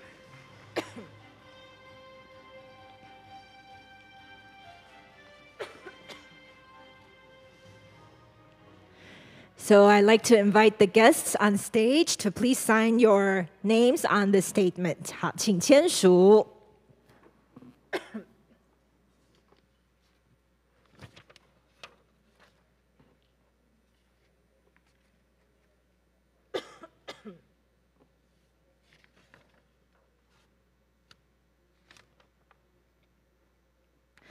All right, so please a round of applause for all the guests on stage. And now I'd like to invite all the guests on stage to please stand up and hold up the statement for our photographers. 我们请台上的贵宾起身手持这个我们的约本，也请现场的摄影师替我们留下今天非常珍贵的画面。So please smile for our photographers. So this is the fruits of the outcome of our forum in the past 2 days. All right, so please stay put. Last but not least, I'd like to welcome our international guests, CSO partners, MPs, the NDI team, and also the CCW team. 我们最后也邀请呢我们的贵宾，还有公都盟的伙伴，我们一起到台前来合影留念。So we will conclude with a group photo with our international guests, MPs, CSO partners, NDI team, and also the CCW team. 我们也请公都盟的伙伴，还有刚刚国际贵宾们一起到台前来。So please stand here in front of the stage. 好，我们最后请以上的贵宾一起到台前，在舞台前来。And the guests on stage, I think you can stand up for the group photo so that the cameras can capture you better.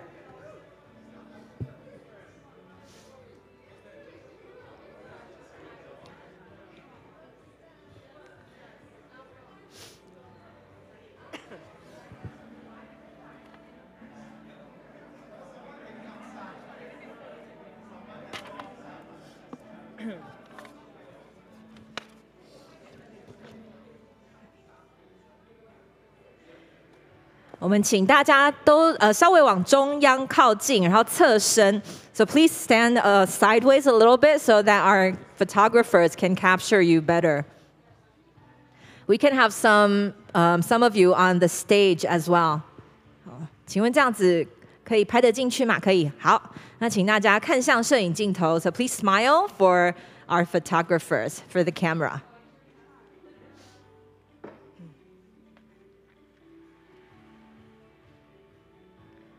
Thank you, 谢谢，非常谢谢大家。Thank you very much.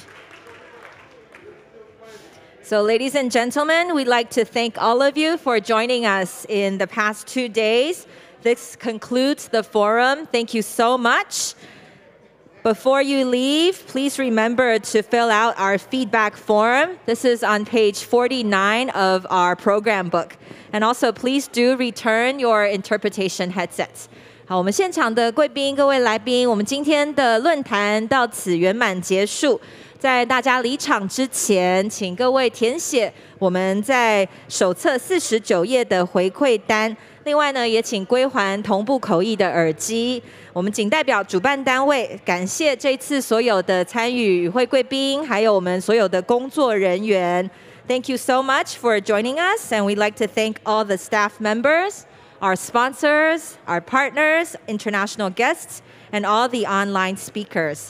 再次谢谢大家，也祝大家万事顺心平安。谢谢 ，Thank you very much for joining us.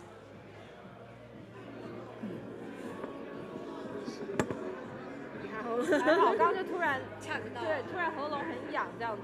哦，这个，谢谢。